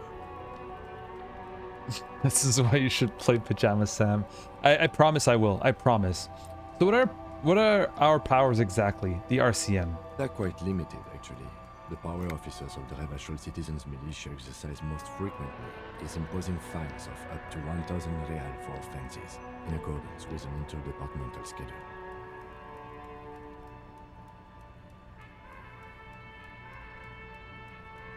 Wouldn't that be an easy power to abuse? Yes, although indirectly, as citizens can always request records from their local station. Officers of the RCM have been known to take bribes of less than the prescribed fine amount. It undermines trust in the RCM. Okay, what else? We can arrest people, of course, but rather than bringing someone in directly, it's preferable to serve a station cold sleep. It prevents confusion and overcrowding. Wait, how can you be sure the arrestee will show up? You can't. Those who don't show up become fugitives, though, and have fewer legal rights when they are eventually caught. It's about power projection. Thus far, they seem to mostly show up.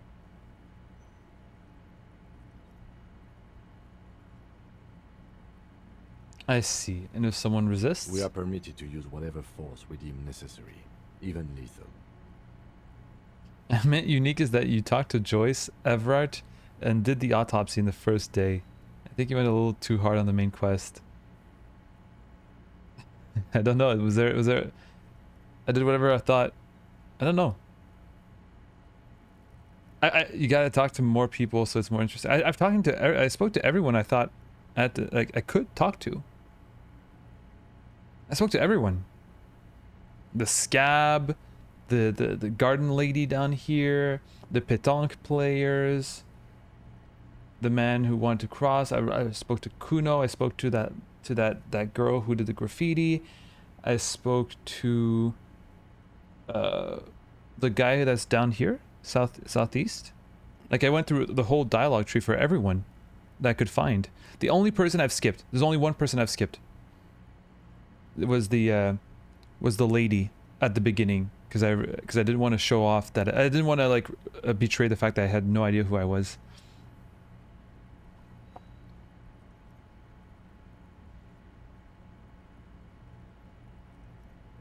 Have you ever killed anyone, Kim? Yes. The last time was 4 years ago. The last time, so it was often. He says it matter-of-factly and moves on. He has internalized it well. It's just that. A fact. A self-contained past event. Agreed, Rivers of Melancholy, by the way. I agree with that.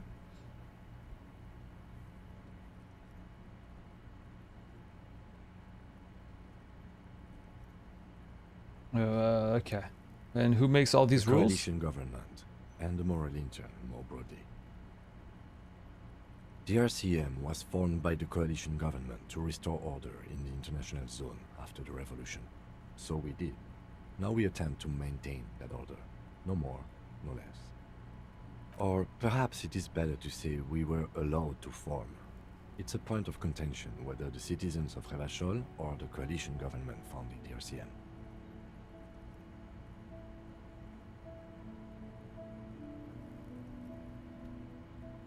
Let's say it was the coalition government. It's probably more honest, yes. Either way, the moral intern leases us the right to keep the peace in this city, and they will take it away if we misuse it. Or if they think you do. What's the moral intern? The Moralist International are the world's largest political organization. You know who they are. They have been running this place after the revolution failed. I really don't know. That's how bad it is in here. Okay. There are a union of center-left and center-right parties across the Real Belt. Our coalition government is just one of its many projects. They also run the ICP, EPIS, most intergovernmental organizations in the world. With so many of these questions, I don't know if I care about them. Why would I ask a question I don't care for? What do they believe in? What do they believe in? They are Dolorians. They believe they continue the humanist project set forth by Her Innocence Dolores Day 4 centuries ago. Others say they are just technocrats. Those others say they continue the humanist project set forth by Dolores Day. What is their symbol? Interesting question. It's a blue forget-me-not. Their motto is love, compassion, self-discipline. I think you can gauge what they want you to think of them from that. Yeah, choose your own. Choose your own. What's A? I don't remember. Skip it if you don't dig it. That's the thing, because the thing is, I didn't skip one of the things I wanted to do, and I did everything, and I died. And I was like, all right, perhaps I shouldn't ask anything. And at one point, I asked something, and it was like racially insensitive. I did that a couple of times actually.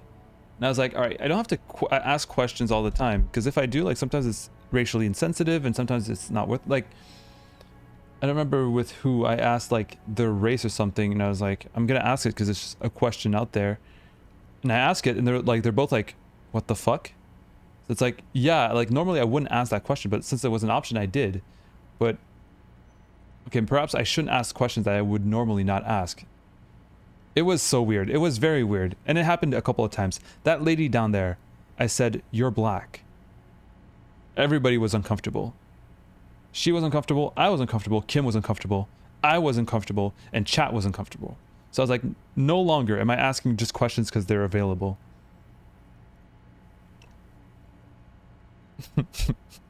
Something kind and usual.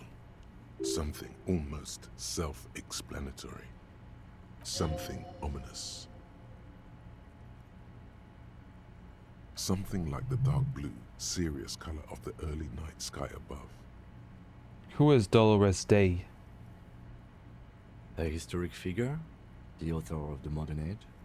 You will have to look elsewhere for opinions. The subject of humanism is too abstract for me. What would you assume we were uncomfortable? You were, okay. But we're making assumptions. Yeah, yeah.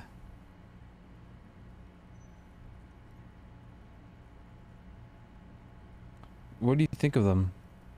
The moral intern are a fact. I try not to have opinions on facts until they change. And it doesn't look like that's about to happen. It is more than that. There's some kind of affection in him. Yeah. You like the moral intern. Yes, I did, when I was younger. In my 20s, I considered myself a moralist. A blue forget-me-not, a piece of the sky. They're not all that bad. That's another leitmotif associated with moralism. But the years have changed that. I don't know what I believe in now. No, I believe in the RCM. That's enough for me. I have an opinion on the moral intern. Do you?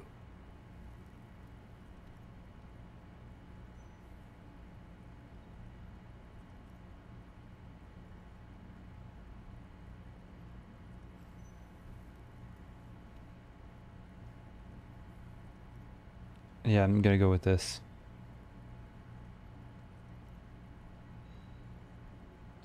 Oh, maybe I should go with this. Men turning into women? Is that... Okay, but... Okay, no, you're saying it's not a good thing. Never mind. Never mind.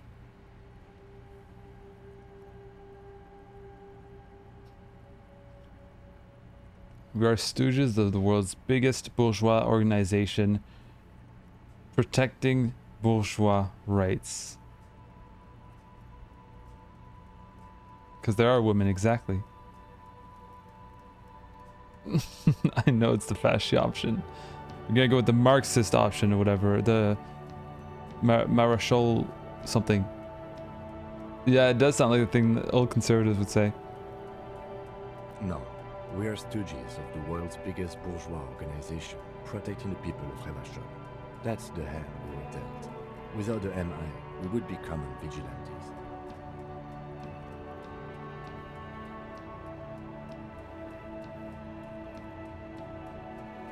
Yeah, vigilantes are bad, but bourgeois organization.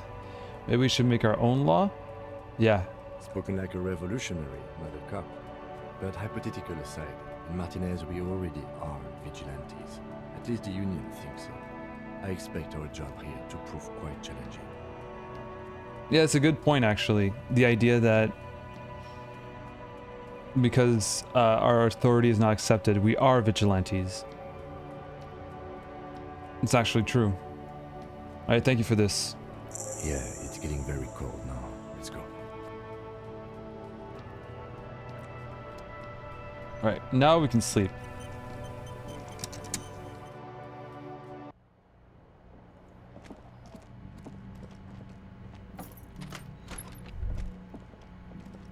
Alright, I'm gonna close the door behind me. Alright.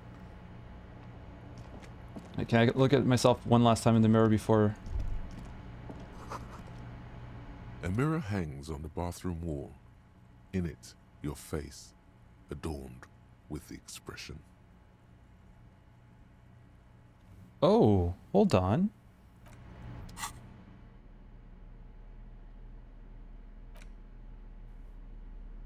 Wait, you can't really fix the...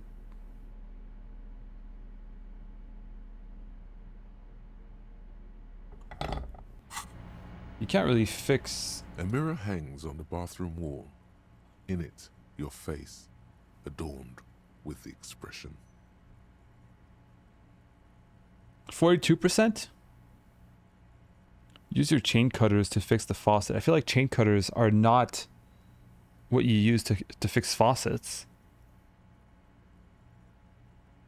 Okay, well, we'll still try. We'll still try. It's a white check. We can try again. You have nothing to lose but your fingers. Is that true? Let's try. The faucet is quite terribly mangled, but you just might be able to twist its parts into place. You handle the chain cutters deftly, applying just enough pressure. The faucet regains a recognizable shape. The steam stops. Told you that you needed those chain cutters. Everything is connected. Everything has a purpose. The mirror begins to clear slowly without you having to wipe it.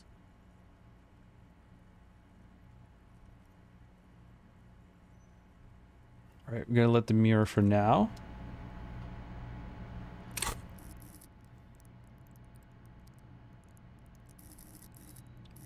Alright.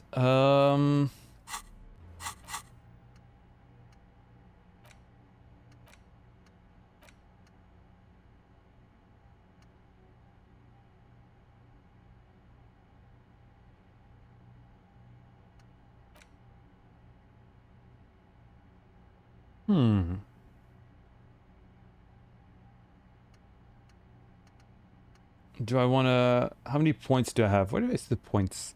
Is that this? I have 3 skill points I can use. So I can unlock one here. Oh, there you go. Now I have 2. So now I can continue my lonesome lawn way here. Now here, which ones do we want?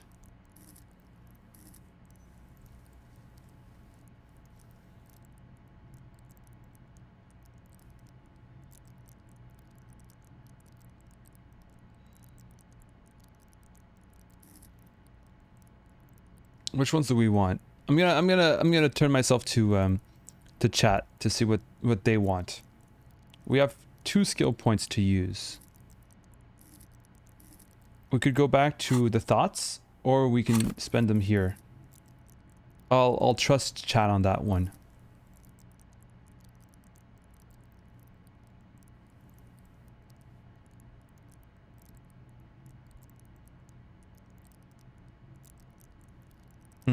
Kane says don't spend until you need them. The thoughts I can internalize now are solely jamais vu, derealization.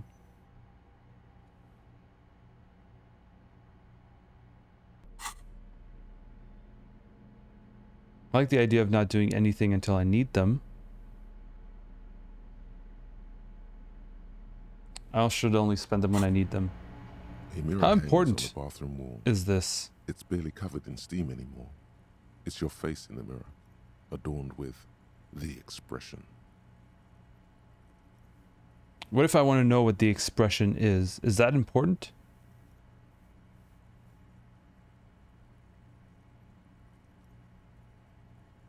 I'd put into electrochemistry, but I feel like at 3%, it's not going to really help. I want to stop the expression from happening. Who knows? I'm just going to go to sleep. Let's go. Let's sleep. The bed is cold and not particularly inviting, but it's yours. The sheets look awful. I crawl in. The sheets feel at once coarse and clammy against your skin. The bed sags beneath your weight as you stretch out and finally close your eyes. And then sleep doesn't. And then sleep doesn't come. Why? Maybe it's the bed's fault. Roll over to the other side. It's a little better. Colors, scenes, and half-formed phrases still litter your mind. Part of you is still trying to solve the case, isn't it? I already said I don't give a fuck about the case. I'm more interested in who's manipulating me. No more thoughts. Fall asleep now. Your breathing steadies. A great silence washes over you until your eyelids twitch in your sleep, and images start forming. Dreams. Is this my dream? Am I going to go see the corpse? Where's Kuno? Kuno's not in my dream. Oh, it is me! C'est moi. Do you remember the scent of your childhood?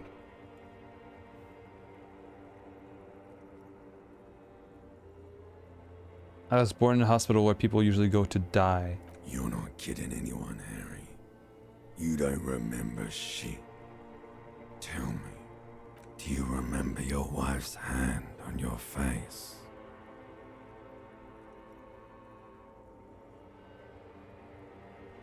You said, who? Do you remember the warmth of her thighs, between her legs and in her mouth? I have no idea. I don't.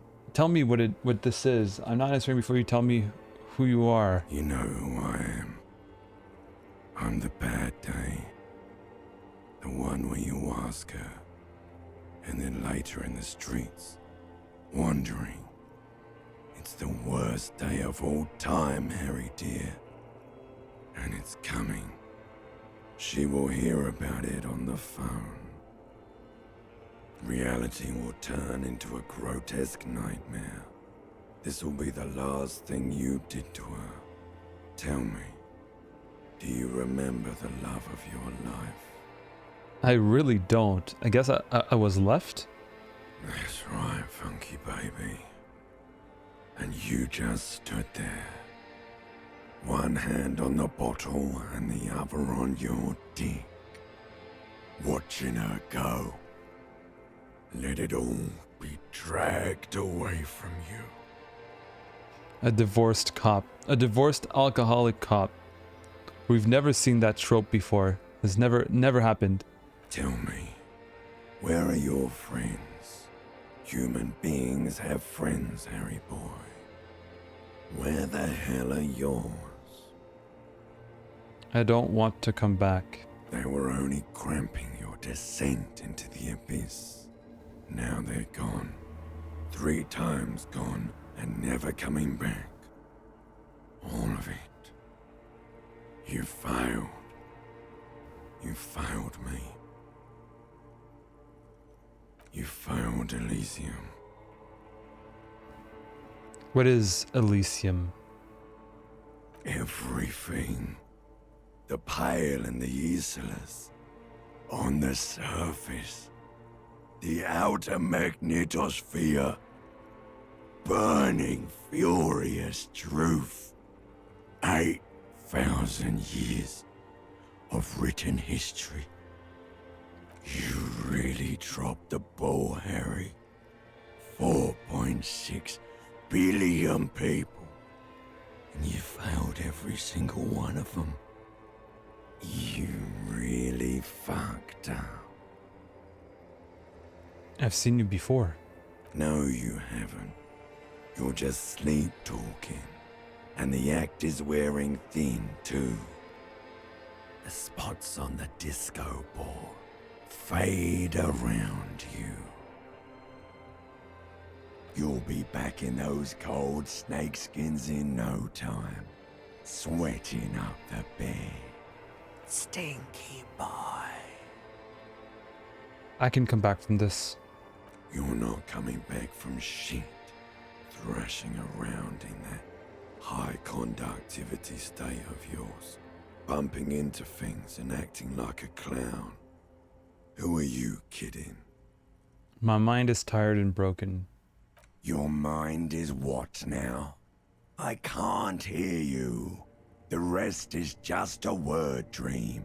Jumbled up garbage. The pictures are gone. The bed rises to meet you. A thin, sleep-like state. More glass than velvet grinding in your head. So something is wrong. Sleep shouldn't be this bad, this dry, this unnourishing. There's something wrong with your thoughts. Some kind of new type of hangover. God, there's another type? Oh yes, party boy, and it's worse than the one before. Just think of the shit you saw. Here it comes too. So soon already. A silent alarm goes off in your head like clockwork. Barely let you sleep at all. Time to get those clothes on, Harry. Time to go to work in the shit factory.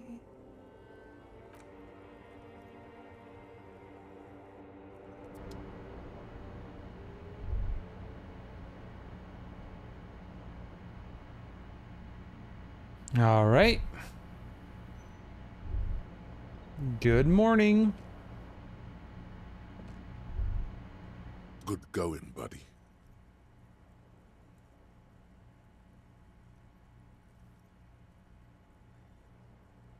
What the hell was that? Oh, just a dream.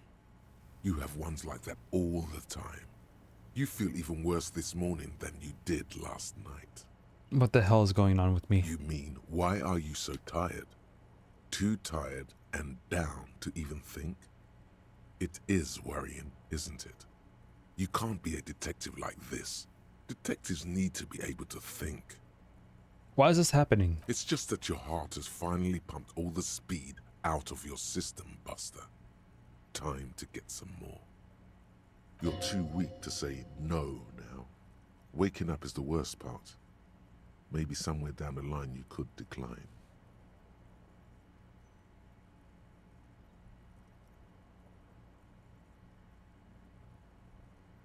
No, I can take this. I'm not going to go looking for speed.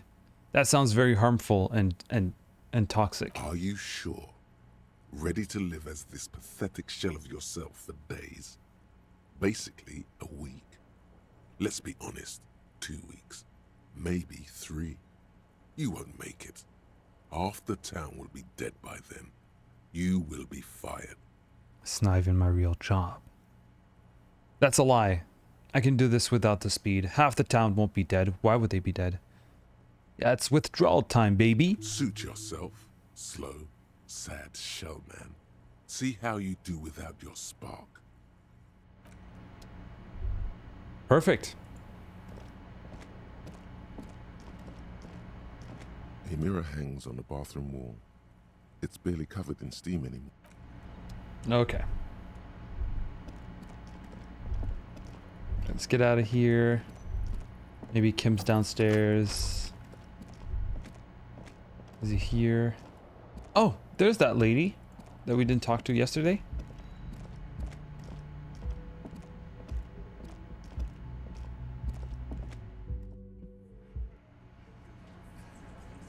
Whoa, what's going on here? Oh, she rolled over. But before we go talk to all these people... Oh, fuck. Kim, leave me alone. Okay, he's not gonna talk to me. Perfect. Wait. Oh, the gardener's inside. Good morning, gardener. Let me handle this. Detective skin color. I'm still black, as you can see. Do you have any more keen-eyed observations? I didn't think this would follow me. I didn't think this would follow me. Okay, Kane, you weren't there when we... Okay, Kane Damascus. Okay, I didn't have any choice. I didn't have any options aside from saying you're black. Okay, it's not my fault. It's not my fault, I promise. It's not me. It's the game, okay? I didn't choose a fascism when talking to her.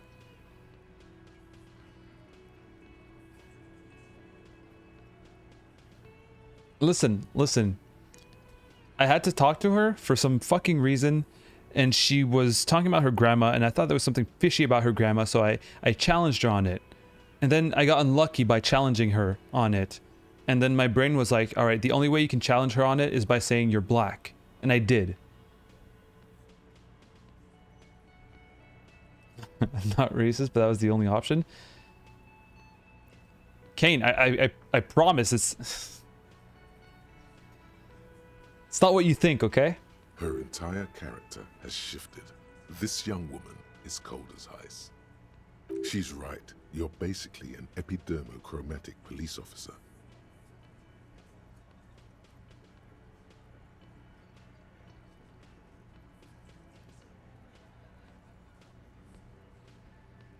Okay, yeah, there's nothing that's... I can't even apologize.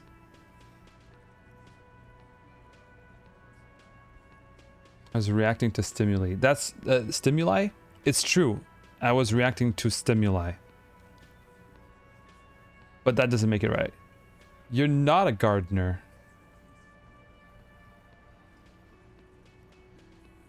You're the gardener. No, I am not a gardener. I'm a legal counselor for the Dock Workers Union. So let's get to it. You're looking for Titus Hardy? You think he has information that will help you? Maybe he does. That's Titus. Talk to him.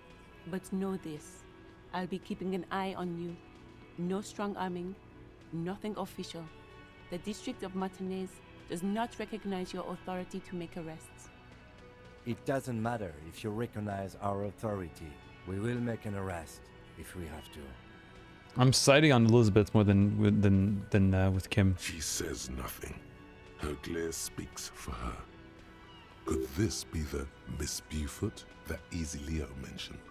The one Mr. Everard sent to law school?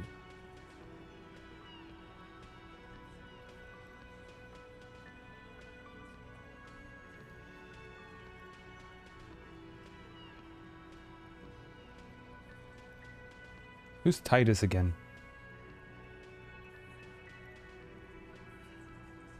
Are you Lizzie, Elizabeth Miss Beaufort? I suggest not wasting time on trivial pleasantries and focusing on why you are actually here. Titus Hardy. I don't remember who Titus Hardy is. Even though she has excellent control over herself, something moved behind her eyes, in the way she stands, in her face. Easy, Leo told me about you. He likes you a lot. He likes to talk a lot. You are not here to chat up the legal counsel. You are here to question these men. What's your role in all this? Like I already told you, I'm a legal counselor. Do you have hearing problems? Alright, she is Miss Beaufort. Alright, should just go talk to Titus then. I don't think she wants to talk to me.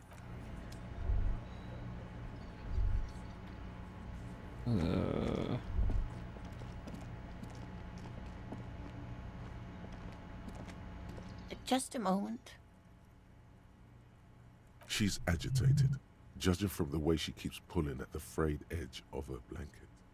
And there's no public phones nearby? The closest phone booth is down the coast. Sorry for the inconvenience, ma'am. It's fine, I understand. Thank you anyway. I'm glad to see you again, dear. Oh, hello, Lena. I didn't mean to eavesdrop on your conversation. Tell me how I might make it up to you? Please don't trouble yourself about me, sweetie. I was just hoping to make a call, but the Whirling's phone line isn't working. The union office probably has a phone, but I can't really get there. Or to the phone booth down the coast. And Gary's phone is dead too.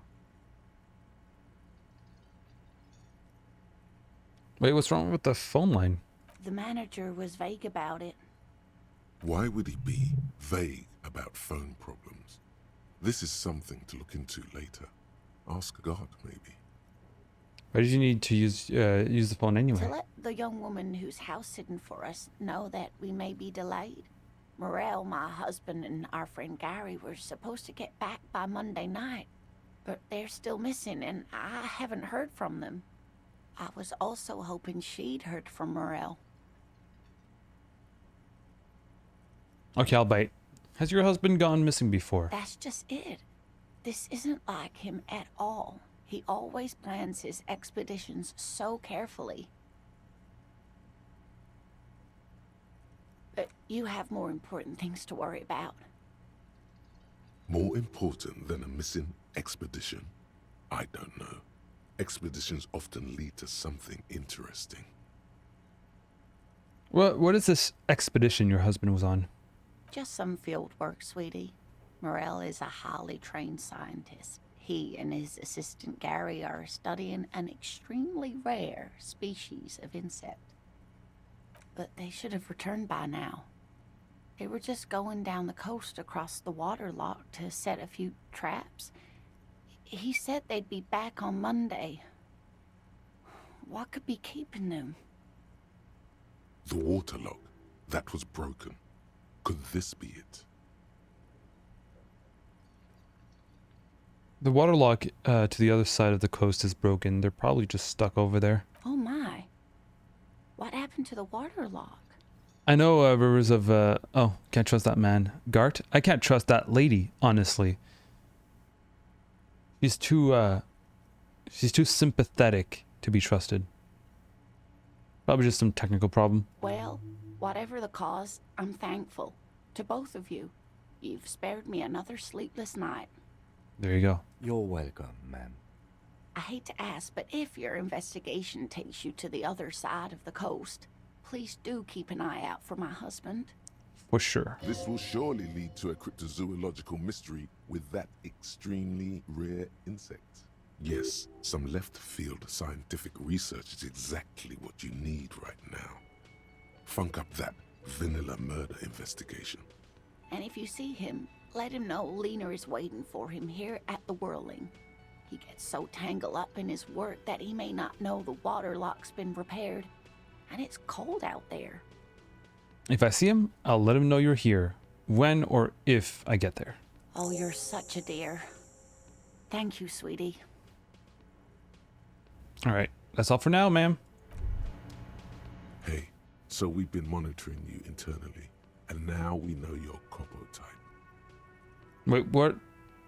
Wait, there are Copo types? Yes. Guess what's yours?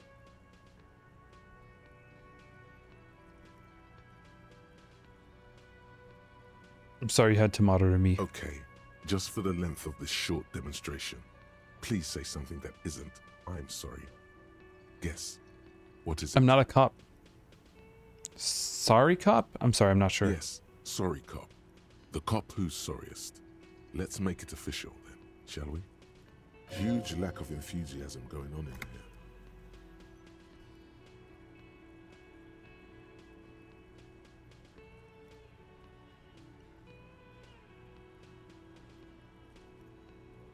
You know, actually, I'm not sorry. I changed my mind. No, you don't. Come on. You'll be back to saying sorry in 2 minutes. Stop wasting time and begin the repentance. No, I'm really not sorry. Fuck off. Or should I say sorry to opt in? Yeah, let's opt in. Sorry. Of course you are. It's okay. See if you can get something out of this, like info. Or maybe every time you say you're sorry, you get $1 million. That won't happen. All right. And now we can sorry now. A cop, penitent, a flagellant cop, monk. I'm not a cop. But it's good to be Oh yeah, my ledger. You're right. Everybody's been telling me about the ledger. All right. It's the ledger oh, yeah, and the cool piece of toilet paper is stuck to the... It's made of dark blue plastic, hard enough to beat someone to submission with. The edges are rounded, however. The U4 size board feels thick and heavy in your hand. Light shimmers on its wet surface. On the back, you see the embossed letters, RCM. Shake the ledger. Maybe a badge is gonna fall. Something rattles inside, ever so lightly. Is there a hidden compartment? And something small inside? Light, made of paper or cardboard? Or dried flowers, perhaps? Permeables. It's not hidden per se. The compartment is made for permeable materials that would get damaged if something happened to it. Peek inside. The plastic shimmers like lapis lazuli, but it is not see-through. You cannot see to its center. How would I open it? With your hands. U4 sized pages hang from the clip screwed to the top of the board. All right, we got this. 58%. I wasn't sure, but like I've been thinking about it, and I know I'm a pretty lucky person. We got this. The two sides of the board appear slightly misaligned, like a drawer that's come off its slides. If you bend the plastic on your knee slowly, the slides snap back into place. It should be possible to just,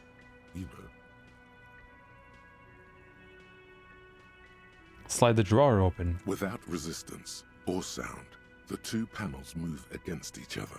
The compartment is now open. What's inside? 2 ticket stubs and a handmade postcard. All right, what are the ticket stubs? What What the fuck?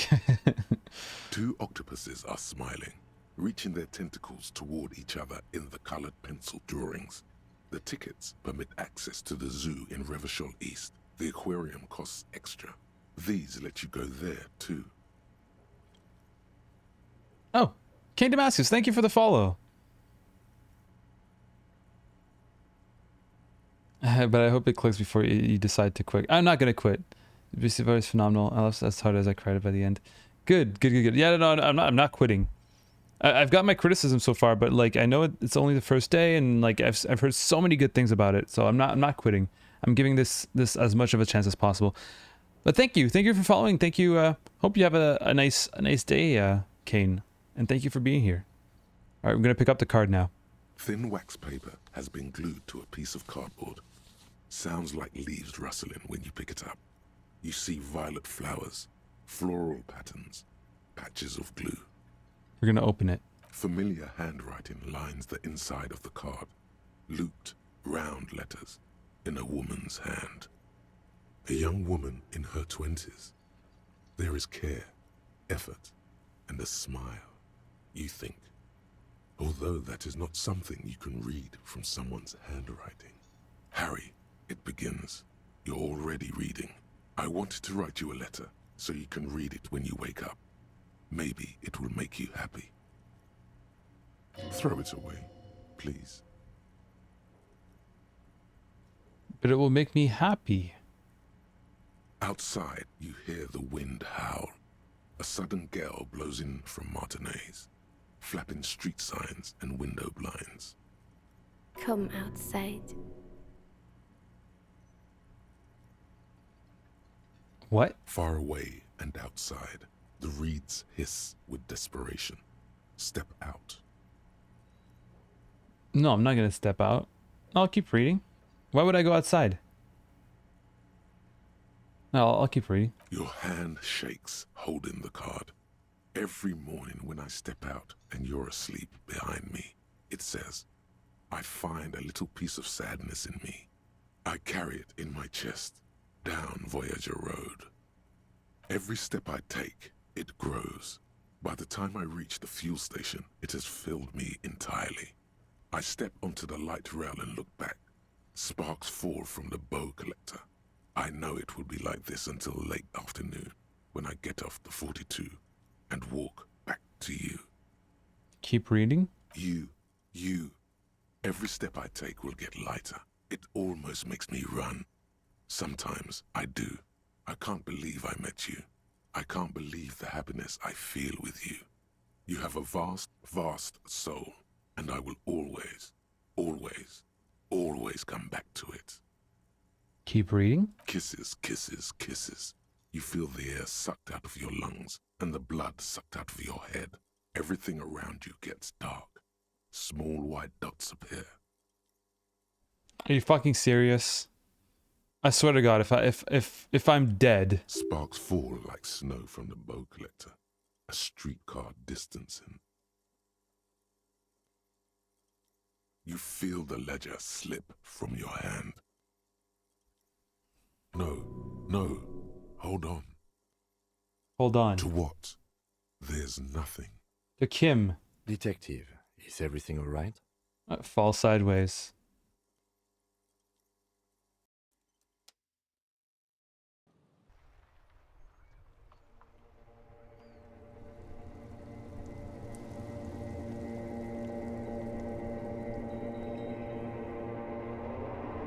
Did I actually die?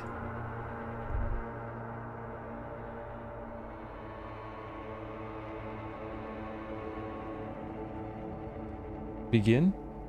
There is nothing. Again.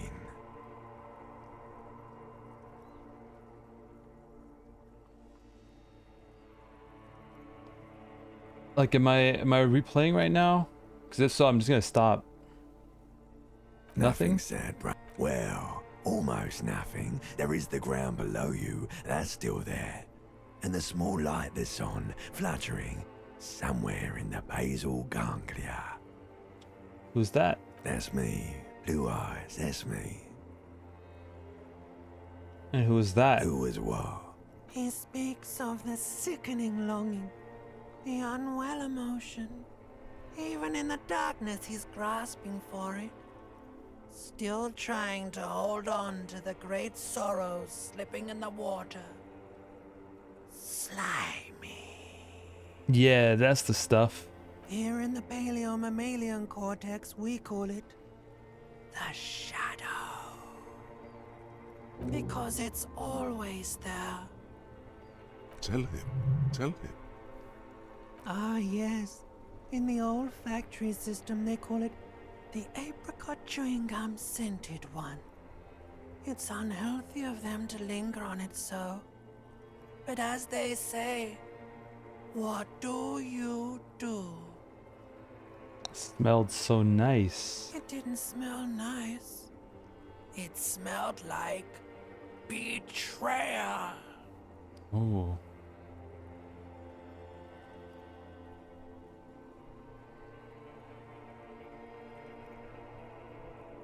Like this, all right. Because I believe I'm not the actual cop, I don't believe that this is my actual ledger. So either that ledger is planted and that I'm not, this is not actually, like this is created to like impact me or to play in my mind, or it's for the officer that I'm using the ledger of, which would be Harry Dubois. But in either case, it's not meant for me. I don't give a fuck about who is the where's the Voyager road. The X something, what does that mean? Bloated corpse of the past resurfacing. Yes, that. Don't prod at it. It will start moving again. Something about a bow collector too? Yeah, man. What was that about? Where's Voyager Road? There is no Voyager Road. There are no roads, no houses, no lights in the windows. It's all on pause. Enough. Just lie there, motionless. You think they would let you? Until you disintegrate into biomolecules? No. Someone is breathing on your face now, inspecting your pupils, stupid idiot. What is that? It's cold. Yes, they're pouring something on you. It's in you. And It's delicious. Glowing lights on a dashboard emerge out of nothingness. Where am I? In the upholstered cabin of Lieutenant Kitsuragi's motor carriage, seated in the driver's basket. The air is thick with leatherworks and heavy fuel oil. Cold water runs down your chin. Drink. Water. Drink. The water is cold, silvery, the stuff of life itself as it pours down your parched throat. The pounding in your head recedes. The darkness parts. Drink. You haven't drunk water in 2 days. Did you know the human body is not made to survive on alcohol alone? You need a secondary form of hydration. Pussy water, exactly. Drink. With greedy gulps, you down half a liter of cold water. Some of it spills on the driver's seat. The lieutenant pays no heed to it. What happened? I should ask you the same. You were reading your paperwork. Then you passed out. I carried you to my kinema to take you to a hospital. Then you came to. How long was I out? 10 minutes, maybe.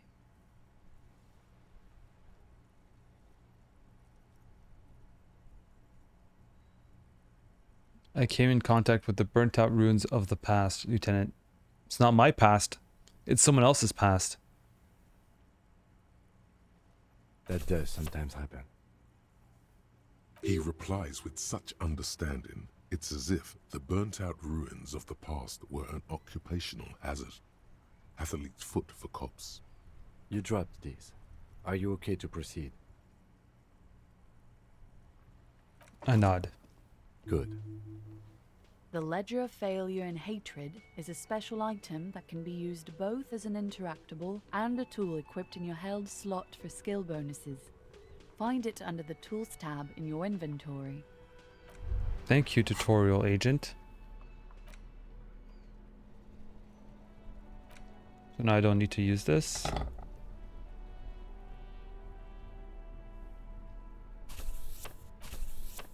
I can still interact with it. It's Let's the interact ledger with you it. found in it. Oh, and the cool piece of toilet paper is stuck to the back.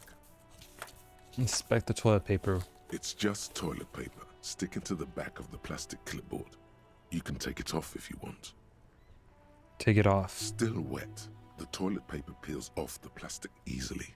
All you have to do is shake it off with your finger and voila! The ledger now looks marginally better. We're gonna inspect the clip. Apparently there's my badge there. An aluminium block runs the width of the board, biting down on the paperwork. Its crocodile teeth are the only thing keeping the papers together. A regular pencil, the tip worn down to nothing, has been attached to the clip. Run your finger across the aluminum. The surface is interrupted by a silvery sticker. It's rectangular, sparkling with iridescence. You don't know how you didn't notice it before. Looks like an official mark, made to be low visibility outside the right circumstances. It is similar to the RCM watermark on your blazer the lieutenant mentioned. Didn't he say something about the headlights of his motor carriage? That you can read these there? Lieutenant, is this one of the hologram watermarks you mentioned? Point to the sticker. What? Yes, halogen watermark used for adding information to RCM property. Interesting. What kind of information? It depends. Aside from an anti-counterfeiting stamp, mine has my station number and address. The information varies by date of issue. Maybe yours will have how many cases you've solved. How many years you've been on the force, he's thinking. It'll have that. How can I read it? Any capable light with the right wavelength will do. You mentioned the headlight of your Kanema? Yes, RCM vehicles have headlights tuned especially to reveal halogen watermarks. This means you can read the watermarks if you just turn the lights on. That's all, thank you. Okay. While a bunch of sodden paper... Alright, right out here. Oops.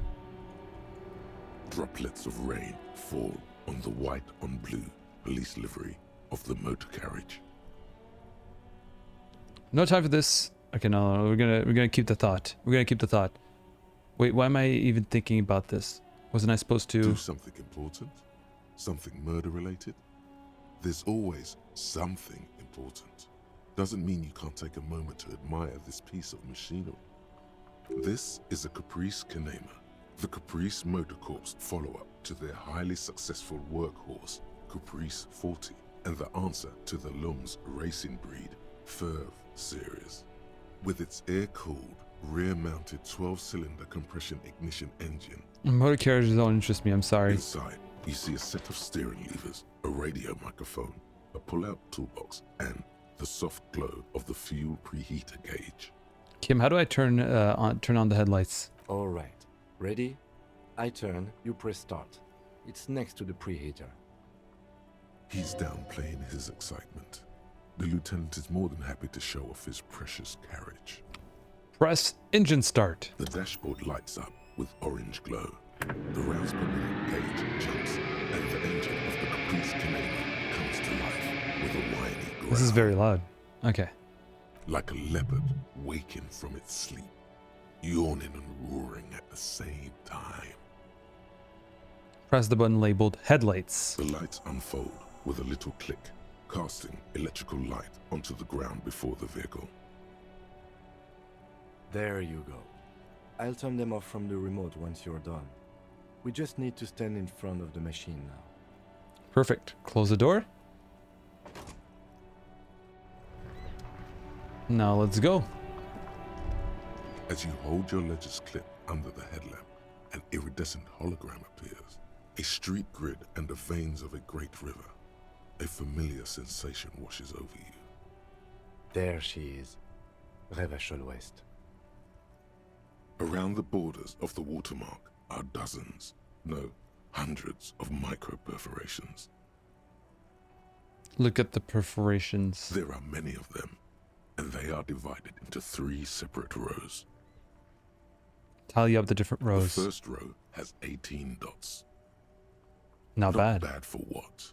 You don't even know what it means yet. What about the next one? The next is the longest. It runs all the way around the border, and then some. Count them individually. There are so many, it's hard to count. More than 150, at least. Maybe even 200. What about the last row? The last row has 3 perforations. 3? That's it? That's it.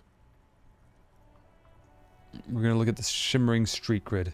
The rectangular watermark is overlaid with the logo of the RCM, and yet the major arteries of Revachol are all recognizable. They shimmer in the Kanema's headlights. Wait. Look around you. A rat brazenly darts past you and disappears amongst the stopped lorries. In the distance, a child somewhere shrieks. A woman reprimands her in a voice no quieter than the child's cry. Ah, Martinez. Where are we on this? Let me see. Right here. I'm sure I've seen worse. Oh yes. Coal City. Le Royaume. The burnt-out quarter. Hey Kim, what do all these holes mean? Those are perforations. They represent your record as an officer of the RCM. They are your statistics, as it were. I should have guessed you'd keep a record. Officers often do. Let's take a look. Alpha male officers who are proud of their numbers often do. It's meant. The first row represents your years of service. 18 years. Okay, not bad at all. What did you do before you volunteered? You serious? Does he not understand? Like, people ask me to not roast Kim. Yeah, do you really think I have any idea?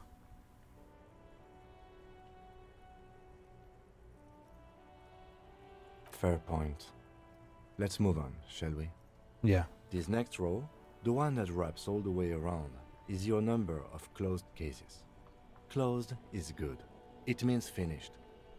You've got, let's see. Still going? I thought it was end cap trash, lol. I usually hate playing. Okay.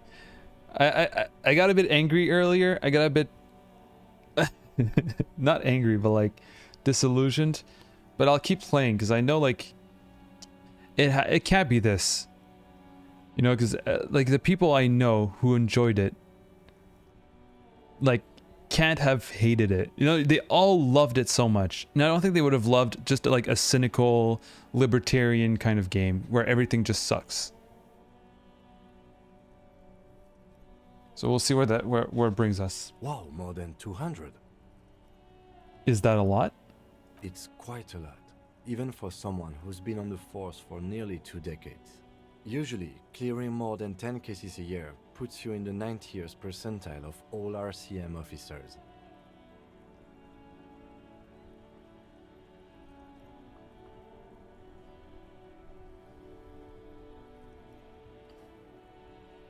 Maybe you chose a terrible path.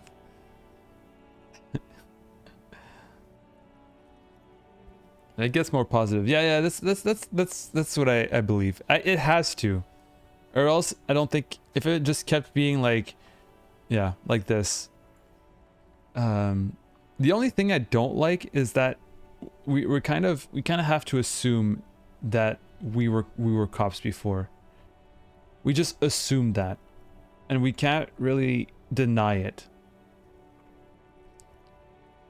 Because I'm not willing to make the assumption that we actually are the cop representative of the ledger.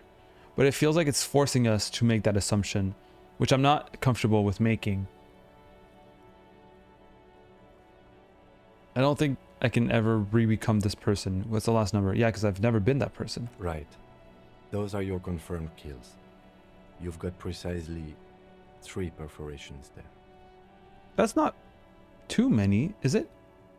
For an RCM officer, especially Precinct 41, which is in the Jamrock quarter, it's rather tame. I mean that in a good way. There are certain officers who treat their kills like some kind of ghoulish game. If they do happen to solve a case, it's usually by accident. But it seems as though you are, or at least were, one of the good ones. So we have that to be thankful for. We already know that Kim has killed someone. Thank you for this. The lieutenant nods. Alright. Right. I'll go turn off the lights. You can now see your statistics on your journal page, to the right of the task description. One of the good cops. Not one of those bad apples. Alright, we're gonna talk to Kim, I imagine? Morning. Looks like we can get to work at once. The Union muscle turned up. They look rowdy. We should talk to them.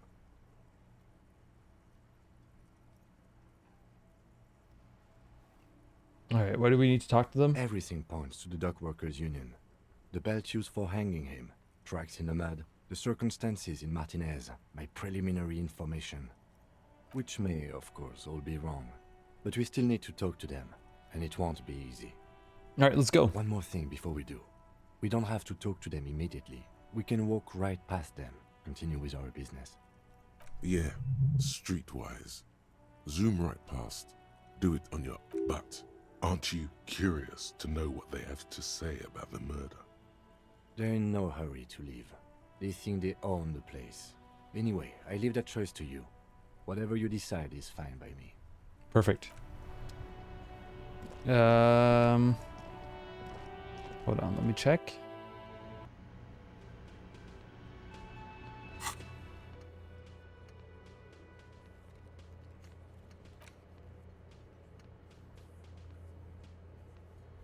Oh. Wait. Those are the stats?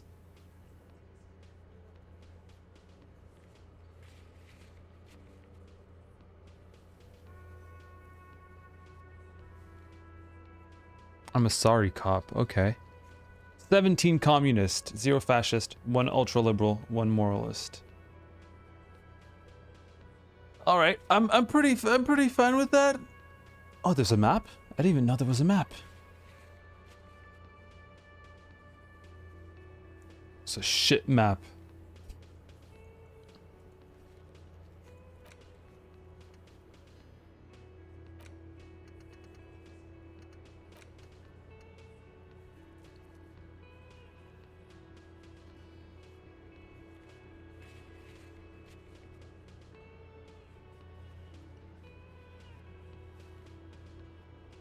Yeah, what if we killed the guy, eh?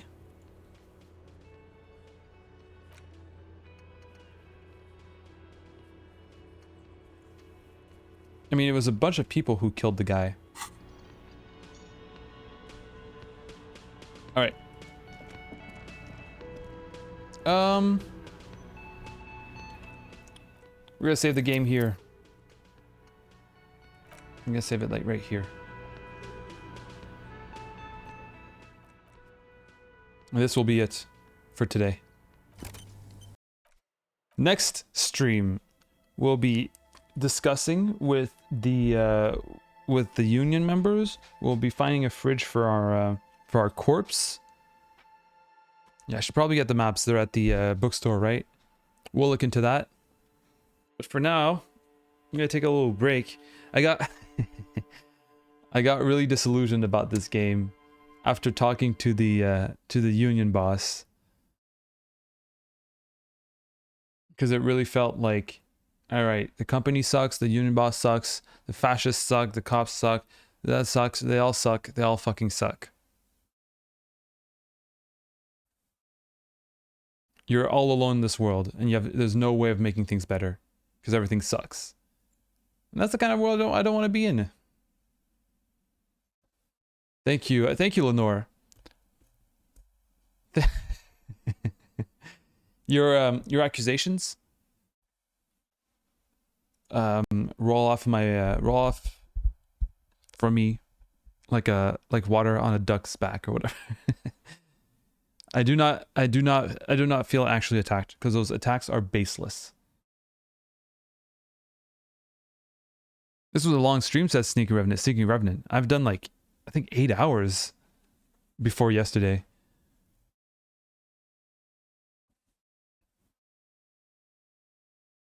You have Kim. Fuck Kim. Kim's a propagandist, a moralist, a woke moralist. I should sing a ukulele song about the accusations. I do not play any single. I have a harmonica here. I don't know what's doing here, but I don't play any music instruments. Will you ever consider playing Off by Mortis Ghost? I've never heard of that. I know if I play another game, it'll be a Pajama Sam, but for now, we'll Kim's a little bitch. Thank you, Willis Zombie. That's also the kind of thing I'm getting off of him. He's kind of dumb. He doesn't believe me that I don't remember anything.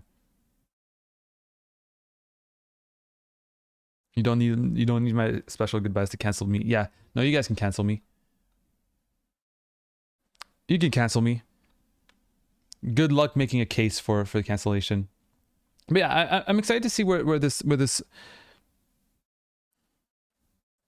I'm excited to see how this goes. Leo's probably the best character so far. I agree. But yeah, no, we'll see. We'll see where this goes. I'm excited to see where because there has to be a resistance, right? Wherever like there's oppression, there's resistance, and I hope that we'll be seeing that kind of resistance eventually. I hope as well, because I really don't believe I'm a cop. I could be wrong, but I feel like we're being forced into adopting the idea, into assuming that we are actually the cop that that we were told we are. And since I don't like making that assumption, I'm excited for it to like either be confirmed, either it being confirmed that we're not the cop, or being confirmed that we were. Because right now we don't know, and the game is making that assumption for us, which I'm not super appreciating right now, but we'll see. You're just in denial about the cop stuff. I could be. ACAB includes me right now. I know. That's why I want at least like a confirmation or not of me being a cop. Because as long as as we're not sure, I feel like we shouldn't just assume that we are.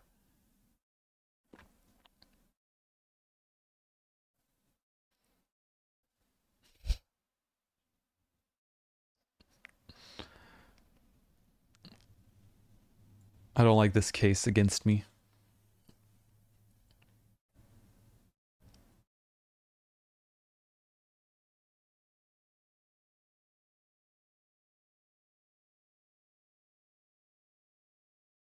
Yeah, ACAB includes Kim too. Exactly. Thank you.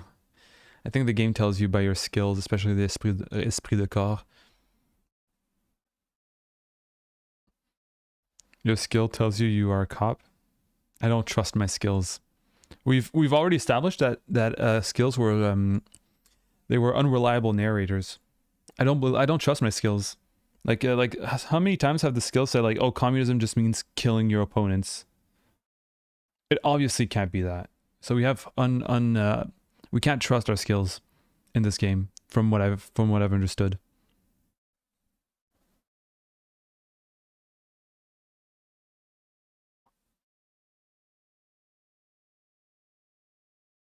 Yeah, I will play Pajama Sam. I just don't know when. I will play it once we're done Disco Elysium. We will. All right. Hey everyone. Thank you so much for the for everything. Now I need a I'm going to go on I always go on leftist. We'll find someone to raid. All right. I wrote leftist.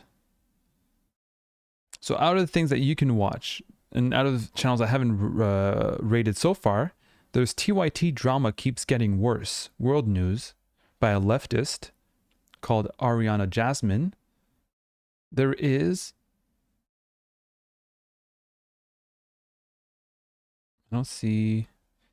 There's Rez Zivar, who's just chatting, but I don't know what they're chatting about.